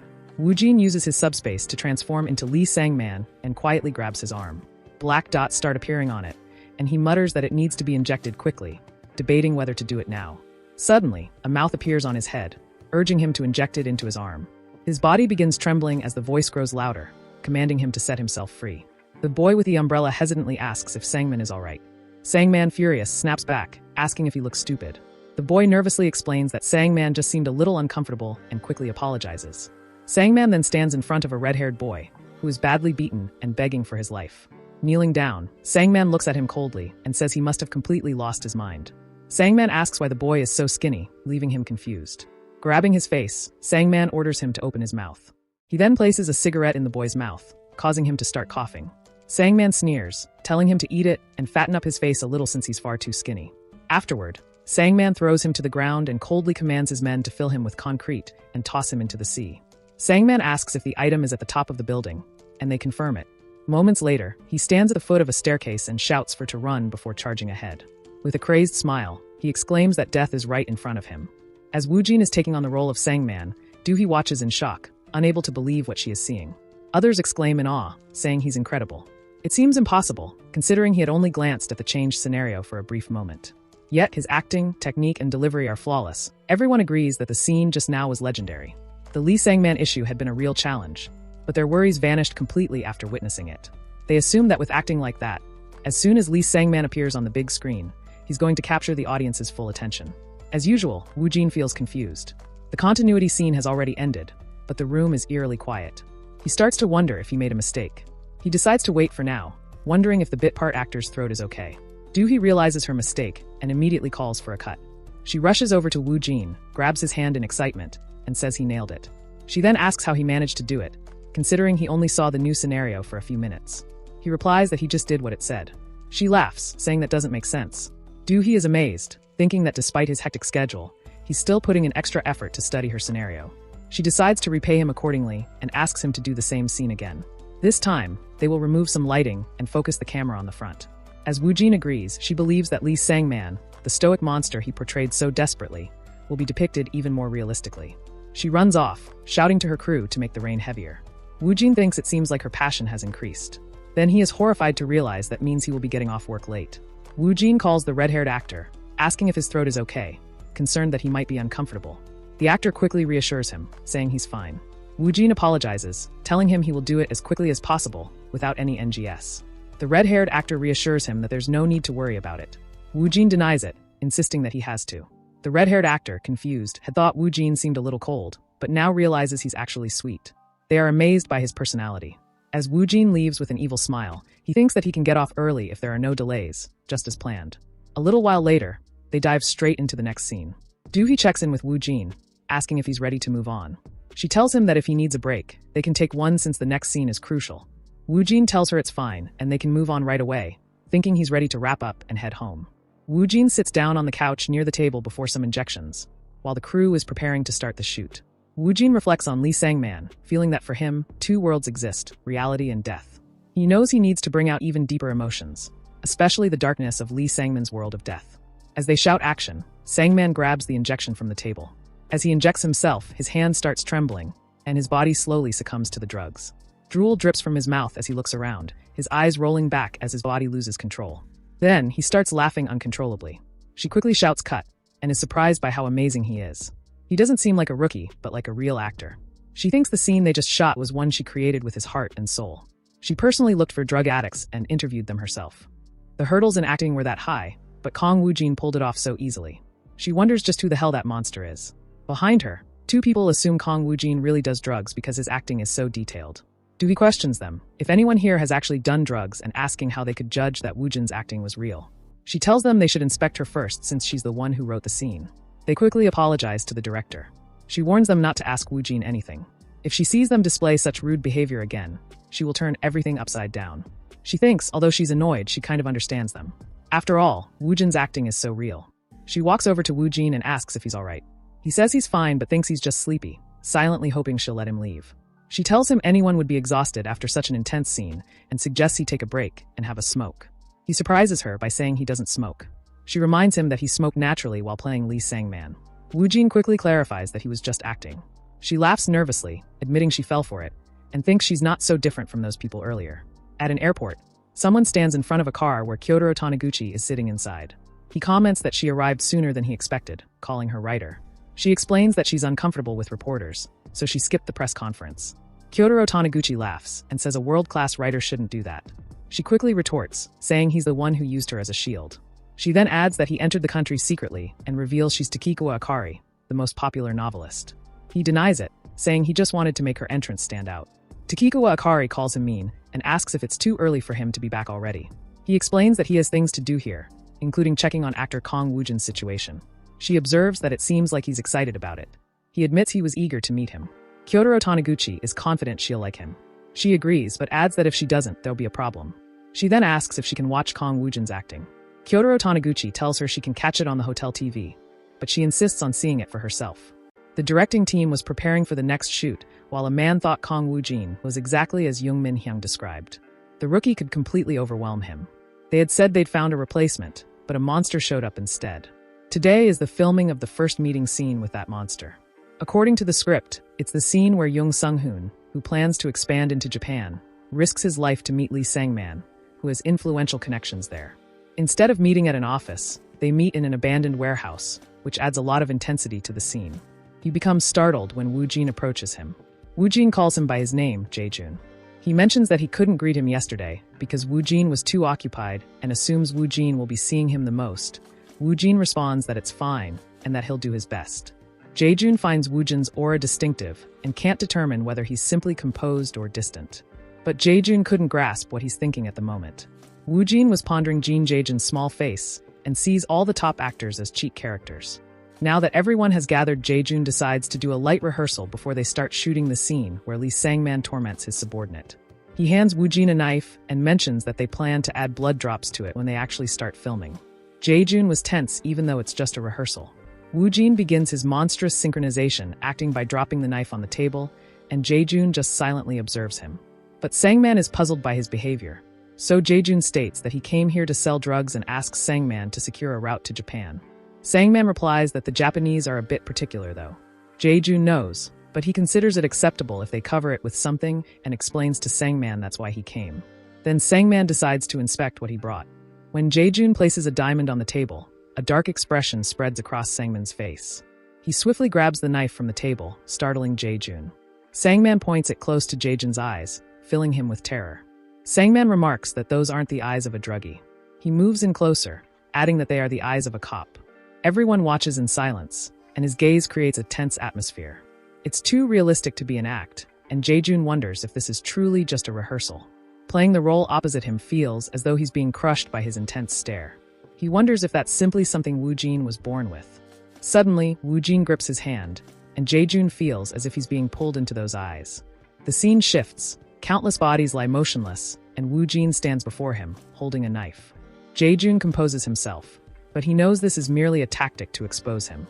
He tells Sangman to stop speaking nonsense and focus on business. He adds that Sangman must have investigated him before this meeting anyway. Sangman responds that he did, and even examined his insides. Based on his history, it's true that he's a druggie. It's also true that Choi Juno is backing him. But now that Sangman sees him in person, he has the eyes of a cunning gangster. Also, he doesn't trust people, he trusts actions. If Sangman wants to do business, trust must be the foundation.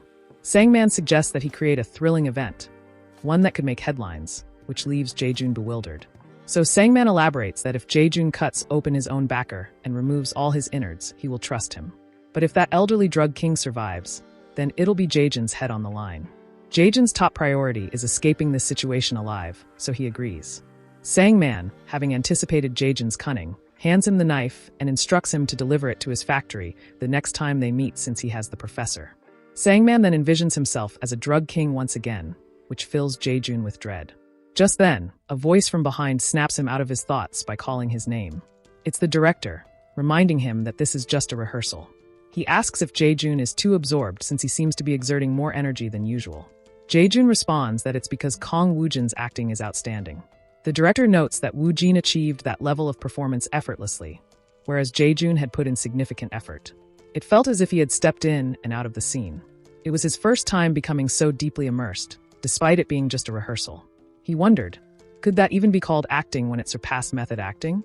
A voice behind Jae-jun suddenly speaks up, saying, "That kid. Despite being a rookie, he's extraordinary." Jae-jun turns around, and the man continues, explaining that Woo-jin has scenes with Lee Sangman as well, and that he came here to see how Woo-jin would perform in an opposing role.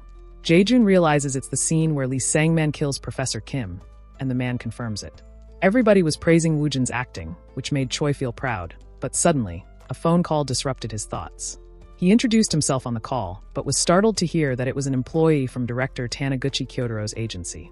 They were calling to inform him that director Kyotoro was currently in Korea, which surprised him even more. They mentioned that the director wouldn't be meeting Kong Woo-jin right away due to prior commitments, but he and his guest had specifically requested to watch Woo-jin's acting in person. They inquired if Woo-jin was currently filming anything. Choi was certain the guest was someone significant and responded that, coincidentally, Woo-jin was in the middle of a shoot. They then asked for his filming schedule. Choi informed them that the shoot was set to conclude tomorrow, so he assumed they could visit then. However, they clarified that the director and his guest wished to observe Woo-jin's performance discreetly. Choi agreed to keep it a secret from Woo-jin, as it might affect his acting. Still, he needed to get approval from the director on set. They confirmed that if the director declined, then there was nothing they could do. Choi decided to contact them after securing the director's consent, anticipating that they would come to see Woo-jin perform. Coincidentally, his final scenes happened to be some of the most intense. The day Woo-jin would film two pivotal moments, Lee Sangman's final ruthless act and his grim downfall. Choi eagerly looked forward to witnessing their reactions. As Woo-jin stood in place, he reflected on the significance of the day. This was the final day of filming. His thoughts drifted to the actor he would be performing two scenes with, and as he scanned the set, he finally spotted him sitting nearby. Approaching with professionalism, Woo-jin greeted the actor respectfully. The man acknowledged him with a polite nod. As they shook hands, Woo-jin took note of the actor's composed stance and decided to maintain the highest level of courtesy. Meanwhile, the actor himself found something unusual in Woo-jin's gaze. It was different from the typical rookies he had worked with, a presence that made even him, a seasoned professional, feel slightly nervous. The director soon arrived, interrupting their brief exchange. She checked if they had finished their introductions before instructing Wu Jin to proceed with his makeup and outfit preparations. He acknowledged the command and left to get ready. Turning to the senior actor, the director noticed the man's expression had seemed gloomy for some time. Concerned, she asked if he was feeling all right. The actor reassured her, though he admitted to some discomfort in his stomach. However, he insisted that if anything happened during the scene, the filming should not be stopped on his account, especially when Wu Jin was in the middle of his performance. The director agreed but couldn't shake a lingering thought. This actor, usually calm and collected, seemed unusually determined today. She considered the possibility that Wu Jin was the cause. There was something about him, an ability to awaken the true potential of those he acted alongside. As she pondered this, her attention shifted toward a group of people approaching the set. Their faces were partially covered, suggesting they were well-known figures. She silently questioned their identities, wondering if they were the expected visitors for the day. With everything set, the filming commenced. The senior actor sat in his chair, ready to embody his role. According to the script, this scene took place after Jung Sung-hoon had killed the drug king, Choi Juno. After striking a deal with Lee Sang-man, Jung Sung-hoon had expanded his drug operations into Japan, amassing a fortune. However, his position as a police officer soon led to clashes with other high-ranking officials, slowing down the drug business. In response, Lee Sang-man sought to eliminate Jung Sung-hoon. However, knowing this would disrupt the manufacturing and distribution of the drugs, he instead decided to secretly win over Professor Kim, the chemist responsible for production.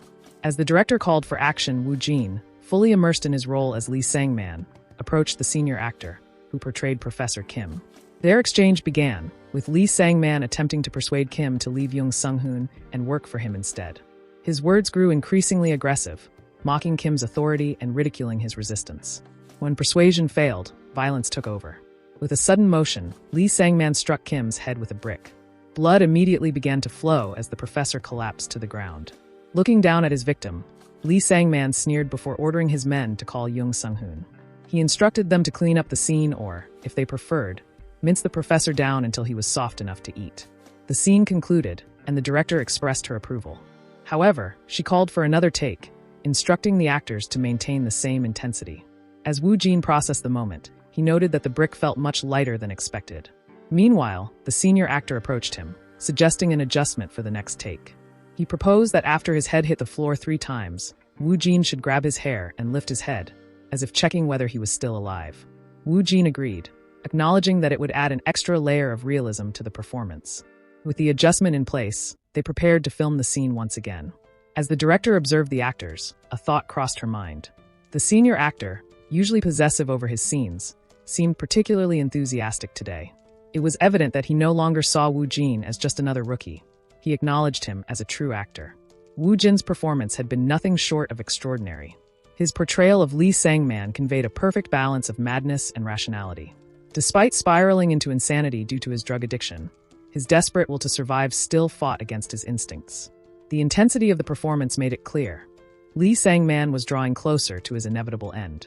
As the evening approached, the director gathered everyone, announcing that the final scene of Lee Sang-man's story was about to begin. According to the script, after the murder of Professor Kim, Jung Sung-hoon had decided to eliminate Lee Sang-man. His increasing instability had become a liability. To ensure success, Jung Sung-hoon had conspired with Lee Sang-man's own right-hand man, who had also grown weary of his erratic behavior. Together, they orchestrated a plan, luring Lee Sang-man under the pretense of discussing the domestic drug market before bringing him to the very location where Professor Kim had been killed. The scene began with Lee Sang-man stepping out of his car into the pouring rain. His bodyguard, holding an umbrella over him, informed him that Jung Sung-hoon had arrived. Without hesitation, Lee Sang-man moved forward. As they walked, the bodyguard made a passing remark about his appearance, noting that he looked much slimmer than before. Lee Sang-man responded indifferently. Scanning his surroundings, he questioned whether Jung Sung-hoon had already left or if he had never arrived in the first place. The bodyguard confirmed that he had never been there, subtly implying that everything was already decided. With a composed yet ominous tone, he commended Lee Sang-man for his efforts. Before Lee Sang-man could react, the bodyguard revealed a knife, his intentions now clear. Amused, Lee Sang-man let out a chuckle, remarking on the poor attempt at a farewell. In the next moment, the blade was driven deep into his stomach. Blood spilled from his mouth as he processed the betrayal. Even in agony, he taunted his attacker, questioning why he had stopped. He urged him to strike again. His body collapsed onto the ground. the force of his fall scattering numerous syringes from his pockets. Weakly reaching out, he grabbed one and injected himself. A twisted smile spread across his face as he muttered in intoxicated bliss. On the sidelines, a masked figure watched the performance unfold. He had come to witness it in person, and the experience was vastly different from simply watching a recorded version. The impact was undeniable. A second masked observer turned to him, inquiring about his thoughts. The first hesitated before promising to share his opinion later. However, deep in thought, he had already reached a conclusion. Initially, he had been concerned about Wu Jin's inexperience as a rookie. But those doubts had vanished. Not only was Wu Jin competent, he had surpassed expectations. He was exactly what he had been looking for. With silent determination, he hoped that Wu Jin would accept the role of Kiyoshi in the bizarre sacrifice of a stranger. As evening fell, the filming finally came to an end. The crew and cast gathered around, showering Wu Jin with praise for his exceptional performance. Amid the congratulatory atmosphere, Song Jian leaned in close to Wu Jin, lowering his voice as he spoke. He brought up the script of director Kyotaro's project, confirming that Wu Jin had already read through it once and was now going through it for the second time. Without hesitation, Song Jian revealed that director Kyotaro was present at that very moment, accompanied by writer Akari. He suggested that they go and greet them. Wu Jin, caught off guard, took a moment to process the information before responding. The realization that both of them were here right now was unexpected. Song Jian admitted that he had known about their presence, but had kept it from Wu Jin to ensure it wouldn't interfere with his performance. Wu Jin, unbothered by the decision, reassured him that it was fine. However, Song Jian couldn't help but tease him, noting how dull his reaction was. Without waiting for a response, he urged Wu Jin to head over with him. Wu Jin agreed, and the two made their way toward a parked car. As they approached, Song Jian opened the car door and introduced both of them. Inside, the same two masked individuals from earlier sat waiting. The man in black attire spoke first, expressing his gratitude for the meeting despite its sudden nature. The other, distinguished by his green hair, introduced himself as Takikawa Akari. Stepping into the car, Wu Jin and Song Jian settled in. Almost immediately, Takikawa directed his attention to Wu Jin, expressing his admiration for his performance. Wu Jin, recognizing the opportunity, decided to reciprocate the compliment. Without hesitation, he admitted that he was a fan of Takikawa's work. The statement caught Takikawa slightly off guard. Internally, he noted Wu Jin's unwavering composure. Most rookies would show at least some level of nervousness in such a situation, yet Wu Jin remained completely unreadable. Shifting the conversation, the other masked man questioned whether Wu Jin had finished reading the script. Wu Jin confirmed that he had, admitting that he had become so engrossed that he lost track of time. He also commended the adaptation, stating that it was well executed. Taking his words into account, the man wasted no time in making an official proposal. He extended an offer to Wu Jin, asking if he would be willing to work on the project with him. Hearing this, Wu Jin took a moment to reflect. The idea of expanding into Japan felt surreal, as if he were inside a movie. Yet the challenge ahead excited him. Without hesitation, he accepted the offer, stating that he would absolutely like to be part of the project. The man, clearly pleased, let out a small laugh. He acknowledged the weight of this moment, expressing his high expectations for Wu Jin. He then revealed that the bizarre sacrifice of a stranger was planned for simultaneous release in both Korea and Japan. This was the first official casting offer for the drama, and they wanted Wu Jin to take on the role of Kiyoshi. Wu Jin processed the words carefully. The realization struck him. This wasn't just any role. It was the lead role. The thought lingered in his mind for a moment before he responded. He repeated the name of the character, seeking confirmation. His suspicions were correct. The man reaffirmed that Kiyoshi was the drama's main role, and even added that the character would be adjusted to suit Wu Jin. With that assurance, he was asked if he was ready to take it on. Without hesitation, Wu Jin agreed, confirming that he had no issues with the role. Following the official confirmation of Wu Jin's involvement in the bizarre sacrifice of a stranger, the entertainment industry began to stir. Netflix announced an upcoming project titled A Guy Friend, and while public praise for Wu Jin continued to grow, the media took a different approach. Sensationalist articles flooded the news cycle, driven purely by the need for views. Although most of these were mere rumors and speculative reports, one person in particular was displeased by the situation, director Kwon Ki-taek. Knowing that Wu Jin's controversy would soon become directly linked to the island of the missing, the frustrated director made a bold move. Releasing an article of his own, he sent shockwaves through the film industry. In an instant, the once calm atmosphere turned chaotic as public opinion flared up. Among those waiting for the right opportunity, one individual saw this as his moment to strike, PD Yoon Byung-sun. Sensing that the timing was perfect, he set an even larger plan into motion, using the island of the missing as bait. As a result, Wu Jin's name spread like wildfire. Soon, his influence became inescapable. Discussions about him took over both online and offline spaces.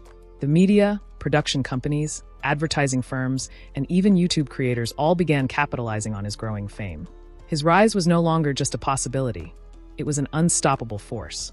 Inside BW Entertainment's new office, Wu Jin lay on his bed, staring at the ceiling.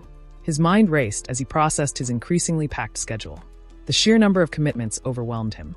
He wondered how top actors managed such demanding workloads without collapsing from exhaustion. Jokingly, he thought that at this rate, he might not survive. Instead of dwelling on it, he decided to focus on the upcoming meeting for a guy friend the next day. However, a nagging thought crept in. He had yet to practice singing or playing the piano for the role. As he considered the situation, a realization struck him. What would happen if he read through the parts that required singing and piano playing? Thinking back to his role as Lee Sang-man, he recalled never having smoked a cigarette before. Yet, during filming, the subspace had somehow allowed him to portray it naturally. There had been no issues at all. A new theory formed in his mind. Had the subspace transferred the character's traits into his body? That would explain why he had craved cigarettes while playing Lee Sang-man, but felt no desire for them outside of acting. If that were true, could the same logic apply to learning how to sing and play the piano? Without wasting time, he accessed the black screen, entering the subspace once more. Inside, he navigated through the interface, selecting an option on the screen in front of him.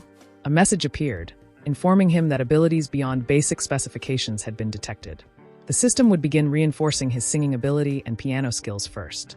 Seeing this confirmation, Wu Jin was taken aback.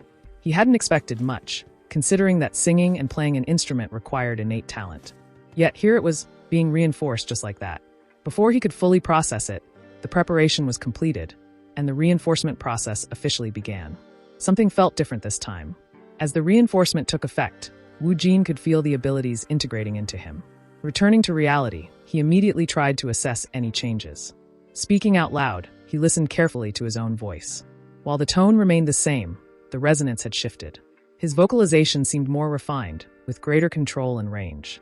Additionally, his fingers felt noticeably more flexible, as if they had been trained for years. His mind, too, had changed, now filled with musical notes and harmonies, as though he could instinctively play the piano the moment he saw one. But that wasn't all. A new sensation welled up inside him. It was as if something was growing within, emotions he had never fully recognized before. The melodies of music seemed to breathe life into his feelings, making them richer and more profound than ever. A sense of excitement took over. This newfound depth of emotion would undoubtedly help him in future performances, especially when portraying intense or deeply expressive characters. However, there was one thought that still amused him. He had always been confident in his singing and piano skills, yet the system had deemed them in need of reinforcement. If he had attempted to film the scenes without this enhancement, the results might have been laughable. Early in the morning, Warren stepped into the elevator, lost in thought. The upcoming meeting was on her mind. Updates about the OST and schedules were expected, and the director for the project had already been decided. More than anything, she was determined to confess something today, no matter what. She had to let him know that she was a fan. As the elevator doors opened, Wu Jin entered, greeting her casually. Startled, Warren quickly turned her face away, trying to stay composed. She just needed to say it, but nervousness took over. She managed to call out to him, catching his attention. However, as soon as he looked at her, her confidence crumbled. Overwhelmed, she abruptly excused herself and rushed out of the elevator, claiming she needed to use the restroom. Watching her sudden exit, Wu Jin was left puzzled. Her reaction seemed odd. Was she avoiding him? It felt absurd. As he glanced downward, he noticed a bracelet lying on the floor. Picking it up, he wondered if it belonged to Warren. Just a short distance away, Warren hid behind a wall, whispering to herself. Admitting that she was a fan seemed impossible. What if he found her strange? Unbeknownst to her, Wu Jin had overheard every word. The realization brought a smirk to his face. Was she really his fan? It seemed unbelievable. She was a top star. Why would she admire him? For now, he decided to keep it to himself. It would be more natural to return the bracelet later. More importantly, he needed to focus on the meeting. As he opened the door to the conference room, his eyes landed on Director Shin, who greeted him. Recognizing him instantly, Wu Jin wondered why he was present. Before he could dwell on it, Warren entered, greeting everyone as she walked in. Noticing her, Wu Jin handed over the bracelet, which she accepted with a quiet word of thanks. Observing the exchange, a few team members whispered among themselves. It wasn't the first time they had noticed tension between the two. Even during past interactions, they didn't seem to get along. As everyone settled into their seats, a woman took charge of the meeting. She introduced Director Shin, revealing that he would be directing a guy friend. Hearing this, Waren's excitement grew. The director of Detective Agency was now leading their project. She planned to greet him properly after the meeting. The discussion moved forward, outlining key details. The short drama project was set to release every 2 weeks, starting with a guy friend. The team intended to put significant effort into promotions and production. Additionally, the drama was confirmed for release in Japan through Netflix, making the project even more ambitious. Woo Jin found himself impressed. The scale of the production was bigger than he had anticipated. Was it an A-grade project because of Waren and the international release? The conversation shifted to the OST. The team had plans for 2 to 3 songs, including a duet and solo tracks for the main actors. Since the drama featured a scene where Han In-ho showcased his singing skills while playing the piano, it made sense for the lead actors to be involved. Waren was already on board, but now Woo Jin had to decide. Inwardly, Waren hoped he would accept. Meanwhile, Woo Jin, though inexperienced in singing for a project like this, felt confident. His skills in both singing and piano had improved significantly. Without hesitation, he agreed. Waren's face lit up with happiness at his response, while the team leader took note of his confidence. Just to be sure, she proposed a sample check. Since they needed to determine his vocal tone, she suggested heading to the recording studio immediately. The group arrived at the recording studio, where Woo Jin stepped up to the microphone. Standing in front of everyone made him feel a bit self-conscious, but he decided to approach it casually, just like a coin karaoke session. The woman in charge reassured him that there was no need to push himself too hard, since they were only testing his tone. She played the song he had requested, signaling for him to begin. As Woo Jin started singing, the woman grew nervous, hoping that at the very least, his singing would be decent. However, the moment his voice filled the studio, both she and Waren were taken aback. His singing wasn't just acceptable, it was remarkable. Unable to hide her surprise, she questioned whether Woo Jin had worked as a singer before. Song Jian, equally stunned, hesitated before responding. He wasn't entirely sure himself. If Woo Jin had such talent, there had to be something in his past that explained it. Had he worked as a faceless singer, performed as a street musician overseas, or had he learned music to improve his acting? After all, music had a way of refining emotions. Whatever the case, his skill level was far beyond what anyone expected. If he chose to, he could easily become a professional singer. The sheer talent left Song Jian wondering, had fate truly made Woo Jin different from everyone else? As the song ended, Woo Jin stepped out of the studio, only to be met with a flood of questions. Everyone wanted to know if he had secretly been active as a singer. He brushed off the speculation, calling it nothing more than a hobby. Inwardly, he marveled at his own performance. In the past, his voice would crack whenever he attempted this song in a karaoke room. But now, thanks to the subspace, he could infuse it with much deeper emotion. Song Jian, still unconvinced, pointed out that if Woo Jin called it just a hobby, trainee singers would be furious. Meanwhile, Waren, filled with admiration, silently decided that she would remain his fan forever. The woman in charge then turned her attention to Waren, telling her it was her turn to sing. She could perform any song she felt comfortable with. Waren nodded and stepped up to the mic, preparing to begin. Before moving away, the woman whispered to Woo Jin that if everything went well, their duet could dominate the charts in both Korea and Japan. His skills were beyond description, and his voice blended perfectly with Waren's. As Waren's voice filled the studio, Woo Jin listened carefully. Something about the melody resonated with him, and instinctively, he felt as though he could play it on the piano. Without hesitation, he sat down and began accompanying her. Watching in disbelief, the woman struggled to process what she was witnessing. Woo Jin was playing the piano live without any sheet music, his fingers moving effortlessly over the keys as if he were a professional pianist. She couldn't help but wonder, who exactly was he? Song Jian, still unable to let go of his curiosity, approached Woo Jin once again. The same question lingered. Had he worked as a singer or buskied while living overseas? Woo Jin denied it, though his thoughts drifted elsewhere. The idea of busking was amusing. After all, the only buses he had taken were for daily transport. Still skeptical, Song Jian pressed further, questioning whether he had taken up music as part of his acting training, just like he had done with design. Woo Jin admitted that it was something similar. Song Jian then proposed an idea. What if Woo Jin leveraged his musical talent to enhance his influence as an actor? Using it as a secondary persona could be beneficial, especially since his singing and piano skills were too extraordinary to go to waste. The suggestion made Woo Jin pause. The idea had merit. After all the effort he had put into developing his skills, Letting them go unused seemed wasteful. He agreed that it might not be a bad idea and asked if there was a plan in mind. Song Jian had already thought it through. With Woojin's foreign language skills, musical abilities, and acting talent, there was only one logical step: launching his own YouTube channel. The idea intrigued Woojin, and he agreed that it sounded promising. Before the discussion could continue, Song Jian brought up another topic. Director Kwon Ki-taek had completed all the preparations for the Island of Missing and wanted to schedule a meeting to greet everyone. Hearing this, Woojin couldn't help but wonder. What meeting? Woojin stood outside the door of a room, mentally preparing himself. Inside, he knew, were some of the industry's top actors. Taking a deep breath, he pushed the door open and stepped inside, immediately noticing the room filled with professionals. As he entered, Ryu Youngmin called out to him, gesturing towards a seat. Among the faces in the room, two stood out: John Woochong and Kim Lee-won, both highly respected actors. Their expressions brightened upon seeing him. Recognizing their presence, Woojin felt a surge of excitement. These were the best in the field. Deep down, he wished he could ask each of them for a handshake, one by one. Keeping his excitement in check, he greeted them formally and introduced himself. However, before he could settle in, a voice spoke up. A woman sitting nearby remarked that he was late, adding that as a rookie, he should have arrived earlier. She warned him against acting arrogant so soon in his career. The woman was none other than Seo Chae-eun, another top actor.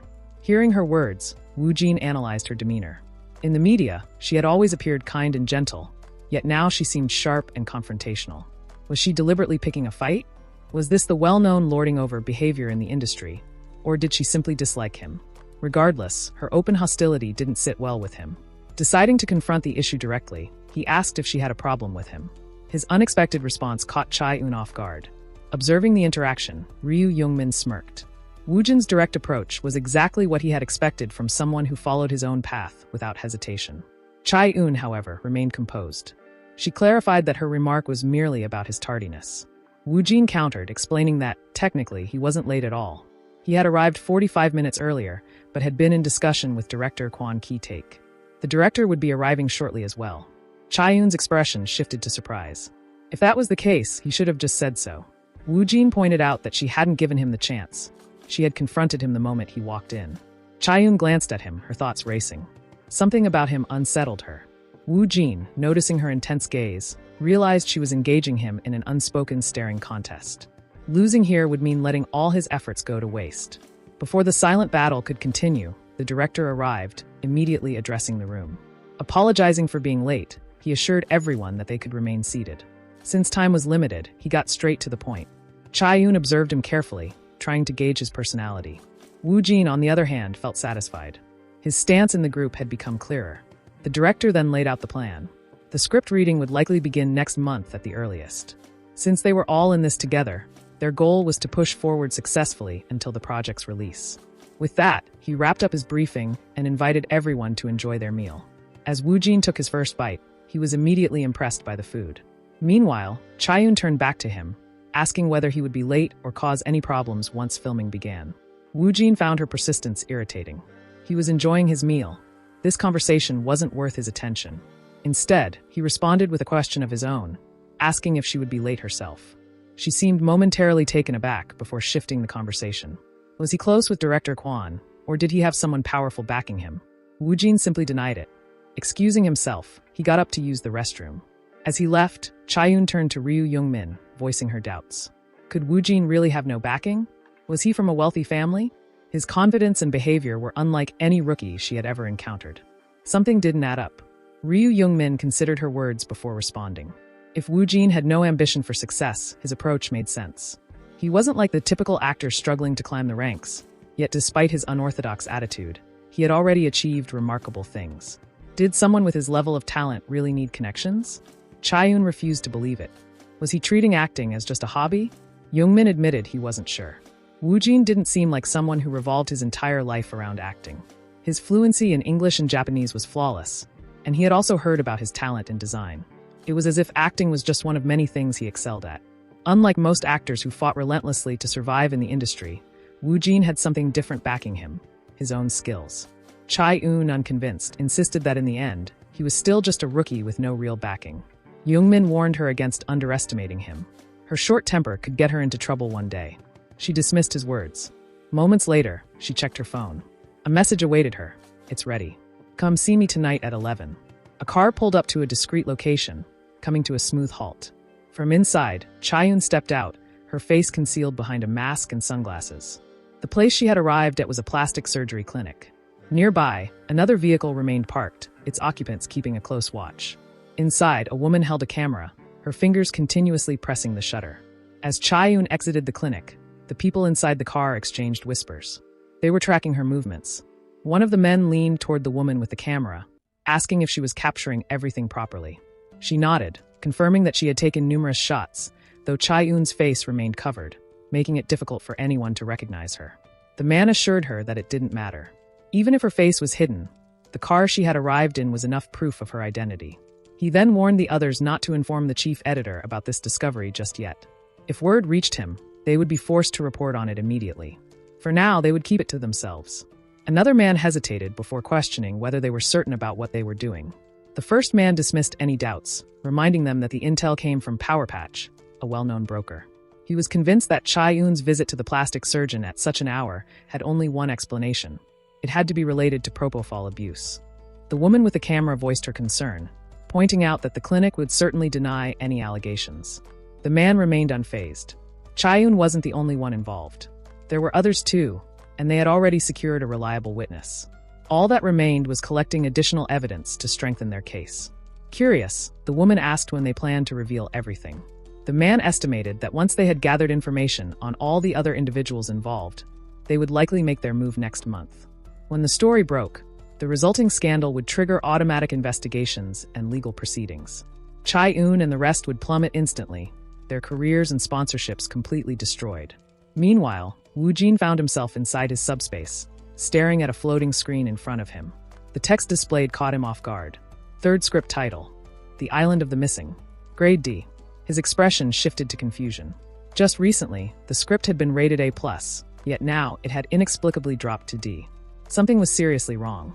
Woojin pondered over the situation, realizing that something unusual was happening, but he had no way to uncover the truth immediately. He considered the possibility of director Ki Taek being involved, but if that were the case, the ratings would have been low from the start. It didn't make sense for it to drop so suddenly. He ruled out Ryu Young-min, as Hanryang's grade was still marked as S. That left only the top actors who had recently joined, John Woo-chang, Kim Lee-won, and Seo Chae-eun. His instincts pointed towards Seo Chae-eun, but he knew he couldn't rely solely on intuition. Even if he identified the culprit, he was the only one aware of the situation. With that thought, he made his decision and exited the subspace. Sitting in front of his laptop, exhaustion settled in. Frustration crept into his voice as he acknowledged how annoying the situation was. Determined to start with Seo Chae-eun, he searched for information related to her upcoming projects. His search led him to a romantic comedy movie set to release in 2 months and an action comedy titled The Prosecutor's Manual, which was scheduled to start soon. Moving on, he checked John Woo-chang and Kim Lee-won's projects. John Woo-chang was part of a drama called Royal Company, while Kim Lee-won had a movie titled Again Man lined up. His next step was clear. He needed to obtain the scripts or scenarios for these 4 projects.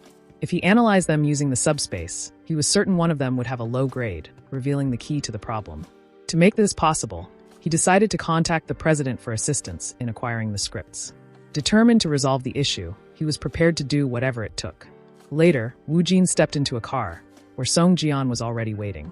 The moment he settled into his seat, Song Ji-yeon inquired about his rest, and Woojin confirmed that he had slept well. With a satisfied nod, Song Ji-yeon shared some updates.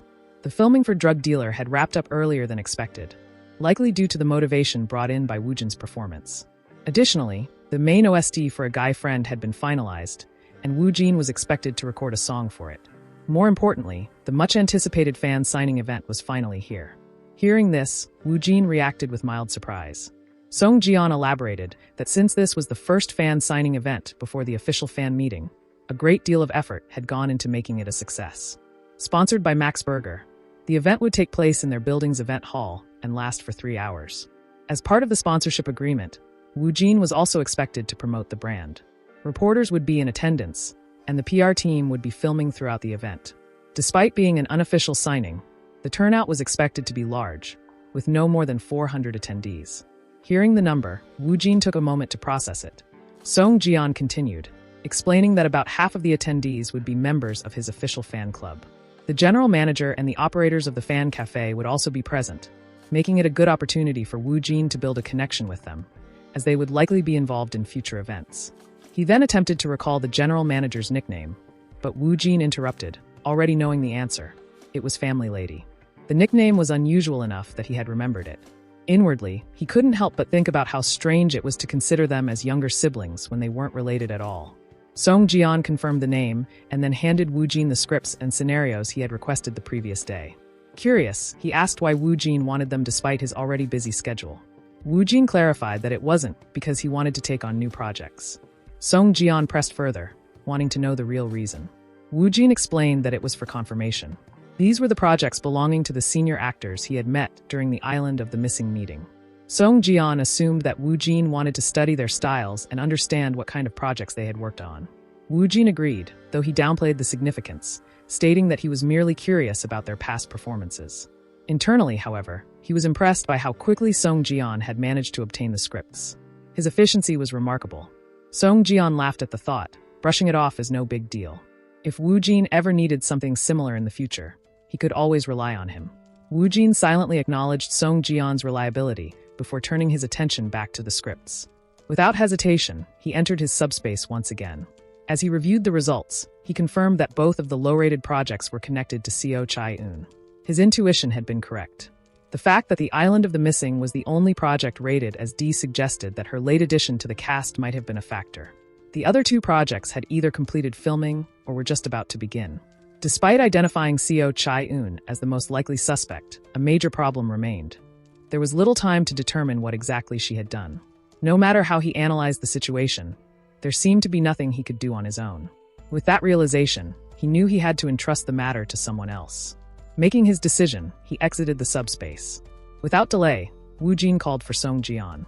The moment he appeared, Song Jian assumed another request for scripts was coming, but Wu Jin quickly clarified that it was something else.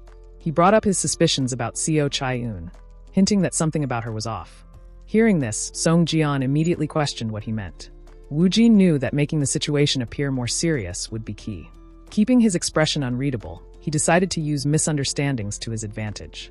He calmly stated that the feeling he had now was similar to the one he had experienced with director Woo Hyung-gu.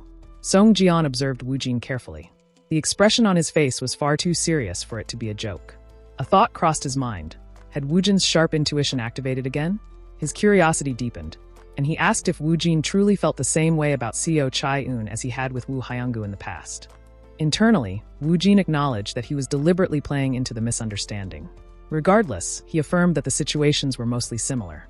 Song Jian pressed further, wanting to know in what way Co Chai-eun seemed suspicious. Wu Jin couldn't provide a concrete answer, but he could tell that Song Jian already believed him to some extent.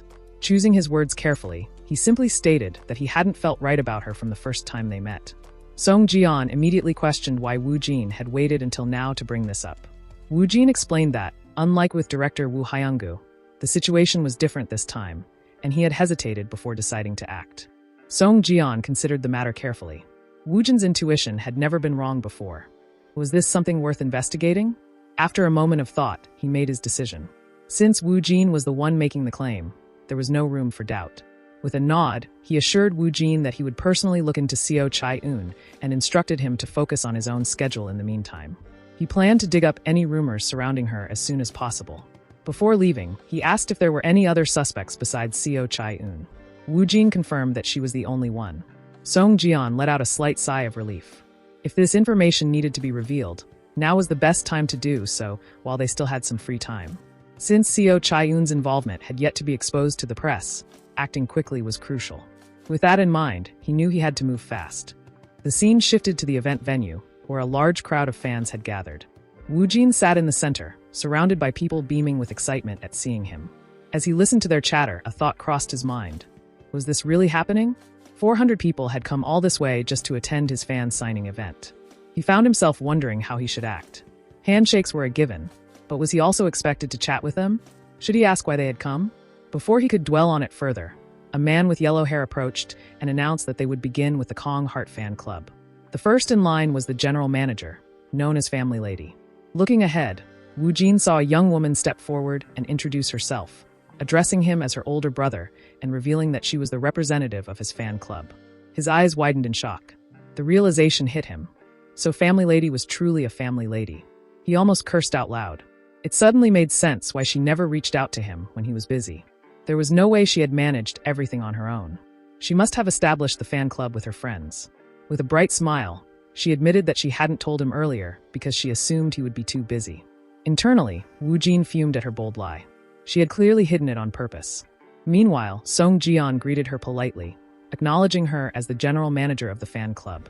Introducing himself as Woo Jin's main manager and the president of BW Entertainment, he apologized for not thanking her sooner. She returned the greeting with a polite nod. After a brief moment of observation, Song Ji-yeon commented that Family Lady gave off a similar aura to Woo Jin. Without hesitation, Woo Jin stated that she was his younger sister. Song Ji-yeon froze, visibly startled by the statement. Regaining his composure, he asked Woo Jin to repeat what he had just said. At that moment, the young woman confirmed it herself. Her name was Hyuna, and she was indeed Woo Jin's younger sister. Song Ji-yeon's shock only deepened. Woo Jin, maintaining his composure, told Hyuna to move along for now and promised they would talk later. As she walked away, Hyuna wondered if her brother was simply trying to act cool or if she was imagining things. With so many people watching, she decided to let it go. Once she was gone, Song Ji-yeon turned to Woo Jin, still in disbelief. He questioned him again, asking if she was really his sister. Woo Jin confirmed it, adding that he had no idea she was the representative of his fan club. Song Ji-yeon sighed, deciding to leave the matter for later. Right now, there were many fans still waiting for Woo Jin's attention. As the event progressed, Woo Jin found himself overwhelmed. The job wasn't as easy as it looked. When the fan signing finally concluded, Woo Jin stood up and addressed the crowd, expressing his gratitude for their support. He assured them that a fan meeting would be happening soon and hoped to see them there. Before leaving, he reminded them to take the gifts prepared for them. Even as he spoke, he couldn't help but think that if the fan signing had been this exhausting, the actual fan meeting might make him collapse. Shortly after, a woman approached and guided him away, informing him that the president was waiting for him in the waiting room along with the general manager of the fan club. Standing by the door, Woo Jin hesitated. If Hyuna said anything unnecessary, his reputation could be at risk. If she started rambling, he might have no choice but to intervene. Taking a deep breath, he entered the room. Inside, he took a seat beside his sister. Song Ji-yeon wasted no time and initiated the conversation, asking for her name once more. Hyuna introduced herself properly, and Song Ji-yeon asked for an explanation of the situation. As she spoke, he silently wondered if Woo Jin had never mentioned his career to his family. In the middle of the conversation, Hyuna suddenly changed the subject. She mentioned watching the Hanryang episode from Sports Day and was about to comment on Woo Jin's portrayal when he swiftly struck her stomach, cutting her off. Keeping a straight face, he asked if she was feeling unwell. Hyuna froze in disbelief. Continuing to speak might be dangerous. Song Ji-yeon, seeing no real issue with her position as the fan club's representative, simply advised her to ensure that outsiders didn't find out. She reassured him that only the fan club operators, 3 of her friends, were aware of the truth. Song Ji-yeon firmly instructed Hyuna to ensure that her friends did not disclose the truth to anyone. He emphasized that if the information leaked, it could have negative consequences for their family. He also reminded her that being related to Woo Jin did not grant her the right to act irresponsibly within the fan club. Understanding the seriousness of the situation, Hyuna acknowledged his warning without hesitation. Observing her demeanor, Song Ji-yeon commented on the stark contrast between her and Woo Jin. Unlike her cold and reserved brother, she was bright and lively. Woo Jin, however, had no interest in such remarks. Instead, he requested a private conversation with his sister. Song Ji-yeon agreed, but insisted they keep it brief, limiting the discussion to 10 minutes. With that, he left them to talk, stating that they could meet again if possible. Without wasting a second, Woo Jin grabbed Hyuna and pulled her aside, his frustration evident. He immediately demanded to know if she had lost her mind. Hyuna, confused by his reaction, questioned what she had done wrong. As they left, Song Ji-yeon checked his phone and was immediately taken aback by what he saw. His expression darkened as he processed the information. Seo Chae-eun was being followed by Power Patch, a media company known for chasing even the smallest rumors. While their involvement itself was unsurprising, the accuracy of the timing unsettled him. Woo Jin's sharp intuition had once again proven eerily on point. He began to analyze the situation. Despite the lack of news about Seo Chae-eun, something felt off. Was Power Patch simply wasting their efforts, or were they waiting for the right moment to expose something? If she had indeed done something problematic, and the news broke after her involvement in the island of the missing became public, the entire production could be jeopardized. Deciding to act quickly, Song Jian placed a call. Without hesitation, he declared that there was only one viable course of action, initiating a strategic move to secure their side first. His next call was to the director, whom he apologized to for the unexpected contact. Without delay, he got straight to the point, requesting an immediate halt to all media coverage related to the actors and promotions. The director, surprised by the sudden request, questioned the reason behind it. Song Jian did not hesitate. He warned that a major scandal involving Seo Chai-eun was likely to surface. Hearing this, the director was taken aback. He pressed for clarification, wanting to know if this was a confirmed fact or merely speculation. Song Jian admitted that, as of now, the chances were uncertain, 50-50 at best. The director considered his words carefully. Song Jian was not the type to make reckless claims. If he was saying this, there had to be a valid reason. Unless he had completely lost his mind, he must have received credible information from somewhere. After a brief pause, the director agreed.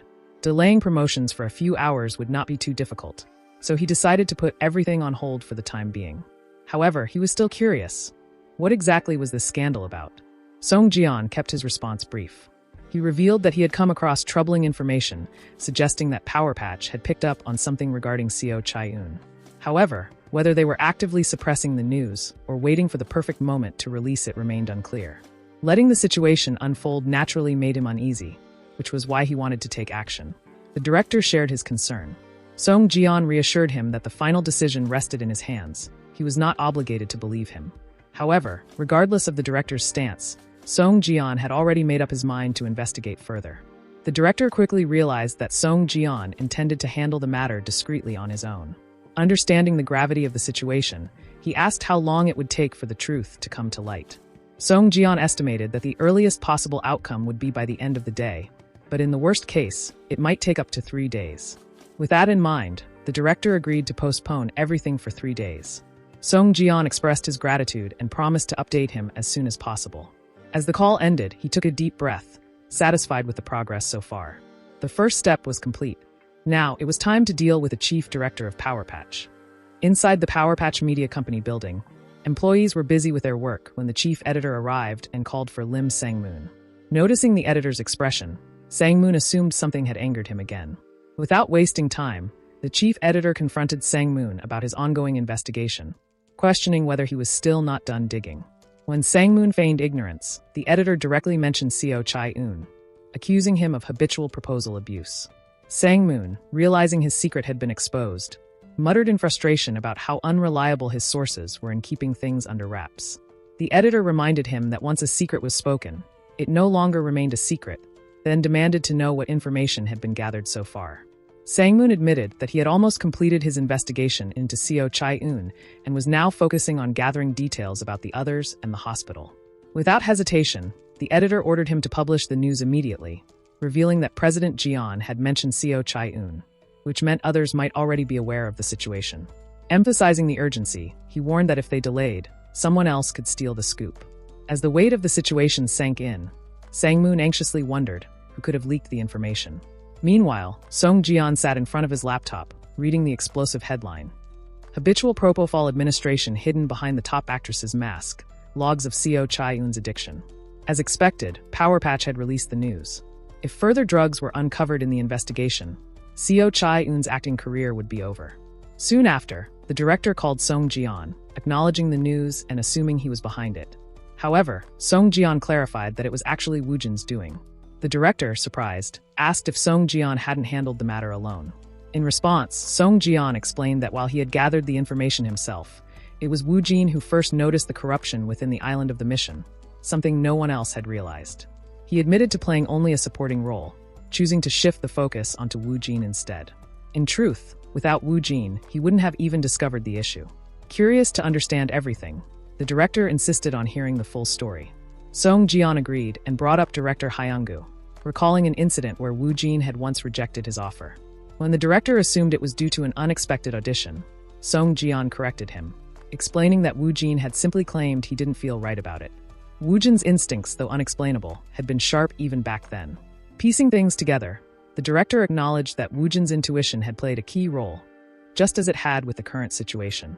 He found it remarkable that Woo Jin not only possessed exceptional acting skills, but also had an uncanny ability to choose the right projects. Expressing his gratitude towards both Woo Jin and Song Jian, he admitted feeling indebted to them. Seizing the opportunity, Song Jian suggested a way for the director to repay his debt by increasing Woo Jin's appearance fee. Rather than specifying an amount, he left it to the director's discretion. Understanding the significance of the favor, the director proposed a running guarantee, adding 101 to it, ensuring that Woo Jin would be compensated accordingly. Hearing the offer, Song Jian was momentarily stunned. Excluding incidental pay, he quickly calculated the potential earnings.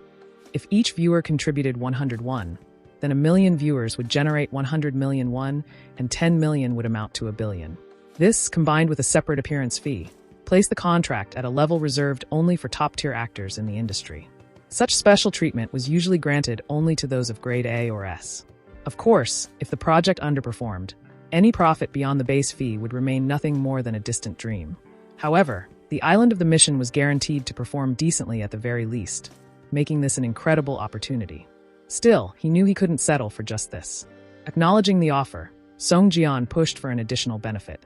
Since the running guarantee depended on future performance, he requested that Woo Jin also receive a luxury car as part of the contract. The director, amused, readily agreed and added it to the deal. However, he had something else to share. With Seo Chae-yoon's role now vacant, he planned to cast Haeura in her place. Hearing this, Song Jian was surprised.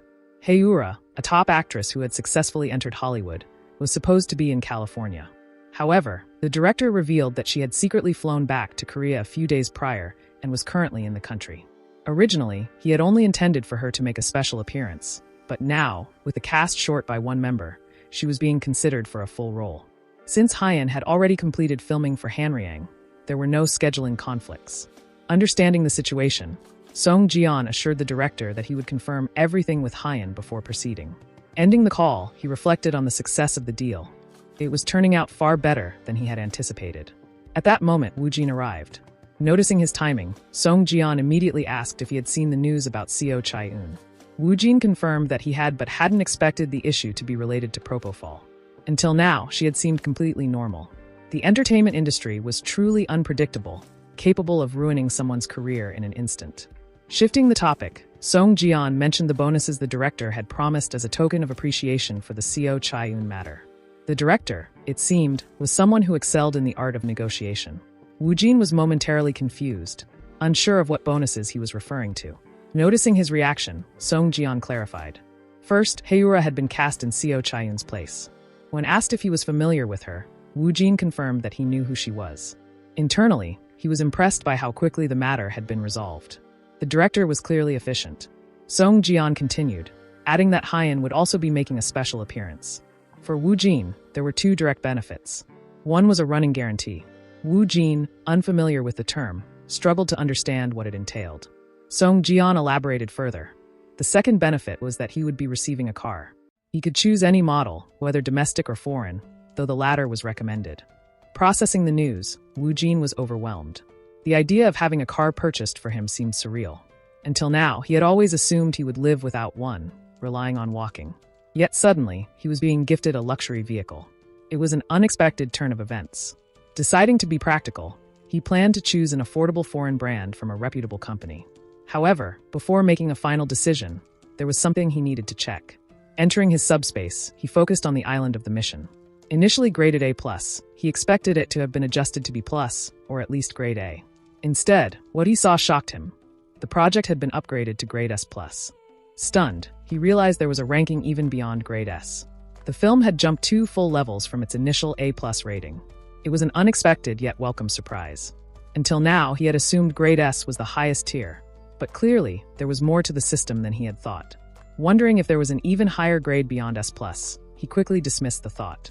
The subspace operated beyond conventional logic. More importantly, the implications were massive. Hanryang, a grade S production, had achieved over 25% ratings. If a grade S+ film were to be released, how many viewers would it attract? Would it easily surpass 10 million? Regardless of the specifics, one thing was certain. This was an extraordinary opportunity. Time passed quickly, and soon, Seo Chae-yoon released an official statement through her agency. However, Power Patch immediately countered with a rebuttal that completely shattered her career. Seizing the opportunity, director Kwon Gidok strategically shifted the public's focus. He published an article about the island of the missing, just as the internet was in a frenzy over Seo Chae-eun's scandal. As a result, the public's attention moved away from her entirely, effectively erasing her presence from the industry. Meanwhile, Song Ji-yeon read the latest news, reflecting on the situation. With this, Seo Chae-eun would no longer be seen in the entertainment world. At the same time, profiler Hanryang had officially launched on Japan's Netflix. Considering whether to check the audience's reactions, he quickly noticed that all the articles were filled with criticism about the drama. As he processed this, Woojin entered the car and greeted him. Without delay, Song Ji-yeon reminded him about the OST recording session for a guy friend scheduled for that day. Woojin acknowledged it, mentally noting how much effort he had put into listening to the guide track beforehand in preparation. Wasting no time, Song Ji-yeon announced that they would head straight to the recording studio. Just then, his phone rang. As he answered the call, his expression shifted to shock. Hanryang had just reached the #1 spot on Japan's Netflix rankings. Woojin, equally surprised, processed the sudden news. The speed at which the drama had climbed to the top was unexpected. Those who had written negative articles predicting its failure would now have to reconsider their stance. Checking his phone, he looked through audience reviews, half expecting to see a flood of malicious comments. To his surprise, the responses were far better than he had anticipated. Hanryang seemed to be receiving positive feedback, and along with that, the number of Japanese comments on his social media was steadily increasing. At that moment, he noticed something even more unexpected. His follower count had surpassed 1 million without him realizing it. On the call, Song Ji-yeon confirmed that he would pass along the message before turning to Woojin. PD Song had a favor to ask. Hearing this, Woojin grew curious. Song Ji-yeon explained further. PD Song had decided to resign from SBC and go independent. Before making the transition, he wanted Woojin to review a script he would be sending. As the representative of an outsourcing production company, Woojin's input, even a small hint, would be appreciated. PD Song had even referred to it as something like a strong totem. Recognizing the deep-rooted misunderstandings surrounding him, Woojin reflected on the importance of connections and mutual favors. If relationships in the industry operated on give and take, then assisting in this request seemed reasonable. Without hesitation, he agreed, expressing his willingness to help however he could. Inside the recording studio, everyone was in position as Woojin prepared for his first session. A sound engineer checked in with him, ensuring he could hear everything clearly. Receiving confirmation, she explained that since this was his first time, he should sing from start to finish without stopping, even if he made mistakes in the lyrics. Woojin acknowledged the instructions and reassured himself mentally. There was no need to aim for perfection. Comfort and confidence were more important. With that mindset, he began singing. As his voice filled the studio, those listening reacted positively. The sound engineer noted that his pitch was clean and his emotional delivery was impressive. The director also commented on how perfectly suited the song was for Woojin's voice, expressing anticipation for when he would play the piano alongside it. Once the recording was complete, Song Ji-yeon approached Woojin, praising his performance.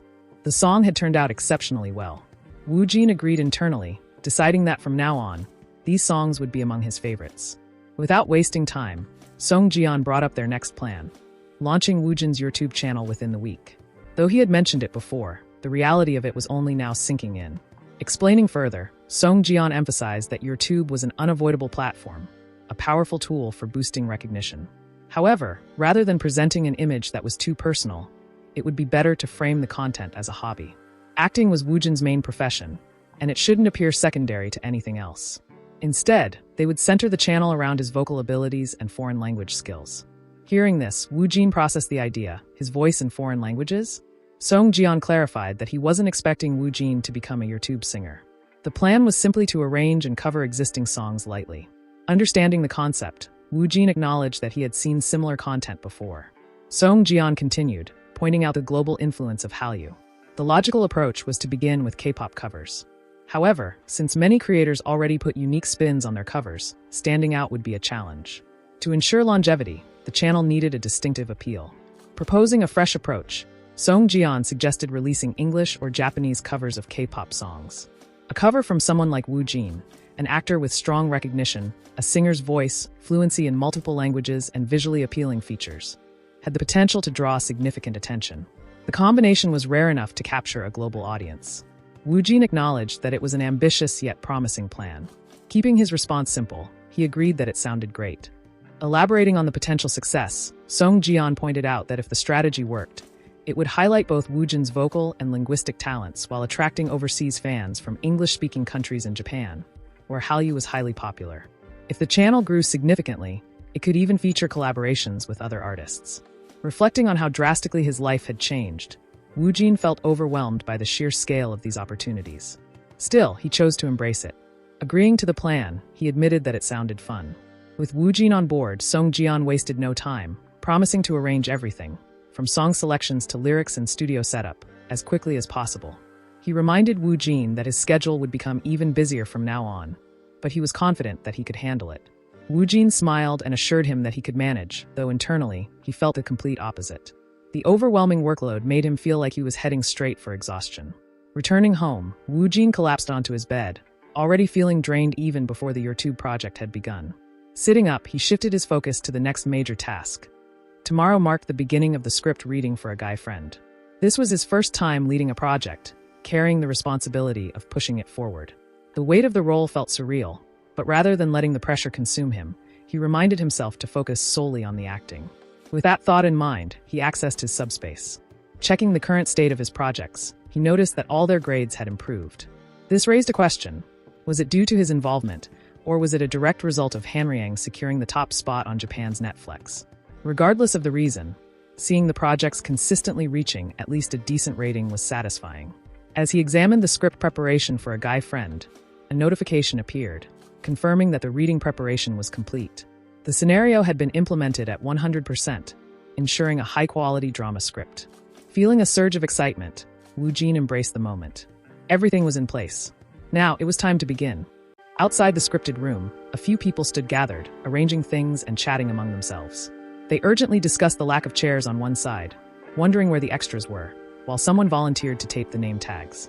Nearby, a girl, visibly excited, spoke to a guy about finally getting to meet the popular actor, King Woojin. She remarked that aside from his role in Detective Agency, this was his first time leading a commercial project. Another added that it was also his debut in a romantic comedy. Though they were both rookies, she admitted that Woojin was in a completely different league. The guy responded calmly, noting that it was the same for everyone. Among the gathered rookies, a few wondered silently about the mysterious personality of the much-talked-about monstrous rookie. They were curious about his acting, how it differed from theirs, and what truly set him apart. They quietly repeated the name, Han In-ho, Mr. Kong Woojin. Just then, Warren arrived, causing a wave of excitement to ripple through the group. Everyone greeted her warmly, though the overwhelming attention made her feel slightly awkward. She observed the room, thinking most of them were rookies or lesser-known actors she didn't really recognize. But then again, for a short drama, this kind of cast made more sense. She looked around and wondered where Mr. Woojin was. At that moment, Woojin suddenly appeared behind her and greeted her, startling her for a second. But the moment she turned and saw him, a bright smile lit up her face. She expressed her surprise and congratulated him, mentioning how Hanrang had hit #1 in Japan and how his popularity had suddenly exploded there. Mid-sentence, she stopped herself, feeling she was rambling. Woojin gently reassured her that she wasn't. As Woojin scanned the room, he noticed all the rookie actors staring intently at him. He wondered why they were all looking only at him. Feeling a little self-conscious, he decided he should at least greet them. With a polite bow, he introduced himself.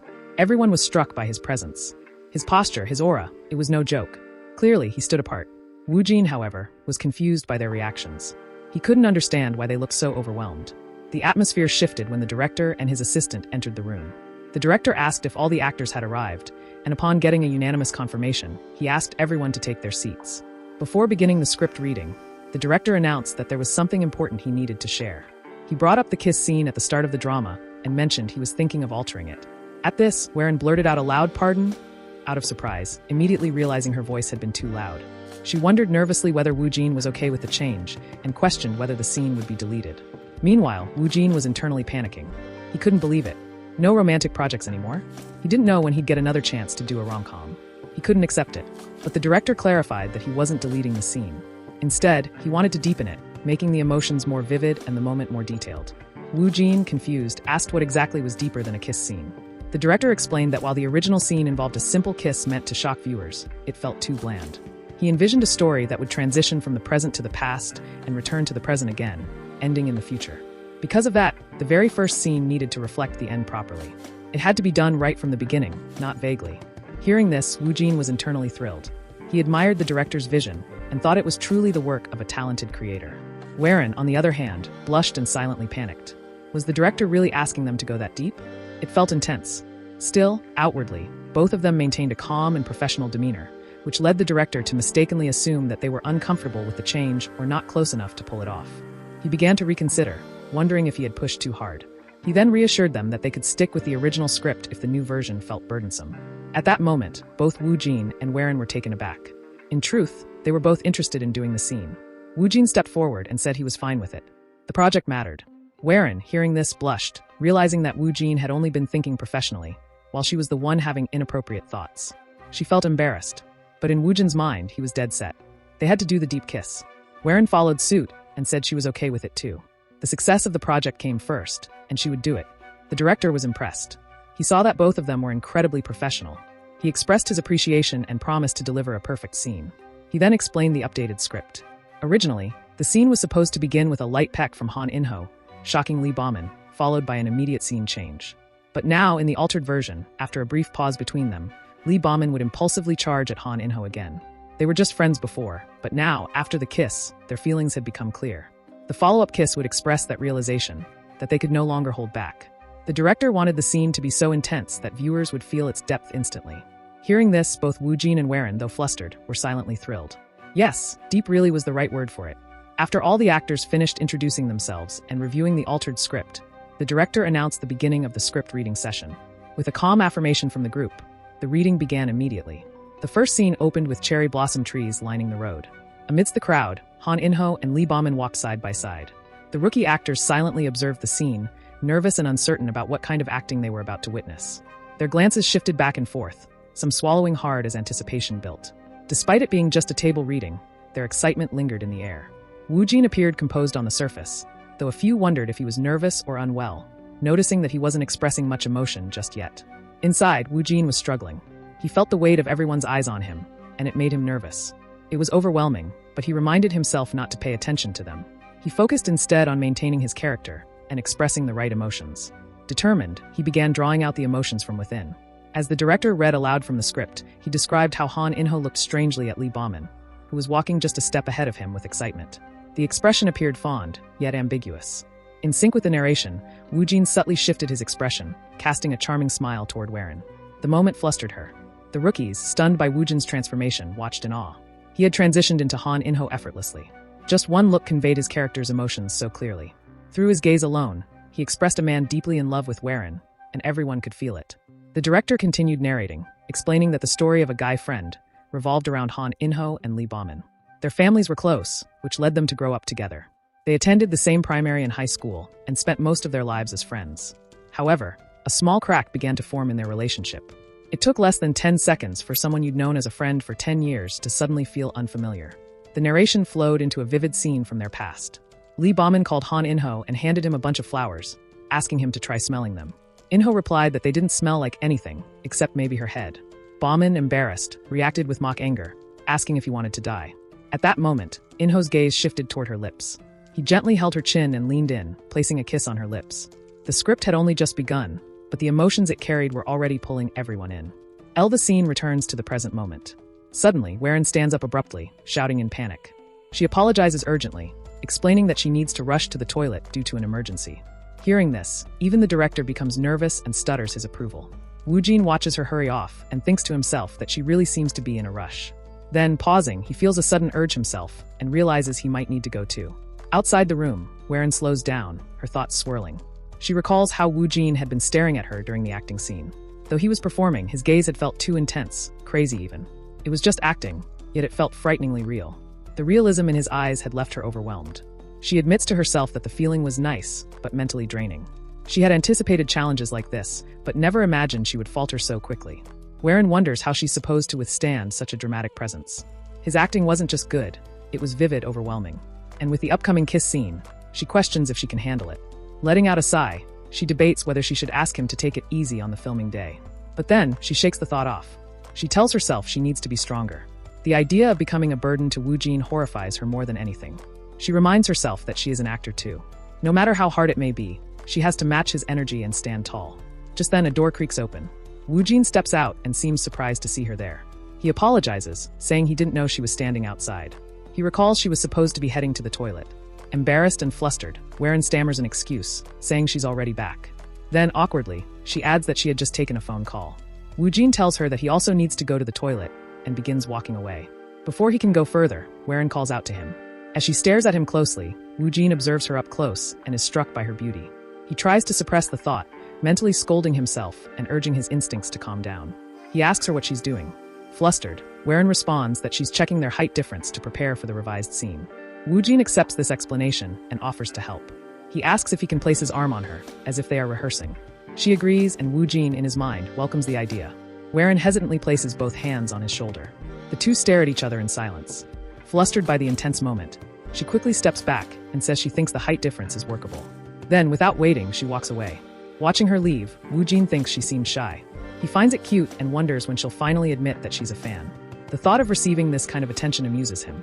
If he told others about it, he figures they would be jealous. Snapping back to reality, he suddenly remembers his own urgency and dashes toward the toilet, reminding himself that he's in a hurry.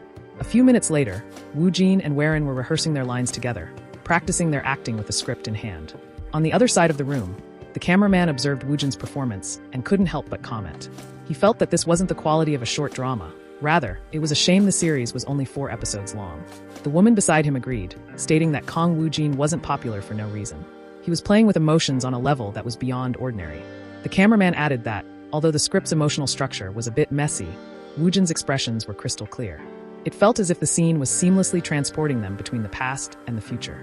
The woman nodded again, noting that it truly felt like they were stepping into the reality of a guy friend. Shortly after, the director addressed everyone with appreciation. He acknowledged that the script reading had gone on longer due to recent revisions, but he thanked the actors for pulling it off so well. Then, deciding not to delay, he announced the filming schedule for A Guy Friend. The full shoot was expected to take 1 month, possibly longer. The first official day of filming was set for the 20th of July. Hearing this, the same woman mentally calculated the remaining time. With about 10 days left before shooting began, she quickly shared a post online about the drama. The news about A Guy Friend started spreading rapidly on the internet. While some suspected that the attention came from a push by Netflix, the collaboration between Kong Woojin and Warren, now nicknamed Alina, had already stirred excitement due to their vivid script reading.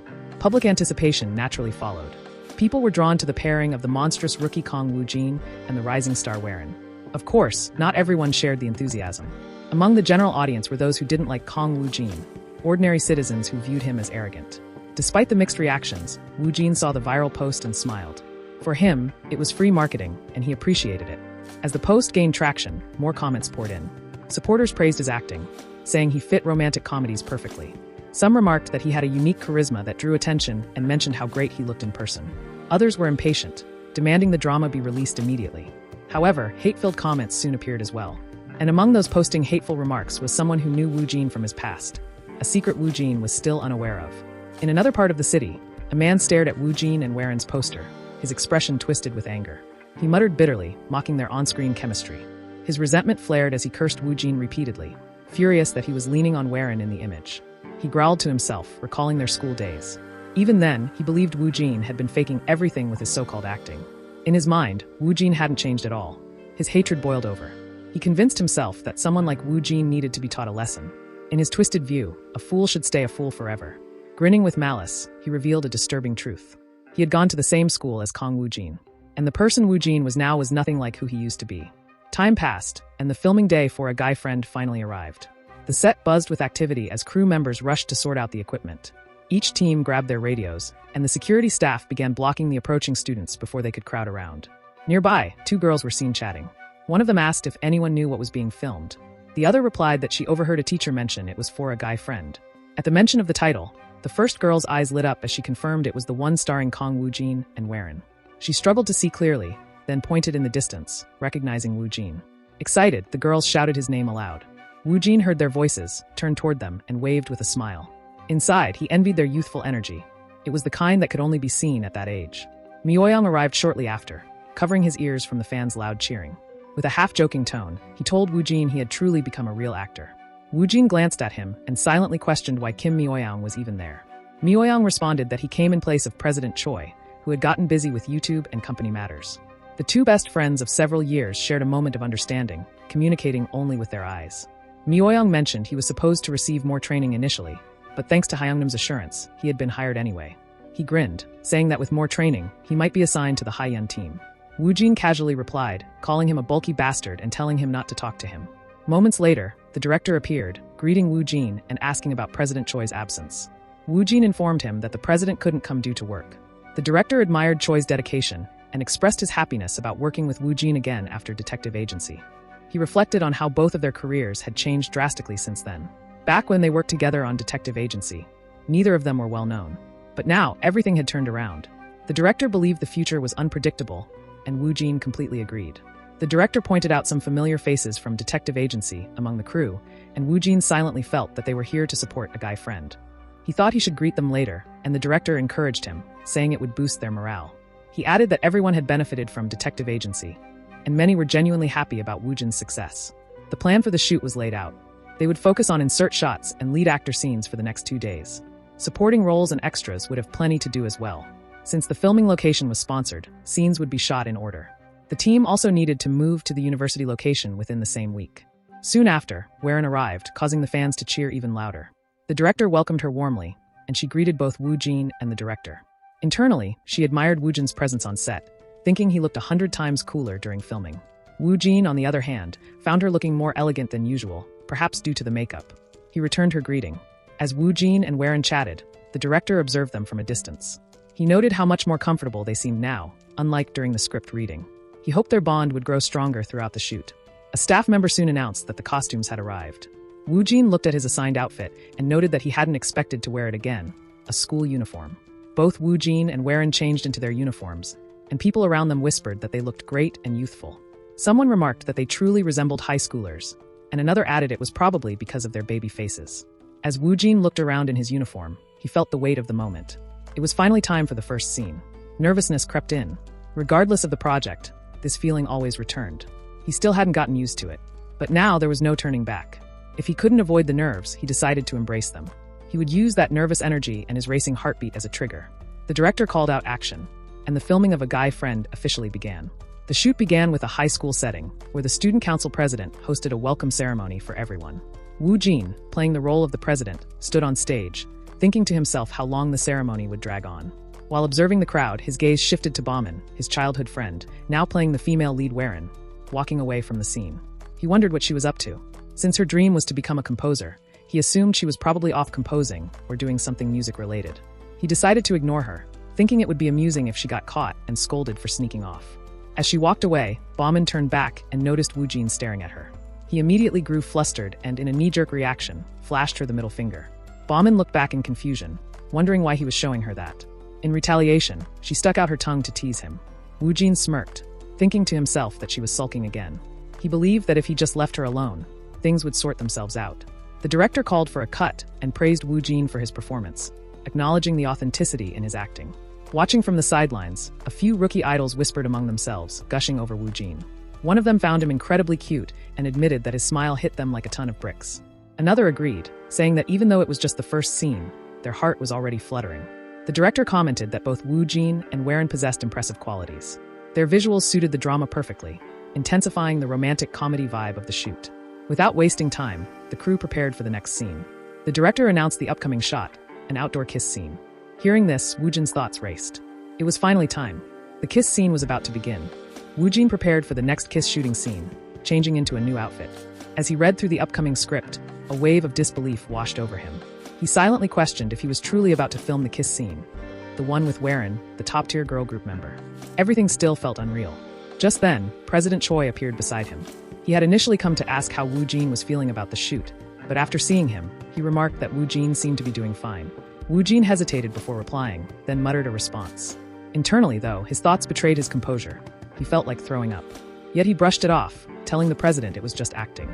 President Choi laughed lightly, acknowledged the sentiment, and reminded Woo Jin that his shoot would begin in 10 minutes before walking away. Soon after, Myoyoung approached Woo Jin, calling out his name. He confessed in a half-whisper that he was intensely jealous. Woo Jin told him to shut up, admitting he felt like his heart was about to burst. Myoyoung, amused but understanding, handed him a mouth freshener, saying he picked it up while buying snacks. Woo Jin sprayed it into his mouth while Myoyoung, watching with pitiful eyes, thought once again about how jealous he felt. Meanwhile, the director spoke to Weren. He suggested shooting the scene near a tree, where she would be running toward Han In-ho. Weren agreed. The director then asked if she was truly okay with the new change. The scene now required a deeper kiss. If she felt even slightly uncomfortable, he was open to changing it. But Warren confirmed she was fine. She insisted it was just acting, and there was nothing uncomfortable about it. The director seemed relieved and told her not to hesitate to speak up if anything felt wrong. Warren nodded in agreement. In her mind, she reaffirmed her decision. She had already made up her mind to go through with this. Even though her heart felt like it would burst whenever she saw Woo Jin, she believed this time was better than the last. Since it was acting, she could shoot it well. Or at least, that's what she kept telling herself. The director called out, announcing 5 minutes until the camera rolled. Warren quickly reminded herself to gargle and apply lip balm. Soon after, Woo Jin and Warren came face to face. Woo Jin expressed that he looked forward to her cooperation, and Warren returned the sentiment. The director signaled them to get ready. Warren steadied herself. She had gargled thoroughly and reminded herself to stay calm. She repeated to herself that it wasn't a big deal and tried to stay composed, just like Woo Jin. She told herself that in this moment, she wasn't Warren. She was Lee Bauman. The shoot began. Bauman, holding a bunch of flowers, ran up to Han In-ho and asked him to smell them. In-ho gazed at her intently. Warren, overwhelmed, questioned whether this was truly just acting. His eyes looked filled with love, so deep and sincere that his emotions poured out even without words. Within those sweet, penetrating eyes, she felt something stir. She wondered how he could convey such emotional depth and silently begged for help. Her heart raced uncontrollably as Woo Jin moved closer. Then came the kiss. As Woo Jin kissed her, Warren's composure shattered. She grew nervous, stumbled out of her character, and accidentally hiccuped during the kiss. A staff member noticed and asked if that was an NG, a blooper. Another wondered if they should stop. The director, recognizing it as an NG, paused to assess. But he decided to keep going, suspecting Warren might have done it on purpose. The staff questioned if it was an ad-lib, and the director pointed out that Woo Jin hadn't stopped acting, which meant he likely noticed the hiccup, but chose to continue anyway. Overhearing their exchange, Woo Jin stayed in character and simply said they should keep acting. On the other side, Warren panicked internally, feeling like she had completely messed up. But the director shared his thoughts with the staff. He believed Warren had purposefully acted surprised with the hiccup, and it fit the moment well. Spectators whispered among themselves, finding Bauman's hiccup cute and perfectly in tune with the character. If it had been intentional, it was a brilliant touch. Woo Jin eventually pulled back from the kiss, but remained fully immersed in his role as Han In-ho. Warren noticed it. Despite her earlier mistake, he had kept going. She realized he had done it for her, a quiet signal to say it was okay and to continue. He was taking care of her in the scene. Encouraged, she chose to push through till the end. Snapping back into her character as Bauman, she hiccuped again and snapped at In-ho, calling him a lunatic. With the background music swelling, the emotions buried deep within Bauman's heart began to surface. The feelings she had hidden, the ones she had ignored, were now bubbling up, all because of Han In-ho. The shoot captured it all. As the kiss scene played out on set, a few onlookers murmured among themselves. Some questioned whether such an intense moment was truly necessary for a mini rom-com drama. Others, however, believed that viewers would be completely stunned once the scene aired. Amidst the whispers, Myoyoung sat quietly, still burning with jealousy. The director, watching closely, felt satisfied. For him, the intensity was essential. He believed this kind of depth was what elevated a scene. In his mind, the moment was perfect, almost insane in how well it was executed. Then he finally called out cut and praised them both with excitement, declaring the scene as a success and telling them they had killed it. Woo Jin and Warren dropped their expressions, returning to themselves. Woo Jin blinked, trying to recall what had just happened. Everything felt like a blur. He realized he didn't remember much of the moment. The director rushed over to them, brimming with excitement. He declared that once the scene aired, it would dominate everything. He turned to Warren, bringing up her hiccup. He asked if it had been an ad-lib. Woo Jin listened silently, now certain that the hiccup really had been unintentional. He chimed in, saying it made the scene feel livelier. The director agreed wholeheartedly. He complimented Warren for perfectly capturing Bauman's shocked expression. Meanwhile, Warren quietly wondered if Woo Jin had covered her mistake by calling it an ad-lib. She had definitely felt it was a slip-up. But since it fit the mood so well, he accepted it and kept acting. She admired how quickly he adapted and how deeply he understood his co-star. Everything about him, she thought, was top-notch, just as expected from Mr. Woo Jin. The director, still riding the excitement, admitted he wanted to see a clean version of the scene without the hiccup. He asked them to shoot it once more, following the original script. Both Woo Jin and Warren agreed without hesitation. They both thought the same thing. They were doing it again, and they had no complaints. In fact, they welcomed the chance. They shot the kiss scene once more. When it ended, the director once again called for a cut and approached them. He apologized, explaining that due to a staff error, they would need to do 5 retakes. Neither Woo Jin nor Warren objected. Both of them calmly said they were fine with it. Inside, both of them were genuinely thankful for the extra takes. Warren almost smiled but held it in. Woo Jin complimented her on her performance. She returned the praise, then thanked him. Woo Jin, puzzled, asked what she was thanking him for. Warren simply said it was for hiding it. Woo Jin, unsure of what she meant, decided not to ask further. He figured it would be better to stay cool, especially since it suited the concept he was going for. Soon after, a staff member came over and informed Warren that her solo cut would be filmed next. Woo Jin was asked to wait on the side. As Woo Jin wrapped up the previous shoot, President Choi approached him and complimented him for his hard work. Woo Jin humbly disagreed, saying it wasn't really hard work, rather it was a blessing. He quickly credited Miss Warren for putting in the most effort. President Choi chuckled, saying that was just like him. Shifting the topic, President Choi handed Woo Jin a sheet of lyrics. It was for the Japanese version of a song that would soon be uploaded to YouTube. He instructed Woo Jin to read and familiarize himself with it. The Japanese version was ready, and the English version's lyrics and music arrangement were also nearly complete. Soon, Woo Jin would be able to listen to the guide track. For now, he was to go through this version. Looking at the lyrics, Woo Jin immediately recognized the song. President Choi confirmed his thoughts. The song was indeed familiar because it had a connection with Woo Jin. That's why he had chosen it as Woo Jin's first cover release. The song was Ballerina, the best hit by Alani, a jazzy dance number known for its powerful choreography and slick rap, a sensation in Korea and Japan 3 years ago. He added that the team managing Woo Jin's YouTube channel was already formed, consisting of 5 members including a PD, editor, and other staff. The studio for the shoot was also booked. Everything was nearly set. Woo Jin was taken aback by the scale of the project. It was just a YouTube channel, but the scale was no joke.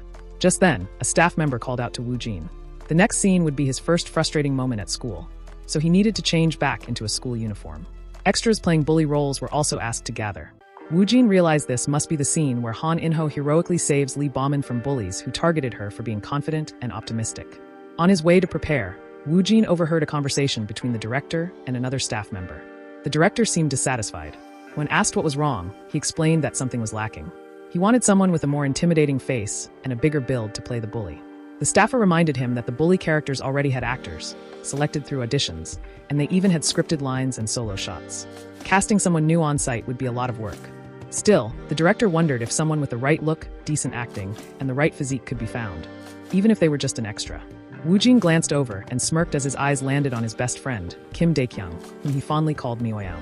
With a spark of mischief, Woo Jin asked the director if he was looking for another extra for the bully role. He pointed straight at Kim Dae-kyung, recommending him. Caught off guard, Dae-kyung was shocked and mentally cursed Woo Jin, calling him a lunatic. Woo Jin continued, saying Dae-kyung had been in an acting club for a while and had some experience. Internally, Woo Jin hoped the director would accept. This was Dae-kyung's dream, and he didn't want it to go to waste. Woo Jin highlighted Dae-kyung's strong build and left the final decision to the director. The director took a good look at Dae-kyung and considered the idea. Though Dae-kyung looked slightly older, makeup could easily fix that. It wouldn't seem forced. Plus, he had prior experience. The director agreed to try a few test cuts first. He asked Dae-kyung if he wanted to give it a shot. Overwhelmed, Dae-kyung emotionally accepted and promised to give his best. The director nodded and said they'd need to sort out Dae-kyung's outfit first. Watching from the side, Woo Jin wondered if Dae-kyung was really crying. President Choi, witnessing the scene, asked Woo Jin why he suddenly volunteered his friend. Despite being close, they usually acted distant. Woo Jin simply said it had been Dae-kyung's dream. President Choi was touched. He noted how Woo Jin had remembered his friend's dream, calling him a classic tsundere. Woo Jin brushed it off, saying he had only suggested it because it was a perfect opportunity. President Choi patted him on the shoulder, reaffirming his observation with a laugh. Just then, the crew called Woo Jin to get ready for the next scene and moved him to a new location. Meanwhile, President Choi received a call from the promotion team leader. The leader reported 2 urgent matters concerning Kong Woo Jin. Caught off guard, President Choi felt a sudden tension from the serious tone and asked the leader to go ahead. The first report was good news, but the next piece of information made President Choi's expression shift to concern. He said he'd personally check into it and instructed the team to send him the data and continue with other tasks. After ending the call, President Choi sat in thought. If things went wrong, it could potentially lead to a scandal for Woo Jin. The scene shifted to the set where the drama shooting finally began. The storyline unfolded with a female lead, Warren, portraying the character Lee Bauman. In the scene, Bauman was being harassed by a group of bullies. The male lead, played by Han In-ho, entered the frame to comfort her. Among the bullies was Dae-young, who was acting out the role for the drama. As filming continued, Dae-young observed Woo Jin's, who was portraying In-ho, acting performance with silent surprise. He thought to himself that Woo Jin's expressions and delivery were incredibly detailed. The depth in his acting impressed Dae-young so much that he quickly reminded himself to focus harder on his own performance. During a break between takes, Dae-young casually asked In-ho if it was true that he and Bauman were married. Nearby, director Shin silently evaluated Dae-young's acting and noted that although he still had room to grow, his tone and voice projection were commendable. The scene resumed with Dae-young grabbing In-ho by the collar, pretending to strike him as part of the scene.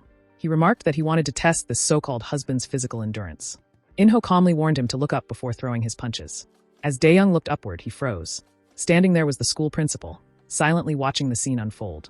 Shortly after, Director Shin called for a wrap, praising the team for their work and announcing that the day's shooting had concluded. Woo-jin exhaled in relief, his mind already drifting toward home. He just wanted to escape the set and collapse onto his bed. Before he could leave, President Choi called him over with a warm expression, acknowledging Woo-jin's hard work. He commented that despite Woo-jin's busy schedule, he still managed to maintain his composure and looked completely fine. Woo-jin, however, privately admitted to himself that he would have already collapsed if it weren't for the stabilizing effects of the subspace. President Choi then lowered his voice and informed Woo-jin that he had something important to discuss. He asked Woo-jin to follow him somewhere quiet. Woo-jin agreed without hesitation, though he couldn't help but notice something unusual about the president's demeanor. It felt different than usual, more serious. As they walked together through the quiet hallways, Woo-jin finally asked if something was wrong. President Choi chuckled and denied it, then suddenly changed the topic. He asked Woo-jin if he had ever heard of a Japanese talk show called the Teo Talk Show. Woo-jin responded honestly he hadn't. President Choi explained that Teo Talk Show had been airing for over a decade. It held a steady spot during prime time and consistently delivered decent ratings. The show typically featured top-tier Japanese celebrities as guests, though occasionally they invited overseas stars as well, including Korean artists. With a hint of pride in his tone, President Choi revealed the main reason he had pulled Woo-jin aside. Woo-jin had received an official invitation to appear on the show. Woo-jin, taken aback by the sudden news, simply repeated the word in disbelief. He had been invited? Woo-jin couldn't help but question why he was being considered for a Japanese talk show. He suspected it might be because of the drama Hanryang gaining popularity in Japan. President Choi explained that if Woo-jin agreed, the show's team was even willing to come to Korea. That level of effort seemed unusual, though not completely unfamiliar. Director Kyotaro had done something similar. Choi added that given the current momentum from Hanryang and Woo-jin's rising fame in Japan, appearing on the show would be a smart move. On top of that, his role in A Guy Friend was also gaining attention. Even a dedicated YouTube channel had been launched. If Woo-jin appeared on the talk show, he'd become a hot topic not just in Korea, but in Japan as well. Choi pointed out that Woo-jin would be the first rookie actor to appear as a guest, making the event symbolic. Despite the potential, Woo-jin hesitated. With Sports Day already wearing him out, the idea of appearing on a major Japanese show felt overwhelming. The thought excited him, but it also made him nauseous. If he did go, he feared that his character's misunderstandings might spiral further, spreading beyond Korea. But after coming this far, he decided there was no point in holding back. Since it wasn't confirmed yet, and was just a meeting, he resolved to test the waters first. He agreed to the opportunity. Choi responded positively and said he'd inform the show's team to coordinate with their schedule and visit Korea. Woo-jin asked if he'd be appearing alone. Choi admitted he hadn't received the full details yet, but since Hyun hadn't been contacted, it seemed likely the show was only inviting a few villains. 4 people in total, including Woo-jin. Relieved, Woo-jin felt slightly less nervous. Choi teased him not to look too happy about it. Still unsure, Woo-jin asked if a group appearance might not be ideal. Choi agreed, explaining that if the group segment wasn't well managed, Woo-jin might end up carrying the whole thing, which would place unnecessary pressure on him and reduce the benefit to his personal brand. He promised to push for a solo appearance at the upcoming meeting. Suddenly, Choi brought up something more serious. He showed Woo-jin a comment that read, "I went to the same school as Kong Woo-jin." His personality now is totally different from back then. Woo-jin realized that his concept acting was starting to be exposed. Choi clarified that he wasn't digging into Woo-jin's past, but wanted to confirm the situation directly in case things escalated. He explained that such issues weren't rare, though claims that someone had changed personalities completely were unusual. He warned that if reporters got hold of it, it could become a scandal. Choi asked if there was a reason behind the repeated comment.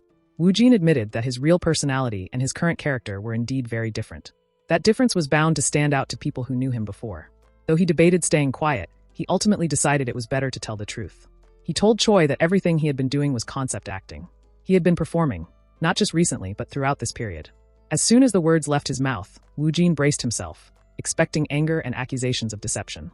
Instead, Choi responded with surprise and a bit of disbelief, interpreting Woo-jin's confession as him having spent his entire life pretending to be someone else. Woo-jin panicked. That wasn't what he meant at all. He tried to clarify, but Choi had already drawn his own conclusion. Choi chuckled, calling Woo-jin a brat for turning his entire life into acting practice. Woo-jin froze. He was sure he had told the truth, but it had only led to another misunderstanding. Now Choi seemed to believe that Woo-jin had been acting normal for all 20 years of his life. Frustrated, Woo-jin questioned why this always happened, even when he told the truth. He attempted to explain again, but Choi brushed it off, saying he would keep it to himself and had experience handling such matters. Woo-jin disagreed silently, Choi clearly didn't understand. Meanwhile, Choi internally reasoned that if Woo Jin had truly been eccentric from the start, he wouldn't have blended in easily.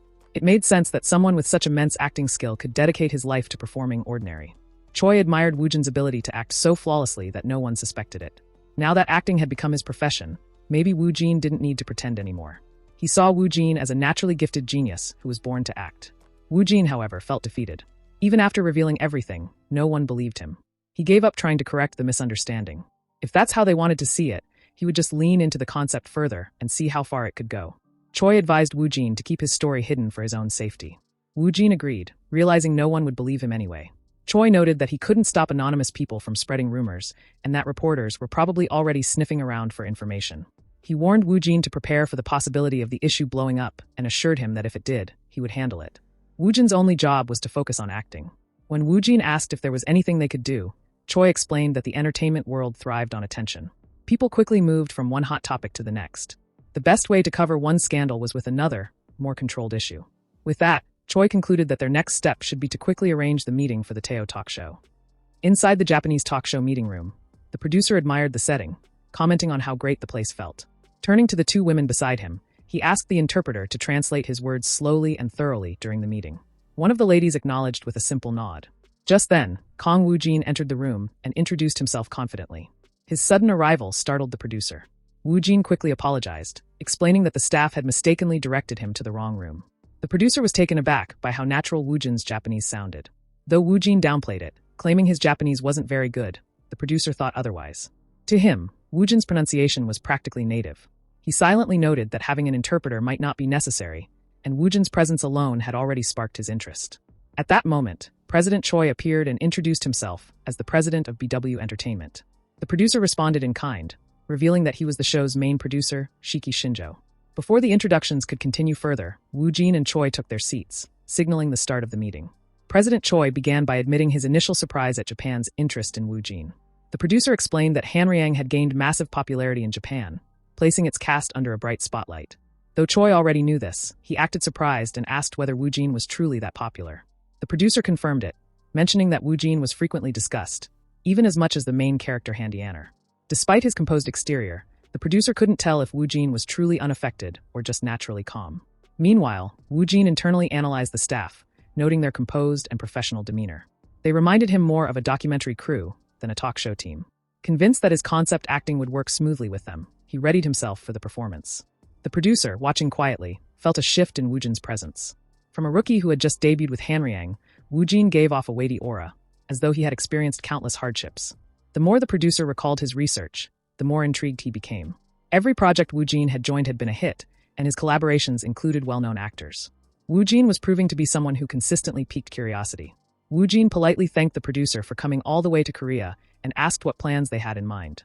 The producer, again impressed by Woo Jin's native-like mannerisms, explained that the show intended to spotlight the four villains from Hanryang. President Choi responded cautiously. He apologized but expressed that a group appearance might be a disadvantage. Woo Jin would inevitably shoulder the responsibility, and due to separate filming schedules, he wasn't particularly close with the other villain actors. The atmosphere turned tense. Choi clarified that having four strangers together wouldn't result in a fun or cohesive segment. He emphasized that it was a sensitive period where even minor details could become critical. The two women beside the producer exchanged glances at Choi's bluntness. Meanwhile, the producer pondered the dilemma. A solo appearance would be easier to manage. If they stuck with the group plan, they'd either need to divide the show into separate segments or risk cutting short Woo Jin's time, even though he was the star. In that case, if Woo Jin couldn't appear fully, the entire idea might as well be scrapped. One of the women nervously asked what the producer planned to do. After a brief silence, he made his decision. He canceled the group plan and chose to feature only Kong Woo Jin on the show. Both Woo Jin and President Choi were stunned, though internally, they both recognized it went exactly as they had hoped. Later at the agency, President Choi commented that the meeting had gone well. They had secured exactly what they came for. Woo Jin silently reflected that although things went according to plan, it wasn't something he had wanted personally. Choi reminded Woo Jin that his only remaining task for the day was the song recording. As they moved toward the studio, a YouTuber suddenly greeted them. Choi returned the greeting and introduced her to Woo Jin, explaining that she was part of the YouTube channel team he had previously mentioned. Realizing who she was, Woo Jin greeted her warmly. She explained that she had rushed over upon hearing the song arrangement was complete. Choi laughed, saying he had done the same. The three of them entered the studio where the producer was already waiting. Choi greeted him and introduced Woo Jin, stating that producer Kim Sun-young was in charge of arranging the song. The producer cleared his throat modestly. Choi added that negotiating with Kim Sun-young hadn't been easy due to his popularity in the field. Kim brushed it off and asked the team to start setting up the camera. While the setup was underway, he offered to let them listen to the song first. As the track played, Woo Jin listened attentively. The original version had opened with a dramatic warning sound and strong drums. But this version began with a gentle piano. The change gave it a softer, acoustic feel. To Woo Jin, it sounded even better with the voices layered in. He silently wondered if the style was called acoustic. The new arrangement felt refreshing, and to him, it seemed just right. As the song ended, the producer leaned forward, asking for thoughts.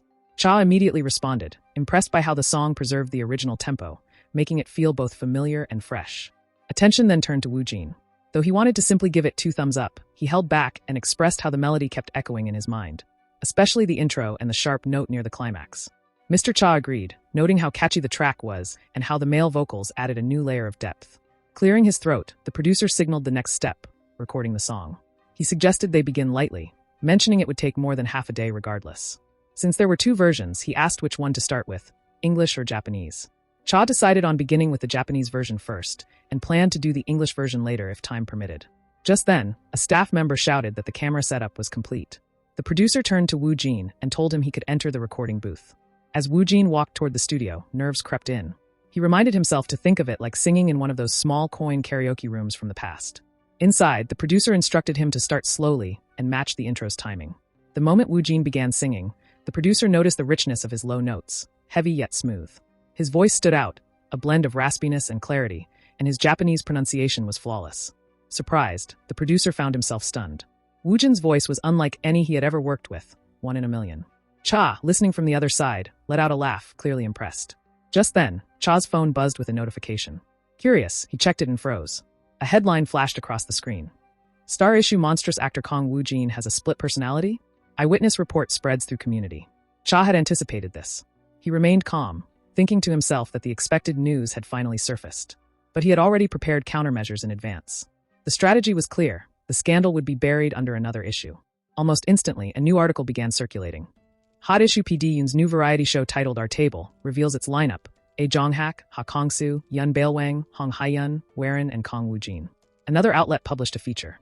Star pick bulldozer rookie Kong Woo Jin. What kind of charm will he show on PD Yoon Byung-sun's variety show? In response, a man commented skeptically, wondering if they were trying to bury the controversy with the variety show announcement. A woman disagreed, confident that such news couldn't overshadow Kong Woo Jin's scandal. The man insisted that even if it were buried temporarily, it would resurface. But suddenly, another headline shook him. Issue picked Japanese tycoon director Taniguchi Kyotoro's project, The Bizarre Sacrifice of a Stranger. Rumors spread about sudden casting of a Korean actor, currently trending in Japan. The man stared at the screen in disbelief, panicked by the unexpected twist. As Woo Jin sat in the makeup chair, one of the makeup artists brought up the recent article, asking if he had seen it. Another chimed in, mentioning the one claiming he had a split personality and calling it ridiculous. Woo Jin remembered it well. It had surfaced on the final day of filming For a Guy Friend. The makeup lady tried to lighten the mood, saying the hate comments were just a side effect of Woo Jin's rising fame. People were posting them for fun. Woo Jin replied that he didn't really care. Another artist brought up director Taniguchi Kyotoro's article, saying it wasn't something to ignore. The makeup lady also recalled reading it and wondered who the Korean rookie actor was. Woo Jin decided not to worry. The president had said he would handle it himself. Director Cha entered and asked Woo Jin to speak with him for a moment. In a quiet voice, he introduced himself again playfully and shared some updates. The shooting date for the Teo talk show had been confirmed August 30th. Also, the editing for Woo Jin's cover song was already complete. Woo Jin was surprised by the speed, but Cha explained that the arrangement was strong and Woo Jin's vocal performance was impressive from the start. He offered to let Woo Jin hear it. As the video played, Woo Jin thought it was awkward seeing himself on screen. But closing his eyes, he admitted it sounded great. Cha explained the content. There were 3 videos: a 3-minute interview, a Q&A format interview, and both Japanese and English versions of the ballerina cover from Alani. All that was left was uploading. He then asked Woo Jin what he wanted to name his channel. Woo Jin hadn't given it much thought, but suggested Kong Woo Jin's alter ego. Cha repeated it aloud, considering it. Woo Jin wondered if it sounded weird, but Cha found it humorous and said it felt like it had been decided in a rush, which actually added charm. He teased Woo Jin, saying he probably had thought it through despite pretending not to. Woo Jin clarified that it just came to mind. Cha proceeded to change the name on the channel. The account was live, Kong Woo Jin's alter ego, with 0 subscribers. He mentioned the plan was to upload the starting video, depending on how things unfolded, and prepare extra content before the official launch. He also suggested starting to think about a second cover song. Woojin agreed. Just like how K-pop songs were adapted into Japanese or English, they could do covers of J-pop or Western pop in Korean. Cha liked the idea.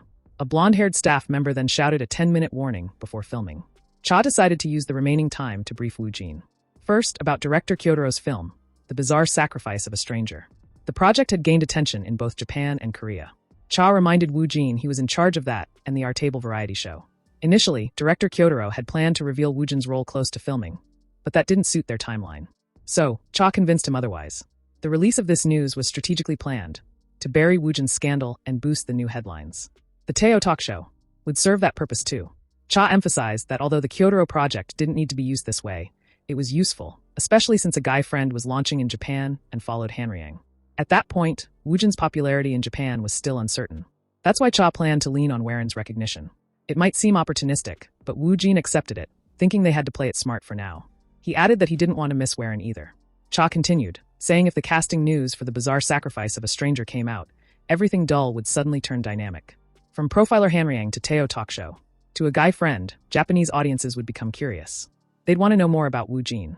In turn, the film's popularity would rise. It was a win-win strategy. But Cha wasn't done. He circled back to the YouTube channel. Despite Hanryang being the only breakout hit so far, Woojin's Japanese fanbase had already grown. If The Bizarre Sacrifice of a Stranger also became a success, Korean and Japanese fans alike would naturally flock to Kong Woojin's alter ego. On screen, the subscriber count was still at 0, but Cha believed most fans would eventually gather there. He admitted it wouldn't explode overnight. Woojin responded with a quiet, uncertain expression. Cha reassured him that their strategy was about gradually building attention and expanding scale. Woojin thanked him for his hard work. Cha downplayed the praise, saying such behind-the-scenes work was just part of his expertise. There was no need to mention it further. A voice suddenly called out, signaling the start of the final shoot. Cha responded lightly, and Woojin was told to return quickly to the filming site. Without hesitation, Woojin agreed. That day's scene featured Han In-ho playing the piano and singing a song produced by Lee Bauman. Han In-ho's theme song from the A Guy Friend OST. Originally, the song was meant to be performed live at a cafe by an unknown singer. But when she couldn't make it, the cafe owner decided to remove the song from the lineup entirely. Lee Bauman tried to persuade the owner to reconsider. But before things could escalate, Han In-ho appeared unexpectedly in front of them. The crew's voices echoed once again, calling everyone to get ready. Among the crowd, a boy with glasses noticed Han In-ho and reacted with confusion. A girl beside him looked just as surprised. The boy demanded to know who the guy was and questioned her connection to him. In a flustered voice, the girl apologized and promised to bring him down immediately. But then, something about the moment made her pause. Realization struck. He was singing her song. The track playing was Plave, The Sixth Summer. The boy in glasses, now less annoyed, admitted the performance was impressive and asked if her friend was training to be a singer. The girl, still mesmerized, softly denied it. She hadn't known at all. As the song continued, running towards you beyond this space-time, her cheeks flushed. It was the first time she had seen him like that. The director then called for a cut. He praised Woojin and Waren for their performance, commending the entire team for their hard work. Everyone expressed their thanks in return. The director gathered Woojin and Waren to share important updates. A press conference was scheduled for a guy friend, representing the short drama project. Both actors were required to attend, along with the director and writer Choi Nana. In addition, there was a request from Japan's official Netflix. The team might travel briefly to Japan for promotional activities. Since a guy friend would officially launch there, the event was framed as a small press conference. The production needed to consult with both actors' agencies. But Cha, smiling, said they'd adjust Woojin's schedule. It was his first lead role. Naturally, he should go. Cha then handed something to Woojin to look at. The press and public were starting to talk. One headline marked the buzz. Hot Issue Pics speculated that the Korean rookie actor mentioned by director Kyotoro was none other than Kong Woojin. Rumors were quickly spreading through online communities. Some dismissed it, calling it baseless fan theory.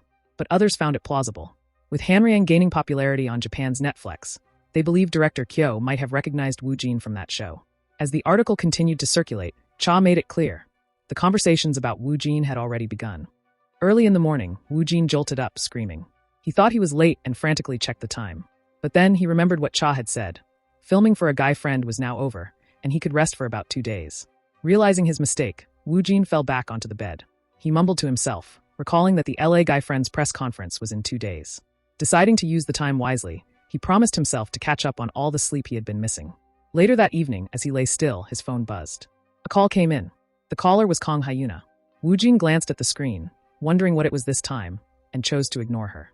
Moments later, a message popped up, questioning why he hadn't picked up. She asked if what she was seeing was real. Curious, Woo Jin opened a news article. The headline revealed director Kyotoro's mention of the one who was awarded with the Mise-en-Scene Acting Award trophy. Speculation grew that it might be the Korean rookie actor Kang Woo-jin. Rumors were spreading fast, but Woo-jin remained silent. Online, comments poured in. One said there was no rookie quite like Kang Woo-jin. Another mentioned they hadn't seen Detective Agency, but thought assistant manager Park was impressive. Skeptics questioned if it was really Woo-jin, pointing out his silence on Instagram. Some doubted his ability to act in Japanese, asking when he even learned it. Others argued he might not be the actor in question, guessing it could be an unknown Korean or even a Korean-Japanese actor. Woo-jin processed everything. This was what President Cha had meant. The situation was indeed escalating. Then Cha called. He checked in on Woo-jin and asked if he was resting well. Woo-jin admitted it was nothing special and confirmed he'd seen the media buzz, public reactions, and online comments. Cha acknowledged the momentum and suggested it was time to unveil the Kang Woo-jin alter ego channel. Woo-jin agreed. It was the perfect time. Cha said he would upload the video immediately. Woo-jin, though nervous, reassured himself it would work out. But at that moment, he had no idea how massive the outcome would be, or how it would change everything. Shortly after, a video surfaced online, titled Kang Woo-jin Alter Ego. It featured Woo-jin introducing himself. The video quickly gained traction, 41K views in just 1 hour. Online reactions exploded. Viewers laughed, calling the alter ego real. They praised his voice, claiming it was strong enough to be his main job. A Japanese major commented that his Japanese was practically native level. Others expressed shock at the timing, noting how perfectly the video aligned with the rumors. One user confirmed, this meant director Kyotoro had chosen Kang Woo-jin. As the buzz grew, Woo-jin's thoughts deepened. This would become something huge, and it would completely change everything. Time passed. Woo-jin sighed. His short holiday had vanished in a flash. LA Guy Friendly marked the beginning of Netflix's short drama project. Its launch on Netflix Japan and Korea was now confirmed. At the press conference, cameras flashed. The shutters were overwhelming. Alcione took the mic and opened the floor to reporters. The director pointed to a reporter with a perm in the front row, allowing them to ask the first question. The reporter addressed the director, mentioning the success of Detective Agency, and asked why he chose to shift suddenly to drama, and a short one at that. The director laughed and answered simply. He had to repay Mr. Woo-jin. The attention shifted. Everyone in the room had come wanting to know more about Kang Woo-jin, the rising spotlight. Though the questions were being held in for now, anticipation filled the air. The hoster announced the next round. Questions for Mr. Woo-jin. Woo-jin tensed. He scanned the crowd, knowing he needed to answer wisely. He decided to pick the reporter with the gentlest appearance. The director pointed to a reporter wearing a shirt at the back of the room. A green-haired woman stood up and began her question. She brought up the Japanese launch of Ka Guy Friendly and referenced the growing rumors. Many believed Woo-jin was the Korean rookie actor director Kyotoro had chosen. She asked for his thoughts. Just as she finished, the pink-haired anchor quickly interjected. Woo-jin stepped forward and confirmed to the crowd that he was indeed the Korean rookie actor everyone had been whispering about. Gasps echoed across the room as shock rippled through the reporters. Chaos erupted instantly. Reporters shouted, demanding answers. Had he personally met director Kyotoro? When had this discussion happened? How could a rookie actor land the lead role in the project of a legendary Japanese director? They urged him to explain the process. In the midst of the noise, Woo-jin froze. His thoughts spiraled. He had no idea how to respond and silently pleaded to be saved. He wondered if things were still under control. Just minutes earlier, Cha had approached him. He reminded Woo-jin that someone from the press would undoubtedly bring up Kyotoro. He asked Woo-jin to give him time to respond, desperate for some damage control. But Woo-jin made it clear he didn't plan to avoid the topic. He believed it was fine to speak about it as long as it wouldn't cause any issues. Cha agreed. They had already discussed the matter with director Kyotoro. If Woo-jin was ready, Cha would handle whatever followed. He turned and left, thinking to himself that Woo-jin had handled it smoothly. Not far away, the executive director praised Woo-jin for a job well done. Yet even as he said it, he was unsure how to calm the situation that was spiraling out of control. Cha offered a solution instead. There was no need to settle anything. He could simply step away from the chaos. He thanked the executive director for allowing him to proceed with his plan. The executive director responded gratefully. From their perspective, the press conference had given them priceless publicity. With the shocking reveal dropped during a casual event, the buzz would now spread through both Korea and Japan. He suggested they contact Netflix Japan to expand the scale of promotional activities. They needed to push the guy-friendly project even harder now. With the attention finally bursting into the open, Woo-jin was bound to dominate headlines across both countries. Cha acknowledged it quietly, relieved that things had unfolded this way. Meanwhile, Woo-jin reminded himself to be careful with his words moving forward. In the crowd, a woman with long black hair trembled with excitement. The realization hit her. Woo-jin was truly going to star in director Kyotoro's project. Her heart raced. He was her ultimate bias, and now he was going to act in Japan. The thrill overwhelmed her. She recalled how Woojin had once uploaded a Japanese cover of her group's song on YouTube. The memory resurfaced with fresh admiration. She decided to check that video out again, and share it across social media platforms as well. Elsewhere, the director watched quietly, thoughts aligned with what he had expected. Even though he had anticipated this outcome, seeing it unfold felt surreal. Woojin had gone from being a rising name in Korea to catching the attention of legendary figures in Japan. The question lingered in his mind. Just how far could Woojin go?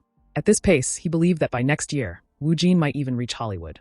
As Kang Woojin's unfiltered remarks spread across the media, he directly admitted to being the much-rumored Korean rookie actor in director Kyotaro's upcoming project.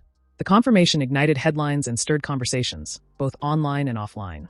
His name instantly became the center of attention, not only in public opinion and media outlets, but in everyday discussion as well. Then, as director Kyotaro officially acknowledged Woojin's bold statement, the buzz only intensified. Exclusive news quickly followed. The Korean rookie actor cast in director Taniguchi Kyotaro's project was confirmed to be Kang Woojin.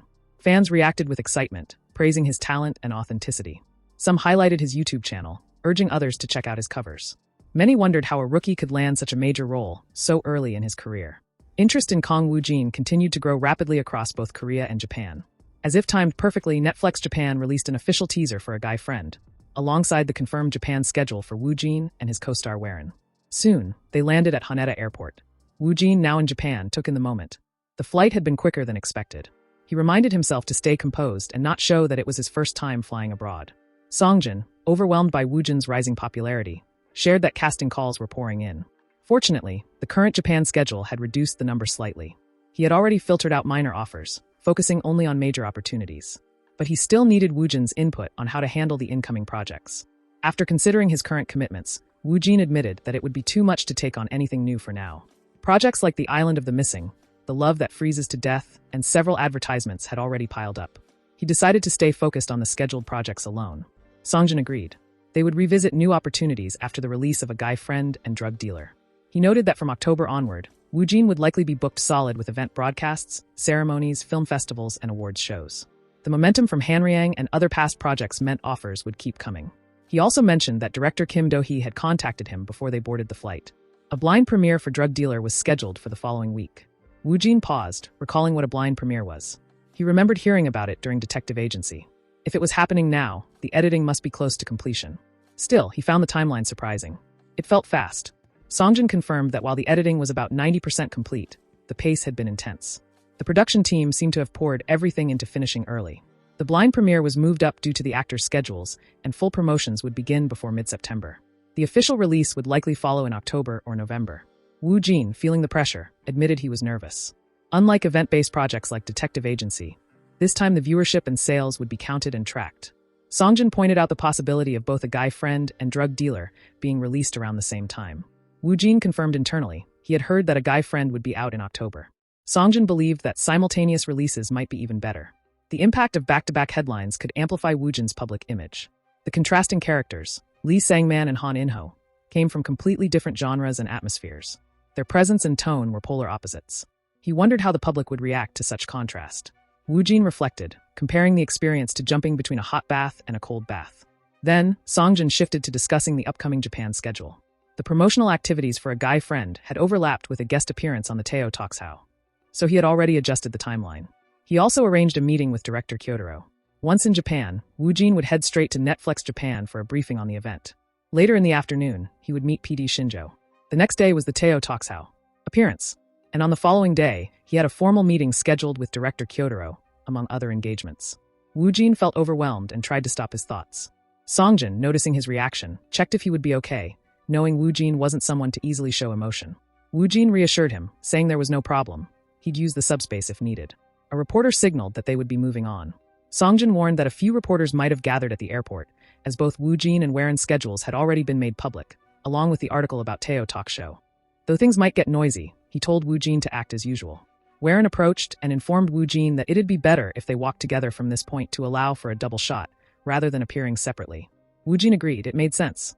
Warren silently thought to herself that if their schedule had been lighter, she would have taken him to a local foodie hotspot. Woojin, meanwhile, started feeling the pressure. It felt like a wall of people was closing in around him. He sensed that stepping out now would draw massive attention. But oddly, the crowd seemed too large for what had been expected. Warren noticed the commotion. Woojin wondered what it was. Was it people? Suddenly, reporters began shouting. They had spotted them. The sound erupted. Calls for Kong Woojin echoed throughout the terminal. Woojin was stunned. This wasn't just a few people. The crowd was massive. Songjin guessed there were around 500 people, though he'd originally expected 2,000. He wondered if the airport had gotten involved in managing it. Woojin could hardly believe it. That was considered a little? He urged himself to get it together. He had to stay calm, clench his teeth, and keep walking, even though it felt like he might throw up. Reporters kept shouting his name. Japan schedule, Day 1. The first stop was a meeting with Netflix Japan to discuss the event. The second was a press conference and promotion for a guy friend. The third and final stop of the day was a meeting with PD Shinjo of the Teo talk show. By the time they arrived at the last meeting, Woojin was exhausted. His thoughts echoed his fatigue. He was tired, so tired. PD Shinjo greeted him warmly, expressing excitement over Woojin's popularity in Japan.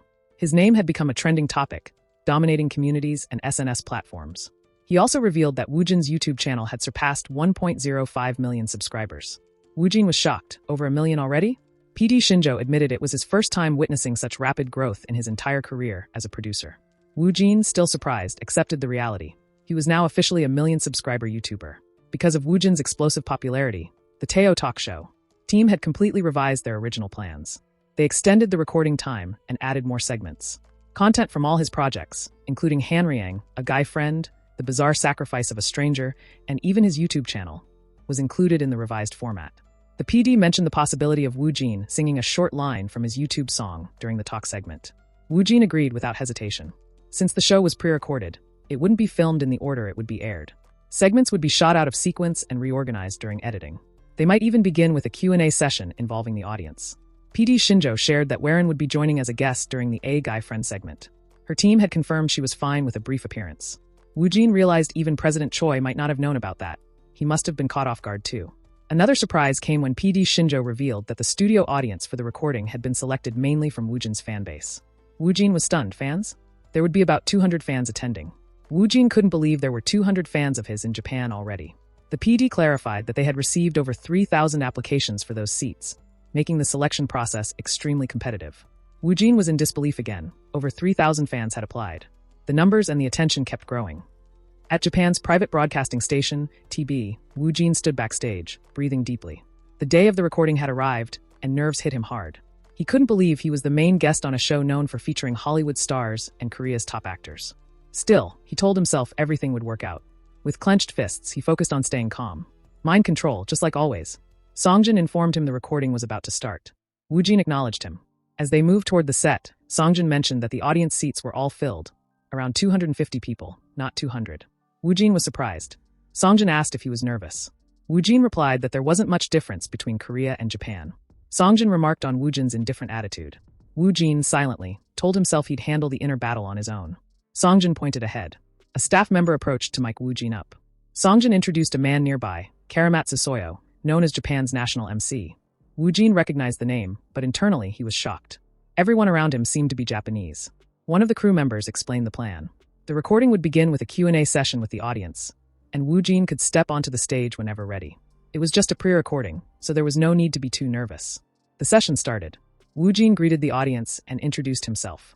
Karamatsu Soyo returned the greeting. Then the Q&A began. The MC energized the crowd, asking for the mic to be passed to the audience. Songjin noticed something. Interpreters were present. Possibly, one of them wasn't fluent in Korean. But the second one? He realized that one used sign language. Woojin knew Korean Sign Language, but that was Japanese Sign Language. A missed opportunity, Songjin thought. If only the world shared one sign language, Woojin's twist would have been perfect. Suddenly, the MC reacted. Something unexpected was happening. Woojin had answered using sign language. Was it Japanese Sign Language? A little boy asked how Woojin knew it. Woojin paused, confused. He thought it was because he already knew sign language, but then questioned himself. Why did he know Japanese Sign Language? He didn't have an answer. Trying to calm down, Woojin tested it again, asking if what he'd done was correct. The boy confirmed it was accurate. In fact, Woojin was better than his own sign language teacher. So, it was true. Woojin really could use Japanese Sign Language. PD Shinjo called for a brief stop in the recording. He asked Woojin directly, did he know Japanese Sign Language too? Woojin admitted he seemed to. He added that he also knew Korean Sign Language. Shinjo was stunned. Korean, Japanese, and both of their sign languages. That meant Woojin spoke 4 languages. Woojin mentally added English to the list. When asked, he confirmed it. Impressed, Shinjo proposed something. Could they show both Korean and Japanese sign languages on the broadcast? He believed viewers would find it fascinating. Woojin said he was fine with it. Shinjo then suggested staging the previous scene to make it more impactful. Woojin considered it. He proposed a slight change. Since the boy was a bit far from the stage, he couldn't see him clearly. If they conversed up close, it would look better. He asked if that would be overwhelming. The boy said it was fine. Shinjo clarified. So Woojin would step off the stage, approach the audience member directly, and answer the question in person? He was impressed. It was an outstanding move. During resting time, Woojin reflected on the earlier recording. Pre-recordings were less nerve-wracking, but still just as exhausting. As he thought back, something felt odd. His system had once detected a new language categorized simply as sign language, without any specific context. Whether it was Korean, Japanese, or English, if he thought of the language in his mind, his body would naturally produce the corresponding sign language. But when he tried thinking in French, nothing happened. Because he didn't know French. Now it made sense. Sign language functioned like a passive skill. Once he mastered the main language, he automatically gained its sign language equivalent. That explained why the system used a general term, the sign language. This meant that mastering one spoken language from now on would also unlock its sign language. A 1+1 deal. Currently, Woojin had 6 languages under his belt. He didn't use sign language often, but he felt it would be useful someday. Songjin approached, demanding an honest answer. Was Woojin really human? Woojin was confused. Songjin sighed. He had come to terms with the unexplainable things that always seemed to happen around Woojin. Whatever the reason, he had decided to simply accept everything. He'd even told the rest of the team, Yijong and Suwon included, to do the same. Because Woojin was who he was today due to his past. Woojin expressed his thanks. Songjin informed him the second recording session would begin soon. Before leaving, he mentioned the young boy Woojin had communicated with using sign language. The boy had been visibly emotional, so happy he nearly cried. It had been a long time since Songjin had seen a fan react that way. Woojin thought about it. What were the odds that someone would get to use sign language to speak directly with a favorite actor or someone they admired? Songjin admitted it was rare. Even beyond actors, chances to use sign language were limited. Woojin remarked that unintentional isolation was tougher than people realized. He recalled his own experience, isolated and misunderstood. Songjin agreed. For that young boy, today would likely become one of the most memorable days of his life. Elsewhere, staff asked the chairman how he wanted the study cleaned. He told them to skip it and move on. Then he noticed a visitor. It was Shingo. The boy greeted him excitedly, announcing that something incredible had happened. He reminded the chairman that he had won a seat at a talk show taping. The chairman was stunned. Shingo was smiling, a boy who always wore a lifeless expression. Shingo explained what had happened. The Korean actor Kong Woojin had used Japanese sign language fluently. The chairman was surprised. It wasn't easy to learn sign language as just a hobby. Then it clicked. Woojin must have similar circumstances. Otherwise, why would he learn sign language? Shingo had been the sole survivor of a car accident that took the rest of his family. The trauma had left him deaf and unable to speak. For his grandson, the chairman had learned sign language and studied the deaf community. But no matter how hard he tried or how much money he spent, Shingo had only seemed to grow more distant. Yet now, Shingo had returned, smiling. For the first time in a long while, there was hope. Kong Woojin. The chairman felt an overwhelming sense of gratitude. Such an actor deserved to be a big hit. He vowed to find a way to repay him. Yoshimura Hideki, chairman of the Kasahi Group, made a quiet decision. At the Toega Film Company, Woojin sat in the meeting room as the director began outlining the day's agenda. There was much to discuss: project downtime, filming schedules, promotions, and other logistical concerns. Amidst the updates, the director casually acknowledged the recent news about Woojin's YouTube channel and a rumored guy friend, offering congratulations. Woojin responded politely, though a faint unease began to grow within him. Something felt off. There was a subtle heaviness in the air, a quiet tension he couldn't ignore. Curious, he asked if something had happened. The director admitted that the script reading, which was initially scheduled for October, would now be delayed. With a sigh, he explained the new plan. It would be pushed back to early next year. Possibly in half a year. Woojin was taken aback. The sudden shift in schedule hit harder than expected. The director continued, revealing that nearly half of the total investment had already been lost. They had already suffered a 30% drop, and now the rest seemed to be slipping away too. Alarmed, Woojin wondered if he was the cause. The director immediately dismissed the idea. It wasn't because of him, but rather due to people who were unwilling to accept change. President Choi, observing quietly, turned to Woojin and asked if something was wrong. In his mind, he had already been suspecting this outcome. As Woojin's popularity grew, so did the attention, both good and bad. Hate comments had increased significantly. Some investors might have become wary of this rising influence. Others could simply be uncomfortable with the idea of a Korean actor being thrust into such a prominent role. If news about the investment issues reached the media or the public, the resulting backlash could severely damage the project. What troubled Choi the most was that they had already invested in early promotions centered around Woojin. Now all of it seemed wasted. Even so, Choi found it strange how easily the investors were pulling out. The director elaborated further. From the moment the project was announced, fans of the original work had shown strong resistance. Despite investor concerns, he had pushed the project forward. But after Woo Jin joined, the fear of backlash intensified. The investors, worried about reactions from all sides, including the original fanbase, decided to withdraw. Cowards, the director muttered in frustration. Woo Jin sat quietly, processing the chain of events. In the end, it had come to this. He glanced at the 7th scenario script titled, The Bizarre Sacrifice of a Stranger. It had received a C grade. It was unfortunate, just average. He wondered if finding another investor could help raise the rating. But as expected of the entertainment world, it remained a place full of complications and constant trials. President Choi concluded the meeting, stating there was no choice but to wait for now. He reminded everyone that they needed to head to the airport. The director assured them he would deliver good news next time. Woo Jin acknowledged the situation and prepared to leave. President Choi offered some reassurance. The director's reputation carried enough influence, so the project likely wouldn't be cancelled. Still, there was nothing more they could do at the moment, so all they could do was wait. Choi pointed out that Woo Jin didn't have time to dwell on that project anyway. Once he returned to Korea, his schedule would be packed, starting with the drug dealer blind screening event, followed by postponed commercial shoots, YouTube content shoots, promotions for a guy friend, script reading and filming for The Love That Freezes to Death, and then onto Our Table, The Island of the Missing, and more. Hearing the endless list, Woo Jin could only think, just kill me instead. After the meeting with director Kyotaro, Kang Woo Jin returned to Korea. With no time to catch his breath, he immediately resumed everything he had postponed. First came the blind screening event for Drug Dealer. Then came the commercial shoots. He also began stockpiling videos for his YouTube channel Kang Woo Jin's Alter Ego, with additional promotions for a guy friend on top of it all. Just like that, an entire week passed in the blink of an eye. Amidst the chaos, the momentum around him continued to grow, gaining even more attention. Exhausted, Woo Jin slumped into a chair, thinking he might die from doing everything all at once. He remembered. Today was the script reading day for The Love That Freezes to Death. Just then, someone rushed in. There was trouble. The news about the withdrawal of investors from BSS had made headlines in Japan. It was total chaos. Woo Jin remembered they had said that news must not get out. Yet now it had. President Choi told him to just take note of the situation and wait to see how things unfolded.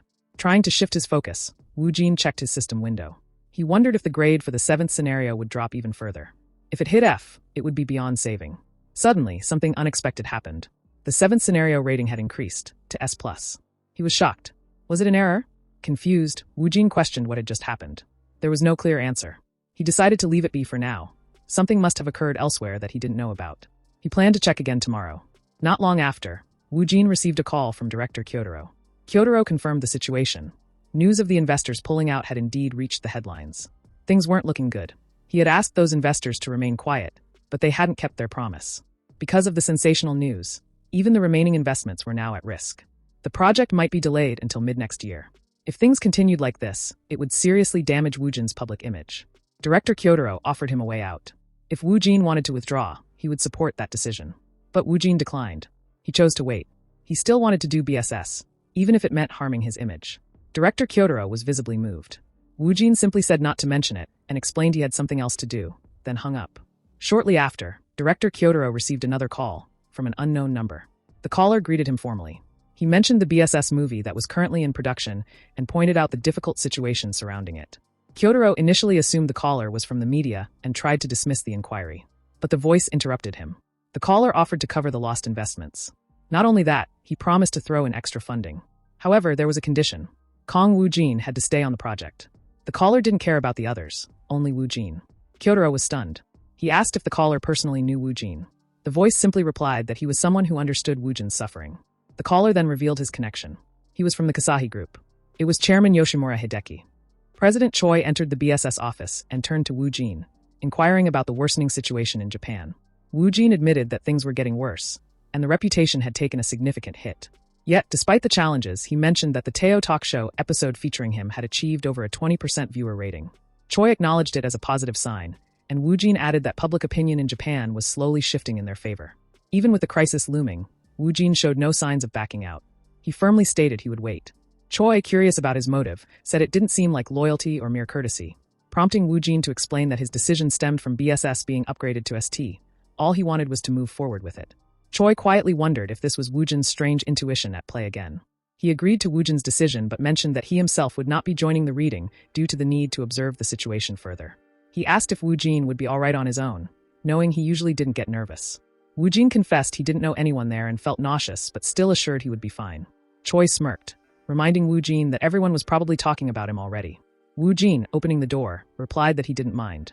Choi nodded, remarking that Wu Jin had never cared about such things, and wished him well. As Wu Jin stepped into the reading room, he introduced himself to the group before taking a seat. Some people whispered among themselves, surprised by his demeanor. They had heard rumors, but he seemed even more cynical than expected.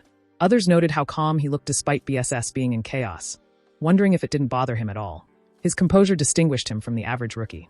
Internally, Wu Jin cringed at the awkward silence, finding it unbearable. His discomfort was evident even as others tried to keep their voices down. Among the observers was top actor Young Jang-hwan, playing the male lead Song Tae-young, who recognized him as Kong Wu Jin. Jang-hwan studied him quietly, acknowledging that Wu Jin didn't seem like a typical rookie.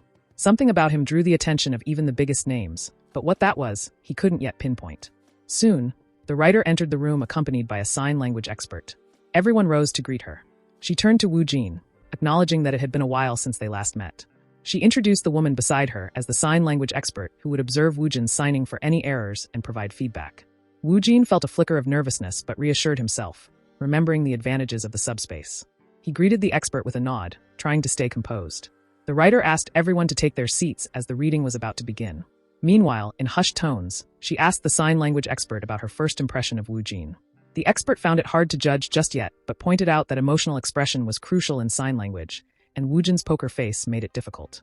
It seemed like he had no facial expressions at all. The writer questioned if that meant there was a flaw with his face itself. The expert wasn't sure, but warned that if this continued, it would eventually become a serious problem. President Choi stepped into the BSS office and turned toward Wu Jin, asking for an update on the deteriorating situation in Japan. Wu Jin admitted that things had worsened, and their reputation had suffered a major blow. Still, amidst the setbacks, he pointed out a small victory. The recent Teo talk show episode featuring him had achieved over a 20% viewer rating. Choi acknowledged this as a positive sign, and Wu Jin added that public opinion in Japan was gradually starting to shift in their favor. Despite the looming crisis, Wu Jin remained unwavering. He declared that he would continue waiting. Choi, sensing that Wu Jin's decision wasn't driven by loyalty or obligation, questioned his motive. Wu Jin explained that it was because BSS had been upgraded to ST, and he simply wanted to move forward with that progress. Choi quietly wondered if Wu Jin's unusual intuition was guiding him once again. Accepting the decision, Choi informed Wu Jin that he wouldn't be joining the reading, needing to monitor the situation more closely. He asked if Wu Jin would be all right on his own, knowing he rarely showed nerves. Wu Jin admitted he didn't know anyone attending and felt uneasy, even nauseous, but insisted he would manage. With a knowing smirk, Choi reminded him that everyone was likely already talking about him. As Wu Jin opened the door, he replied calmly that he didn't mind. Choi nodded, recognizing that Wu Jin had never been one to care about such things, and wished him luck. Inside the reading room, Wu Jin introduced himself to the group and took his seat. Murmurs followed. Some attendees whispered, surprised by how he carried himself. Rumors had circulated about his personality, yet he appeared even more cynical than expected. Others noted how composed he looked despite BSS being in turmoil. His calmness stood out, clearly different from the average rookie. Though Wu Jin looked confident, he internally cringed at the silence around him. The awkward atmosphere weighed on him, and even the hushed whispers felt unbearable. Still, he sat still, trying not to let it show. Among those watching was top actor Young Jang-hwan, cast as the male lead Song Tae-young. Quietly observing, Jang-hwan recognized him as Kong Wu Jin. Jang-hwan studied Wu Jin with quiet interest. He could tell that Wu Jin didn't resemble a typical newcomer. There was something about him that caught the attention of even the most established names, though Jang-hwan couldn't quite place what it was. Soon after, the writer arrived, accompanied by a woman acting as a sign language expert. Everyone rose from their seats to greet her. She acknowledged Wu Jin, noting it had been a while since their last meeting. Introducing the expert beside her, she explained that the woman would observe Wu Jin's sign language for mistakes and provide feedback. Wu Jin felt a flicker of anxiety, but he reminded himself of the support provided by the subspace. Regaining his composure, he greeted the expert with a nod, keeping himself steady. The writer then asked everyone to take their seats as the script reading was about to begin. Meanwhile, in a softer tone, she asked the expert about her first impression of Wu Jin. The expert hesitated to make a firm judgment so early, but commented that emotional expression played a critical role in sign language, and Wu Jin's stoic expression made things difficult. It was as if his face had no movement at all. The writer questioned whether this indicated a flaw in his facial expression itself. The expert admitted she wasn't sure yet, but warned that if it continued, it could become a significant issue in the future.